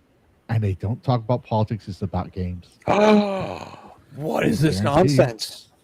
That's why we try not to cover the anything beyond games too much unless it reaches the game world. Then we discuss it. Because they do there's those times where they cover those little things. It was the editor's opinion on that topic. Because gamers are like, is this true? Does my game really make me a homicidal slasher serial killer maniac? And they're like, no, they don't. It just makes Here's the reason why. This is what they're not saying. Because that's their job. They would investigate these things. They would ask the developers these things. And we used to trust them because we didn't have the access they did. Now we do. Literally. So we can pick apart what was a lie, what was not. Speaking of which, I want to move on because that's the excellent part we want to cover later. But we got some news from Nice Path again. They reached 400,000 wish lists. Seeing so many of you believe in Nice Path is absolutely incredible and truly humbling. Our small team of 4 is working harder than ever, pouring everything we have into making the upcoming demo something truly special. Now, granted, some of those people are probably people that are like, okay, they're anti-woke or they make gooner things, so I'll support them, but I probably won't buy the game. Just like the woke do, okay? I'm calling both sides out here, all right? But then you got a lot of people that will buy this game. 400,000 wish list still motivates these people. Like, you don't understand, when you have 400,000 people saying they want your game, regardless of the buy, and they want your game, that means I got probably more that will buy this game. It's more people that want this game. It motivates me to buy this game, right? Yeah, this is just the people who know and who have the motivation. There are people who don't know about this yet. And if you think I'm not right on this, or they don't know about this, go down to the next one.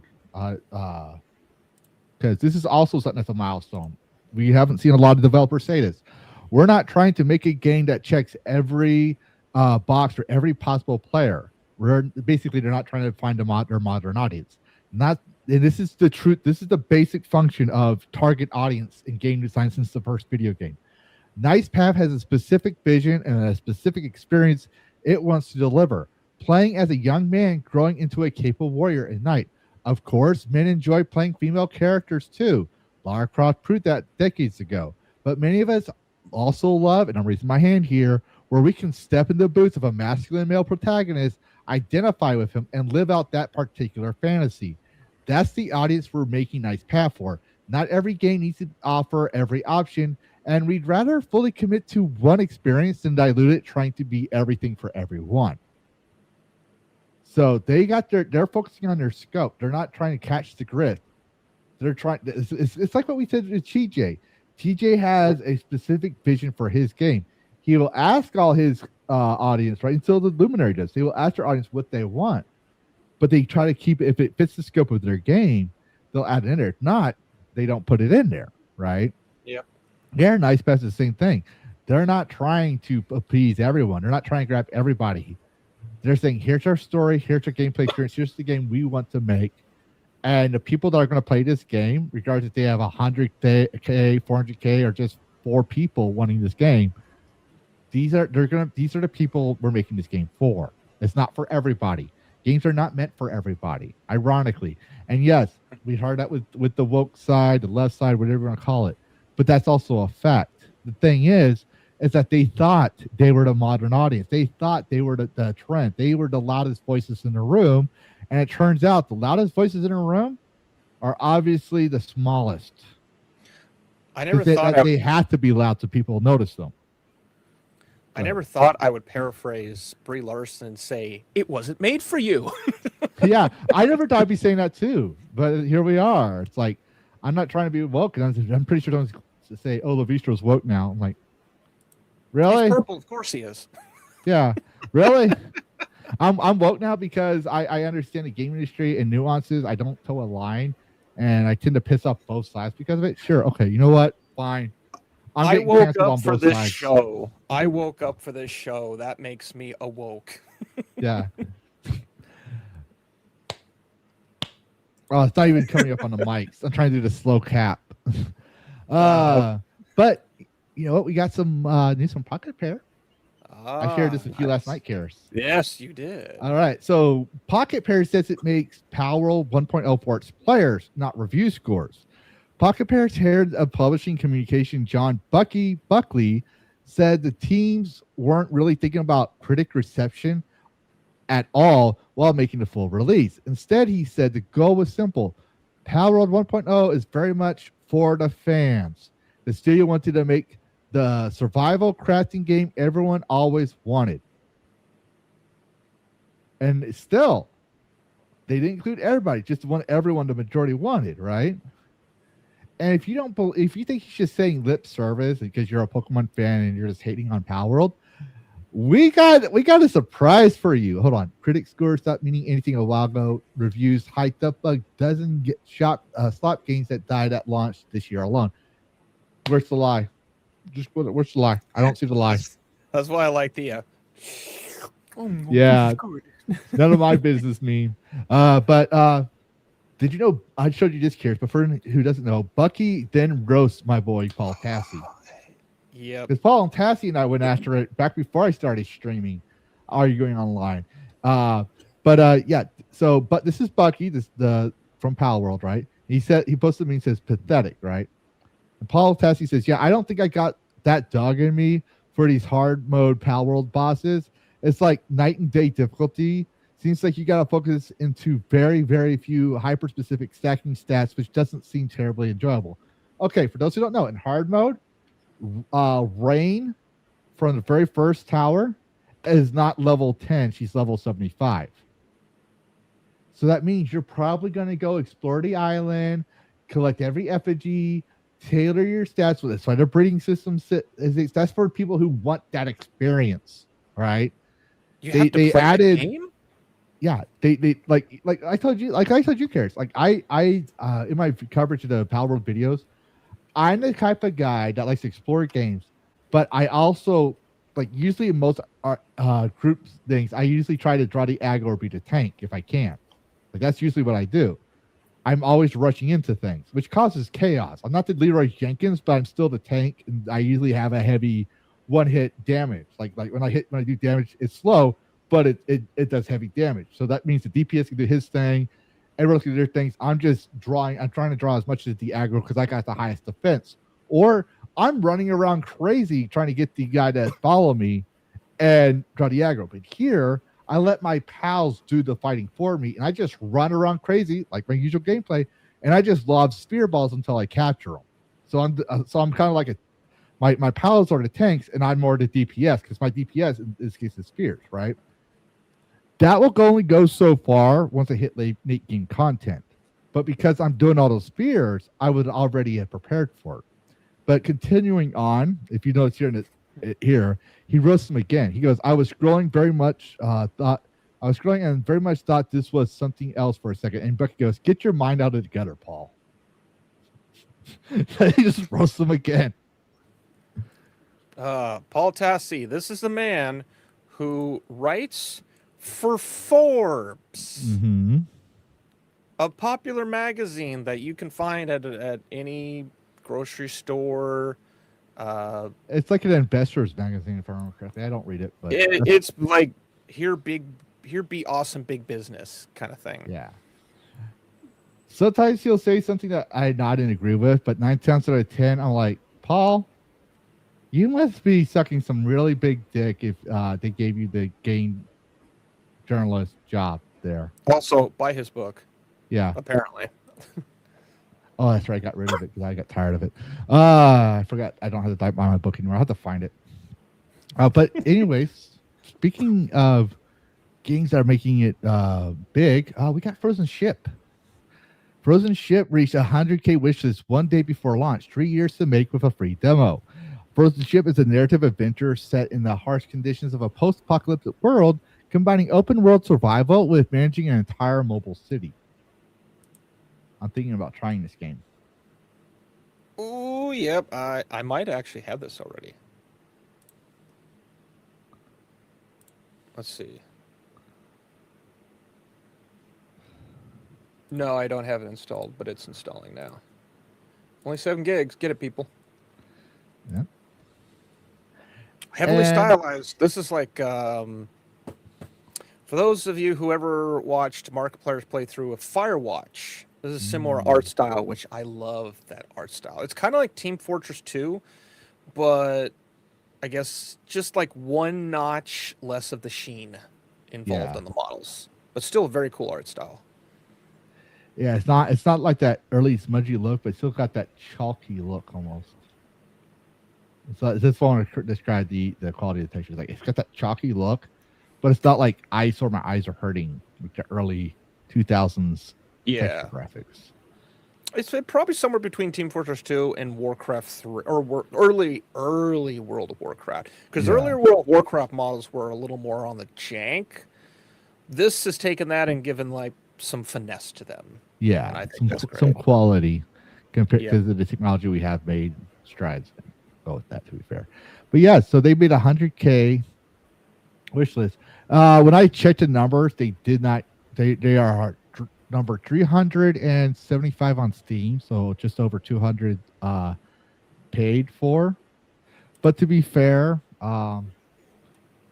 most people have bills to pay, and it's been a few days. I will say that, but you got 100K wish lists. Yeah. So people are saying, I'll probably get this game when I had the money for it, or when I can get it. So we'll see. We'll see how it goes. But yeah, Still a milestone. I mean, wishlist is just like free advertising. It pushes them out into Steam's algorithm. Can we roll that back Mm-hmm. and watch that animation of that cat stretching? Yeah. That is impressive. That's the kind of animation that used to lag out your 56K dial-up because a character literally took that long to die. Yeah. That's impressive. Yeah. And that covered. Oh no, we got upcoming games. Yes. Why would I lie to you and say that's it when I know there's upcoming games? Because I know some of you are falling asleep. Because you're all GOG has brutal diesel punk simulator Iron Nest heavily turnt simulators out now. Step inside a colossal 5,000-ton war machine and dominate the battlefield. And it's on sale for the next few days, by the way. Excellent. Was this the one it's a simulator? You looked at before and you were this is the one that was like really intricate with the tank controls, I think. Mm-hmm. But it's on GOG and they're announcing it, and I was like, you know what? I might as well, because there's someone that's gonna want that game. I might say like this is something like too much for me, but this is a simulator game. Mm-hmm. And yeah, there's someone that's gonna want to simulate being in an actual tank like this. So go right ahead. More power to you. Hell yeah. Yeah, work here. I don't have the I have to, I'm going to see that. What work here? Is that my I don't work here? Yeah, it's I don't work here. Yeah, I just work here. Yeah. That's funny. I forgot I named it that. But yeah, work here. But continuing on, we got something that I've been putting on all my friends' DMs, and I even posted on Steam. But you have until tomorrow, people. It's free now. To celebrate the upcoming sequel, the developers are giving away Breath Edge on Steam until August 9th. And I would wish I didn't play this yet, but I tried it last night, and I was late to stream, so I didn't stream last night with Karis for Abiotic Factor. This is Subnautica in space, and it's so self-aware. It's hilarious. Like for example, you actually get dragged in by a couple of robots who want you to tell them the truth, and you have an option to spit in their face or tell the truth, the robot. And so you spit in their face, and you had this robot behind them hit you with a baseball bat, and it repeats the line again.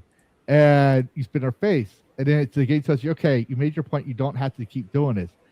I was like, what happens if I do? I did it a few more times, and I got the achievement. Hold on, let me pull this up. All right.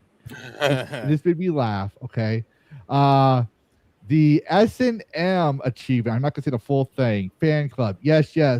More. Like use me like a chair. Oh, yeah. Basically, because it kept saying I spit in their face, and the reward is you get hit with a baseball bat. After a certain amount of time, you get the achievement. There was things like the robot would smoke, and they're like, okay, we don't condone smoking, this and that. And they see it in a snarky way, and you have a choice. Yay, more censorship, or no, don't censor my game. So you can choose if you want the cigarette or not. Like, it's very self-aware and hilarious. Breath Edge. Not this one, Breath Edge. Free, I recommend it. And like I said, I'm not kidding. It's Subnautica in space. It is literally Subnautica in space. And it's also on GOG. So you can pay the $6. Yeah. Here's what I'll do. If you don't have $6, okay, fine. Go get on free on Steam now, because it's not your game. So you're not really wasting money. Okay? Play it. If you like it, go on GOG, buy it on GOG. That way you have the license copy and the GOG copy. And I guarantee you're going to like this game. If you like Subnautica, you're going to like this game. I was laughing my ass off. That's why I was late to the Abiotic Factor stream. No, that's reasonable. This has the aesthetic, and I can never remember what it is. Oh, one more thing. Hold on. One more thing. They also have like I don't know how it's. I'm guessing from the background she's a real person, but you have this character that goes in your chat as well as you remember like the AI system in Subnautica. You have that chat system in your suit, but you also have a third party that texts you every now and then called Babe. Yeah. And it's just a set of boobs as a profile pic. So it makes you think she's probably a bot. But I'm guessing from the background picture here, that's probably Babe because you play as a dude. Okay. And I'm like, yes, this is awesome. Plus, you probably don't want to stream this game because there's a murder scene out in Sub-Zero because the ship exploded, where there's a guy with a lamp shed through his chest and he's handcuffed to a bed, if you know what I mean. Damn. Yeah. I found a game, the art style this reminds me of, which this originally started as a book. It's called The Invincible. I believe there was a movie. I heard based this off game. I got this, I think a couple years ago, but I've never played it yet beyond like 15 minutes. It looks gorgeous. It looks absolutely amazing because it has that like futurism retro look. And seeing this on Breath Edge, I love this. I love this aesthetic. It's... I don't know fully what the term is for it, but there is a term to describe this. And I love that. I'm definitely going to get this on GOG. Yeah. In fact, let's just add it. Yeah. And by the way, make sure you get it for free on Steam. Oh, it's already downloading on Steam. It's at 94%. But yeah, I saw this. I shared it with Cinevere. I shared it with you. I shared it with Alan Jones. I shared it with most of our friends that I thought would like this game. I know Sonia was like, this is too hard. I don't want to play this game. So I was like, okay, I'll respect her wishes. Don't give it to her. But in case I'm wrong, you can go click the link here that's in the chat, just like you. That's on GOG. For the Steam, you can get it in free. And if you like it and you want it to be yours forever, you didn't waste any money because you can get it on GOG. So you got two options. But I haven't been doing the trailer things for a while, but I got one here for Car Park Capital. And I'm not going to do the whole in world. In a world where walking is still an option, one man has a better idea, introducing the ultimate sales strategy: alligators. From the publishers of Tetris, the Atari version, and a mind of unknown indie developer, Hill College Interactive. Why wait for traffic? Why wait for demand? Just release a few hungry reptiles onto the sidewalk and watch the citizens sprint towards the nearest parking structure. No more pesky pedestrians. No more public transport. Just pure, beautiful, four-wheeled freedom. And a whole lot of screaming. Because nothing says, I need a car, like a 12-foot gator between you and a bus stop. Car Park Capital. Pay paradise. Put up a parking lot. Unleash the reptiles. Sell more cars. Parking at a Steam near you. Wish list now before the alligators do. And abductors separately. Not liable for any car purchases from playing this game. This is just an Agent of Chaos's absolute wet dream. This is the kind of game Joker would play when he was 5. What are you talking about? I want this game. That's why I made a trailer for it. If you want to use that as a script for one of your things, I will give you the script. Oh, I already did. This is the kind of game that Joker would play when he was 5. Yeah. I'm curious, how much is this thing going for? Oh, it's coming soon. That's why I said coming soon. I missed that part because I think I was looking at the part where he did like the drag and just dropped down 40 gators. Is like, what? Mm-hmm. You drop these things like it's literally. I think Josh from Let's Get Me Out was playing this. That's why I think that's where this clip has come from. I'm joking, but I'm saying it sounds like something Josh would do. Oh, jeez. Josh has like ruined a lot of games for me. Not in the sense of like I hate them, but what was like Star Rupture.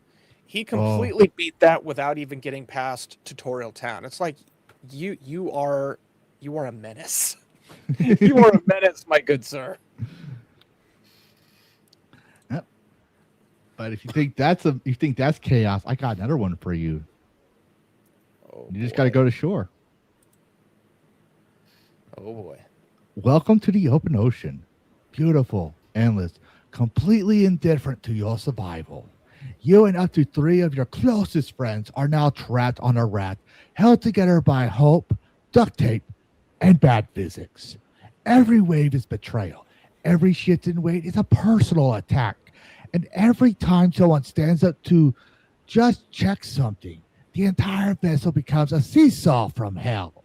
Sharks circle, storms approach, tsunamis RSVP, hunger sets in, but the real apex predator, the guy who keeps paddling left while everyone else is just going right.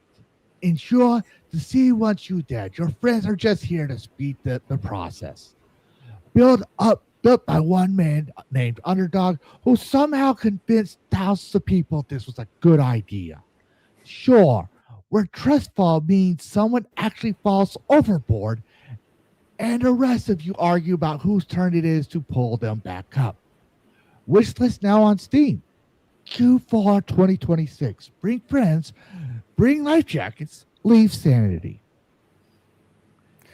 I try to do that documentary, like nature documentary voice. I can't do it. David I try. Attenborough. It was pretty. It started off as that, and then it kind of started leaning into like whispering Pai Mei. Yeah, I was literally like, I need a water because my throat is being strained doing that. The very name of this game is a pun. It's either shore, like the shoreline, or sure, we can die.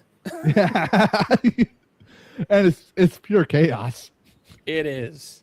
Like the one guy that's always paddling left. It's like, oh jeez. It's a friendship destroyer. Yeah. It's perfect.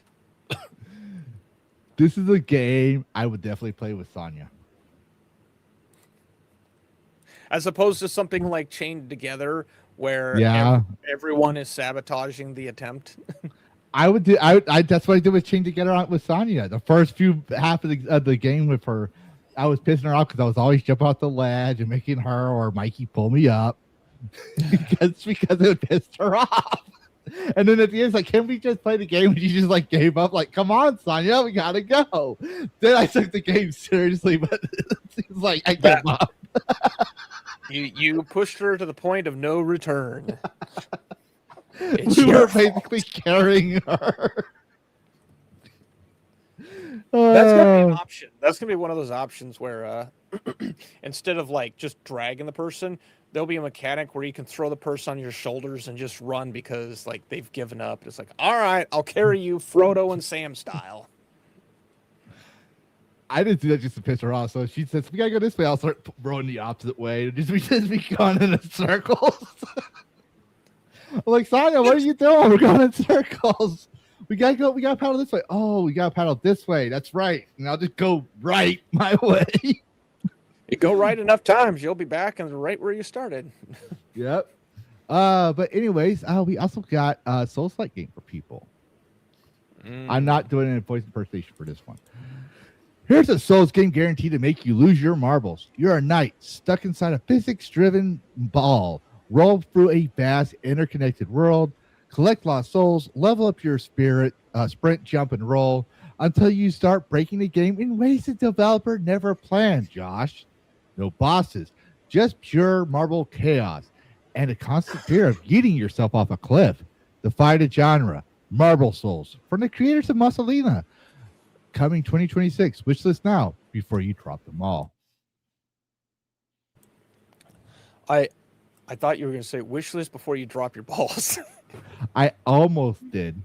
That's why I changed it. I was like, I'm pretty sure someone will get me kicked off of YouTube for that. They hate me. I recognize the texture work on this, or at least the textures and like the moss. This reminds me of I think it's a game called Volume with an H after the V, and this is more of like nature reclaiming concrete, but this kind of like brutalist architecture from 1,000 years ago. I'm seeing these games slightly more and more where they're like reverse jumping puzzles, and it's nice to see them. You know, there's no enemies potentially. It's just like, I made this world, go explore it, have fun. Mm-hmm. You know what I'm going to say? You know those people that had those pathogen air balls like Bubble Oh, Boy the yeah. movie. Mm-hmm. This is that representation. It is. You really think about it, and it's done right. They don't advertise it as such. They call him Marble Boy, and he's literally a walking glass bubble protected from pathogens around him. I just wonder how he can breathe. Yeah, I'm wondering too. Like this is the sort of thing that we would have needed to traverse Jurassic Park and/or World. Until T-Rex instead- swallowed you and you just got poofed out, all traumatized. Or he gets lockjaw trying to clamp around it. Yeah, it's the T-Rex sized jawbreaker. Literally. Eventually, you wear that glass down, but until then, get comfortable. Mm-hmm. But we also have a Mario Party style game too. This is called Machine Party. This new game, Machine Party, is created for the creator of Buckshot Roulette. Kicks off with a thriving start, true to expectations, support up to 4-player multiplayer, a death game that's brutal yet somehow hilariously light on life. So basically, you get the idea. It's basically a Mario Party minigame style, but brutal. Like Mario Party meets Saw. Hello, Mario. I want to play a game. Mario, you're just... Oh, damn it. I just had the whole line that Jigsaw would say. It's like, the device you are connected to is hooked into your rib cage. Mm-hmm. But, I mean, you can see the mechanics. So you got 4 players with their own little zones. They have to do something. And it has that Saw mechanic of, let's see what you're going to try to survive, what you're going to do to survive. But everyone dies. Do you have what it takes to survive? This would be, I would wish I could play with Sonya, but I know Sonya would be like, oh, this is too gory. So I wouldn't be able to play with her. Probably get you, me, Scaly, and Skytex playing this maybe. Oh, yeah. I think it was either telling you this or someone else. This is like, there's elements of Jackbox in here that I really like. Mm-hmm. Like, it's a horror aspect, but the way that everyone's kind of running, it has this clunky, hilarious Jackbox. I don't even think of Mario Party. I think of Jackbox. Yeah, that's true. That you can see that in there. All right. But speaking of which, for those who know, I found a game that probably was made by Ginger, someone from Karis's community. Mr. Trippy is a new ice cream truck management sim where you really are selling. I don't know if I can say the word on YouTube, but it's what Walter White makes in Breaking Bad. Check out the wild reveal trailer here. I'm not 99% pure thing that is addictive. Yeah. Sugar. Maybe. Same properties. Oh no. Stranger danger. There's a van coming behind you, mister. You better run away. Oh. This is the happy-go-lucky version of a game that I featured at the end of my video that I just put out, which was called Ice Cream Man. Mm-hmm. But that was a horror game where the ice cream man literally hunts. You're a child, and the ice cream man is hunting you down. Like, it's kind of dark. Yeah. This is like the happy version. No, I'm giving you drugs. This reminds me of Viva Dirt League, where they said they had a child safety system. So the kid was playing his dad's game, and so they had a child-friendly version. So instead of gore, it was confetti. And the garlic farmer sees all this, and it shows you what he's seeing, and it's not confetti. It's like blood and gore just hitting his face. And the kids are like, sleep, and you're killing the villagers or everything. Like, some of the villagers go to sleep, and the captives, and you realize they're not making them sleep with their sleep stick. They're blowing them up with fireball and stuff. That's what this makes me think of. The addictive product is actually ice cream, not this. This is not a game for kids. You never played Team Fortress 2, did you? Me, no. When we get done here, there's only one clip you need to watch. It's from Valve. I might have watched it because my son watches those clips. It's the Meet the Pyro video. It is a freaking horror video of like everything is happy-go-lucky from the perspective of the pyro. Because we never seen like how are you gonna do the pyro? The pyro barely talks. He's like it's like Kenny from South Park.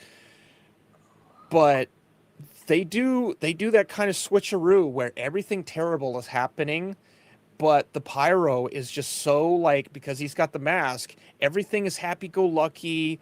Damn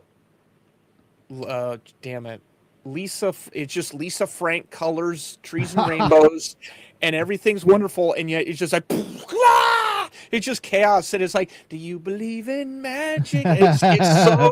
It's so great, and yeah, that's what this is. I love that. It's so good. Yep. I thought it was hilarious. I was like, I might get this game just because the concept's like it's an original, it's hilarious. I might get this game because it's an Agent of Chaos, and I do not see it on Steam, but I did look, so it's not on Steam. GOG. I did look, but if it comes on GOG, I'll let y'all know. I'll do a separate video just for the GOG. Other than that, we have one last one because it's the end of summer. You can have your ice cream from Mr. Trippy. And what goes well with ice cream from Mr. Trippy than going to the bar? This indie dev is making a co-op game where 5, not 4, 5 friends drive to the top of the mountain while drunk. Mix drinks, throw them at each other along the way. The drunker you get, the harder it is to drive. How far can you make it? It's called Bar After Bar. Would you play this? And I'm sure some Karen and some member of Mothers Against Drunk Driving is going to say, this game promotes drunk driving, which is no joke. And now I'm just going to say, National Safety Council 1976 Death Race game. Yeah. That's all I'm going to say. This is a video game. This is not going to make people drink. Just the same as that hatred did not cause people to go and start shooting things up. Postal didn't cause people to go start shooting things up.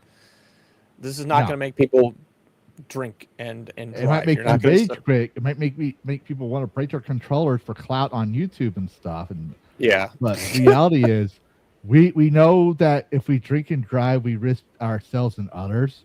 But in a video game, we can laugh at the chaos of it because it's not hurting anyone. We can do it here. We could like, if you want, this could be a teaching moment. Here's what things are going to look like if you were drunk, and let them add their laughs. But they have a learning lesson. Like, this is real life. It's going to hurt. This is a cartoon. People are okay. It's a cartoon game. People are okay. That right there. There's your. Here, we'll even make it better. I mean, I'm sold. 40 different drunk effects. I'm sold. This is your brain on acid, DMT, White Claw. Camelot. This one's for you. No, this is your brain on drugs right here. This shot. This is also a shot Doppelgato would use for music video, but. I wonder, what's your brain when you're on politics? You're drunk on politics. It said 40 different drunk effects. So what about the politician? Well, you don't have an answer. It's I thought you were gonna show me in the video a different drunk scene. Oh, for that. Let's see here. That one. Yeah, that one. Yeah, that that's politics.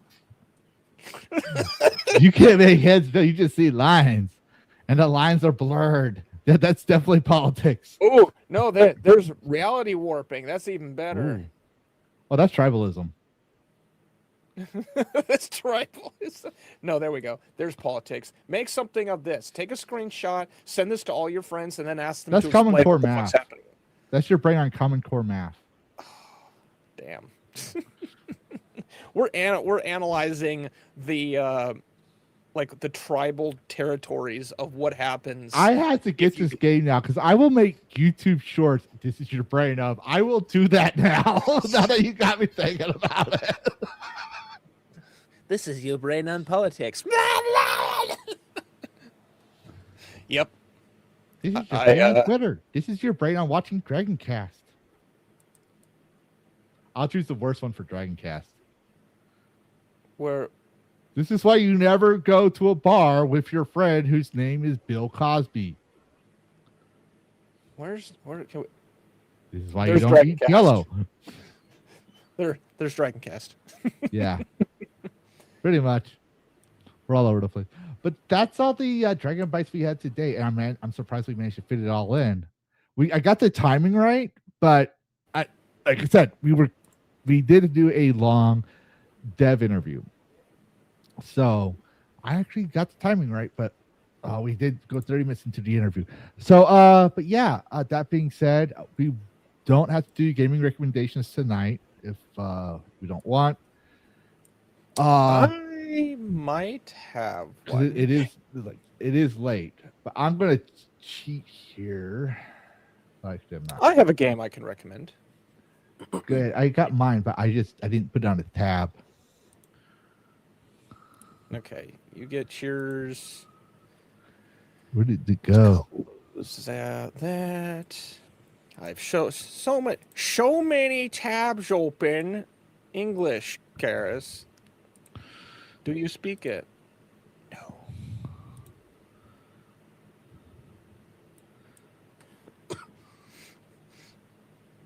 That down. Yes. All right. Yes, I got mine ready, which I've been sharing around on Twitter and other places. I actually meant to put it in one of my videos, but we can share it here. Going here. Yeah. This is Iron Bramble. Is it actually playing? Yes, it is. Very heavily stylized. Again, a 2.5D. Runner and shooter. I don't know if it's a looter. I don't think so. But you are this adorable little girl, not entirely sure, that is going through just really chaotic times. There's a little bit of like some kind of Terraria physics in there, some hook shots, some puzzles. I don't entirely know what the story is, and I kind of don't care. It just looks amazing. Very specific color use, which I like. Hell, even the developer of Salt and Solace, Sam, commented on it, said, "Wow, this looks amazing." But yes, Iron Bramble. Not out yet. It won't be out till sometime next year. But yeah, I saw that one. It's like, ooh. That. Wait. No, I'm confusing something. This wasn't one I was going to put in my. Because I was confused. Yeah. So, nope. It's a good thing I didn't put that in my video. That would have been bad. Yeah, that would have been awkward. Well, I guess I was going to do this for next week, which I guess is still appropriate because I played the first one today. But I'm going to send it to you in a DM because, you know, reasons.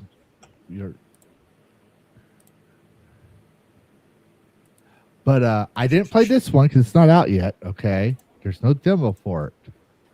But all my friends know I gave them recommendations for Breathedge 1. And I recommend Breathedge 2. I'm installing as best I can. There we go. Okay, yeah. So Breathedge 2 is coming out soon. At the end of August this year. But if you remember the first one, I said it's Subnautica in Space. This is a sequel. And excuse me. I thought the first one was hilarious. And so I'm expecting the second one to be as well. You're kind of like on a space train, whatever. Still, the source is used the same thing. The ship blows up by a radical green universe group type thing. So yeah, you know, like keep the world green. It's basically eco-terrorism, but universe style. Nice. You abuse chickens, so that pisses off PETA. So this is all the like edgelord McLean, but like snarky humor. not like I'm being edgelord for the reason of being edgelord. It's very self-aware of itself.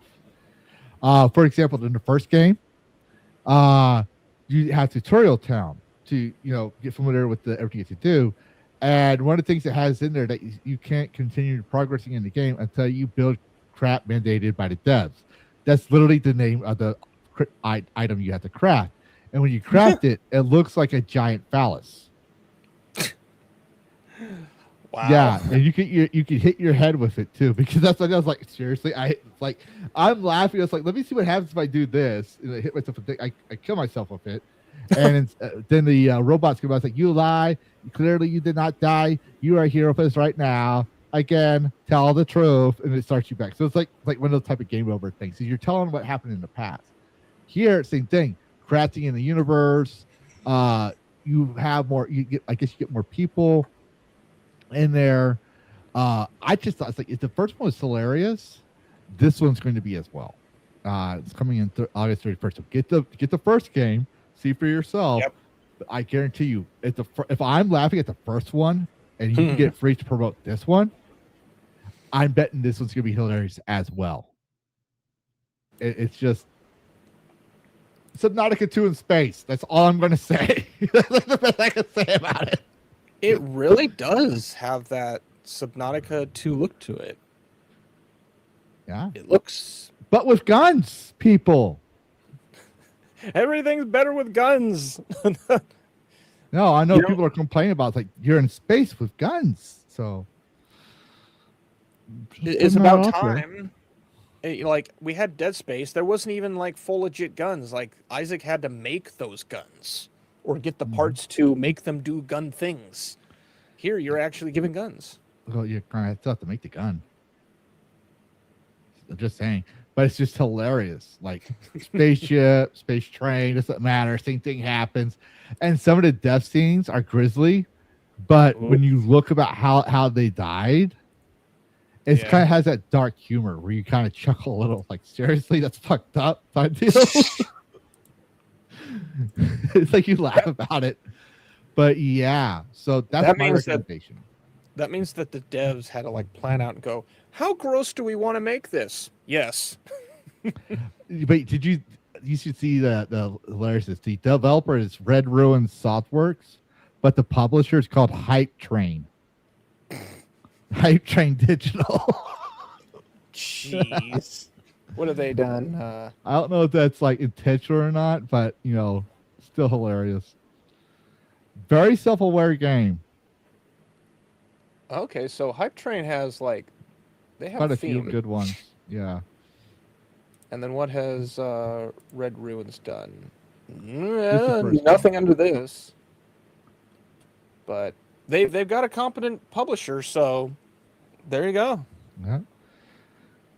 There. That's my recommendation as well. And if you don't trust my recommendation, well, according to my friends list, we got Nerd Wars, Hypnotic, Doggy the Gnome, if you know who that is. If you don't, that's on you. And Ray the Graybeard. Those are my friends. But the two that people probably do know is Hypnotic and Nerd Wars. We only probably know about this because someone like us said it, or because it's free and it got on our radar. Whereas me, I'm always looking for things. And it's who, and who? And who? Yeah, exactly. Nobody, and nobody. There's only one you're nobody. Puerto Rican, so I gotta speak the language of your people. El nobody, de las nobody. If that's Puerto Rican, I don't know. I just spoke what I hear. a chancla is about to transmit itself through the network. Bueno. Yeah. Let's see. I speak good Spanish, Puerto Rican Spanish. See. But yeah, other than that, that's what we got for our schedule. Wasn't planning on being this long, but I was like, you know what? Fuck it. It's the end of summer, air quotes. People are going back to school or college. Let's hit it off in a bang. And we had two good devs on. But yeah, so DragonCast one big adventure. Next week, we're probably gonna, if nothing changes, we'll probably just have our usual discussions. Mm-hmm.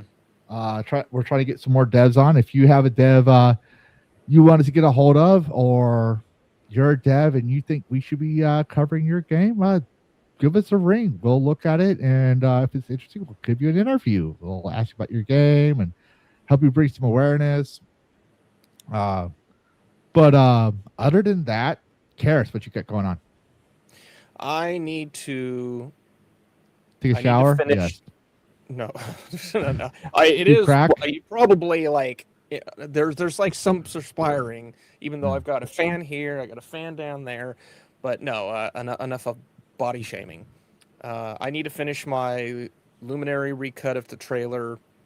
Obviously, I'm going to do TJ's videos. I had something else that I wanted to add. I have this idea that I'm going to start.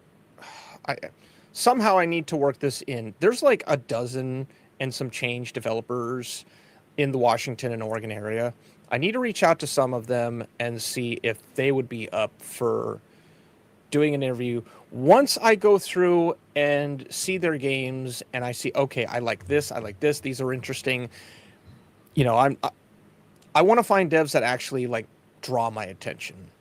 Yeah. And it might be the sort of thing where I can actually go down to their studio, explain what I'm doing, you know, kind of work with them a little bit more in person instead of just be like, hi, I'm internet guy. Like, no, I'm real person with real business license.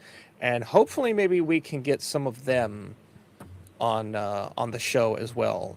Because I went to like 3 a few months ago of their websites, and they do have stuff they're building that they haven't released yet. So that could be like a potential marketing opportunity for them.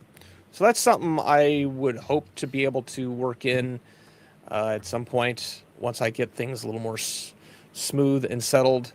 As far as the immediate, we thought we were going to end Abiotic Factor.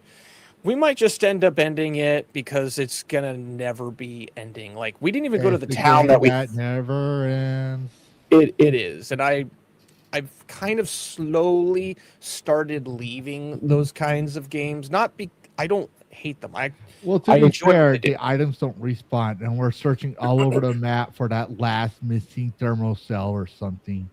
Yeah, it's getting to where the amount of time that you have to put into something like this does not have nearly as fruitful of a reward after 4 hours. And they only respawn in Portal Worlds, which respawns twice an actual real life week. So it's like, Des, I like where you're going with this, but you went a little too far. At least for our perspective. Like, yeah.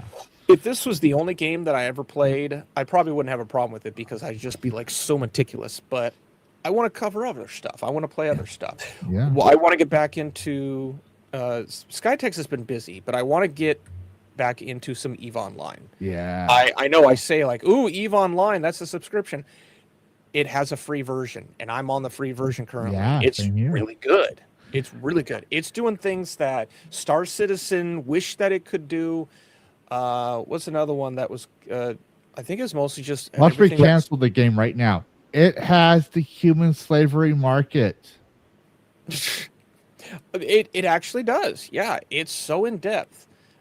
You can do like there's slavery aspects which were kind of shocking, but is the reality of a space world. So I want to do some more of that because I enjoy that.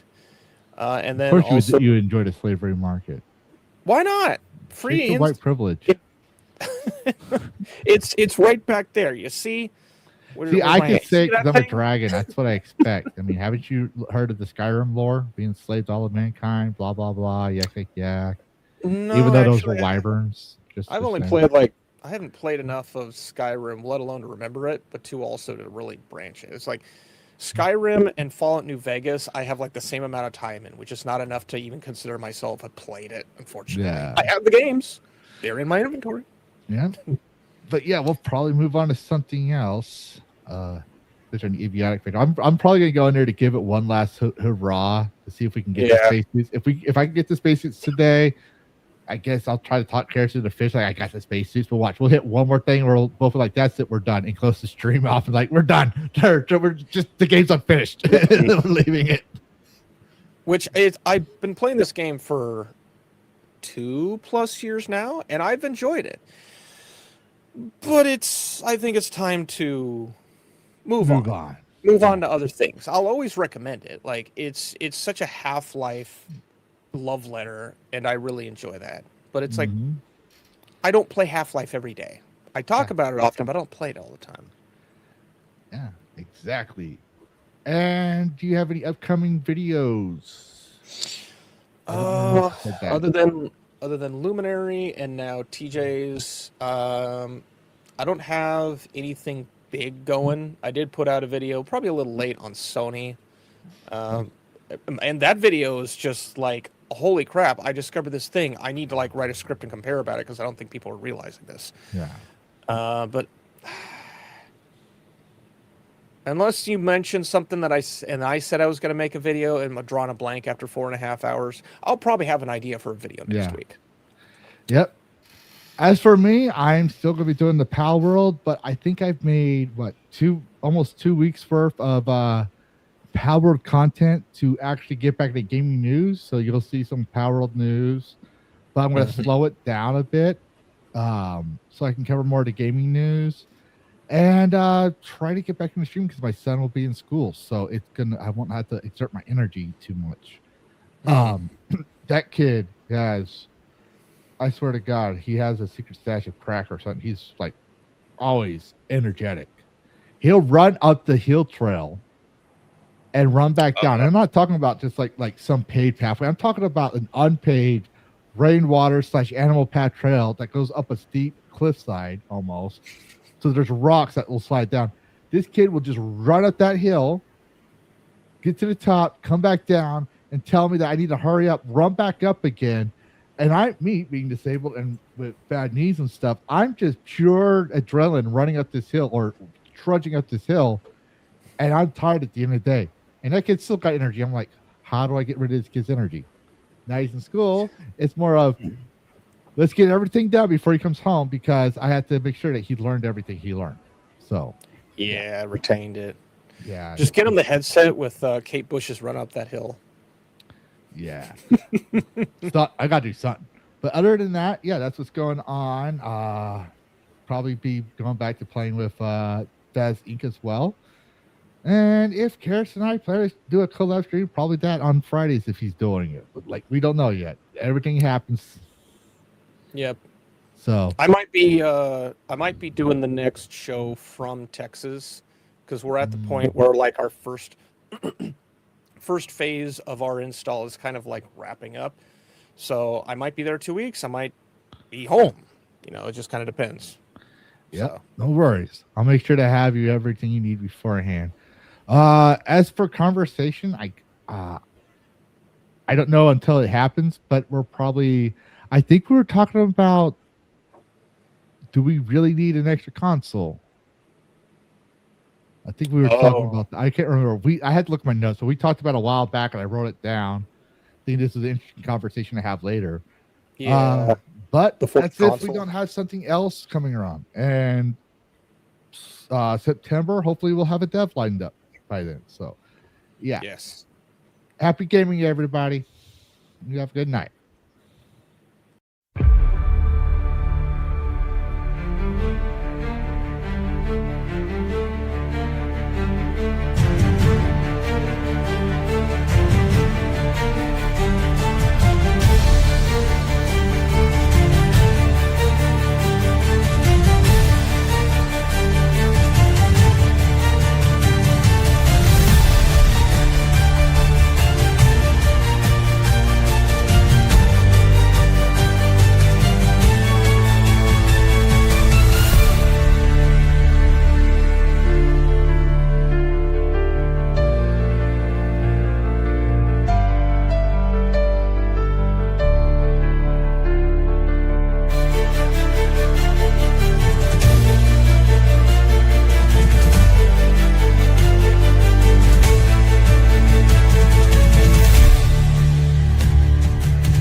You're still here.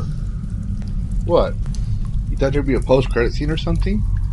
This isn't a Disney movie. Show's over. Go get some sleep.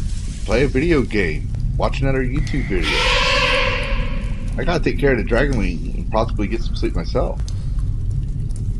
Goodbye all, and thanks for watching. And happy gaming.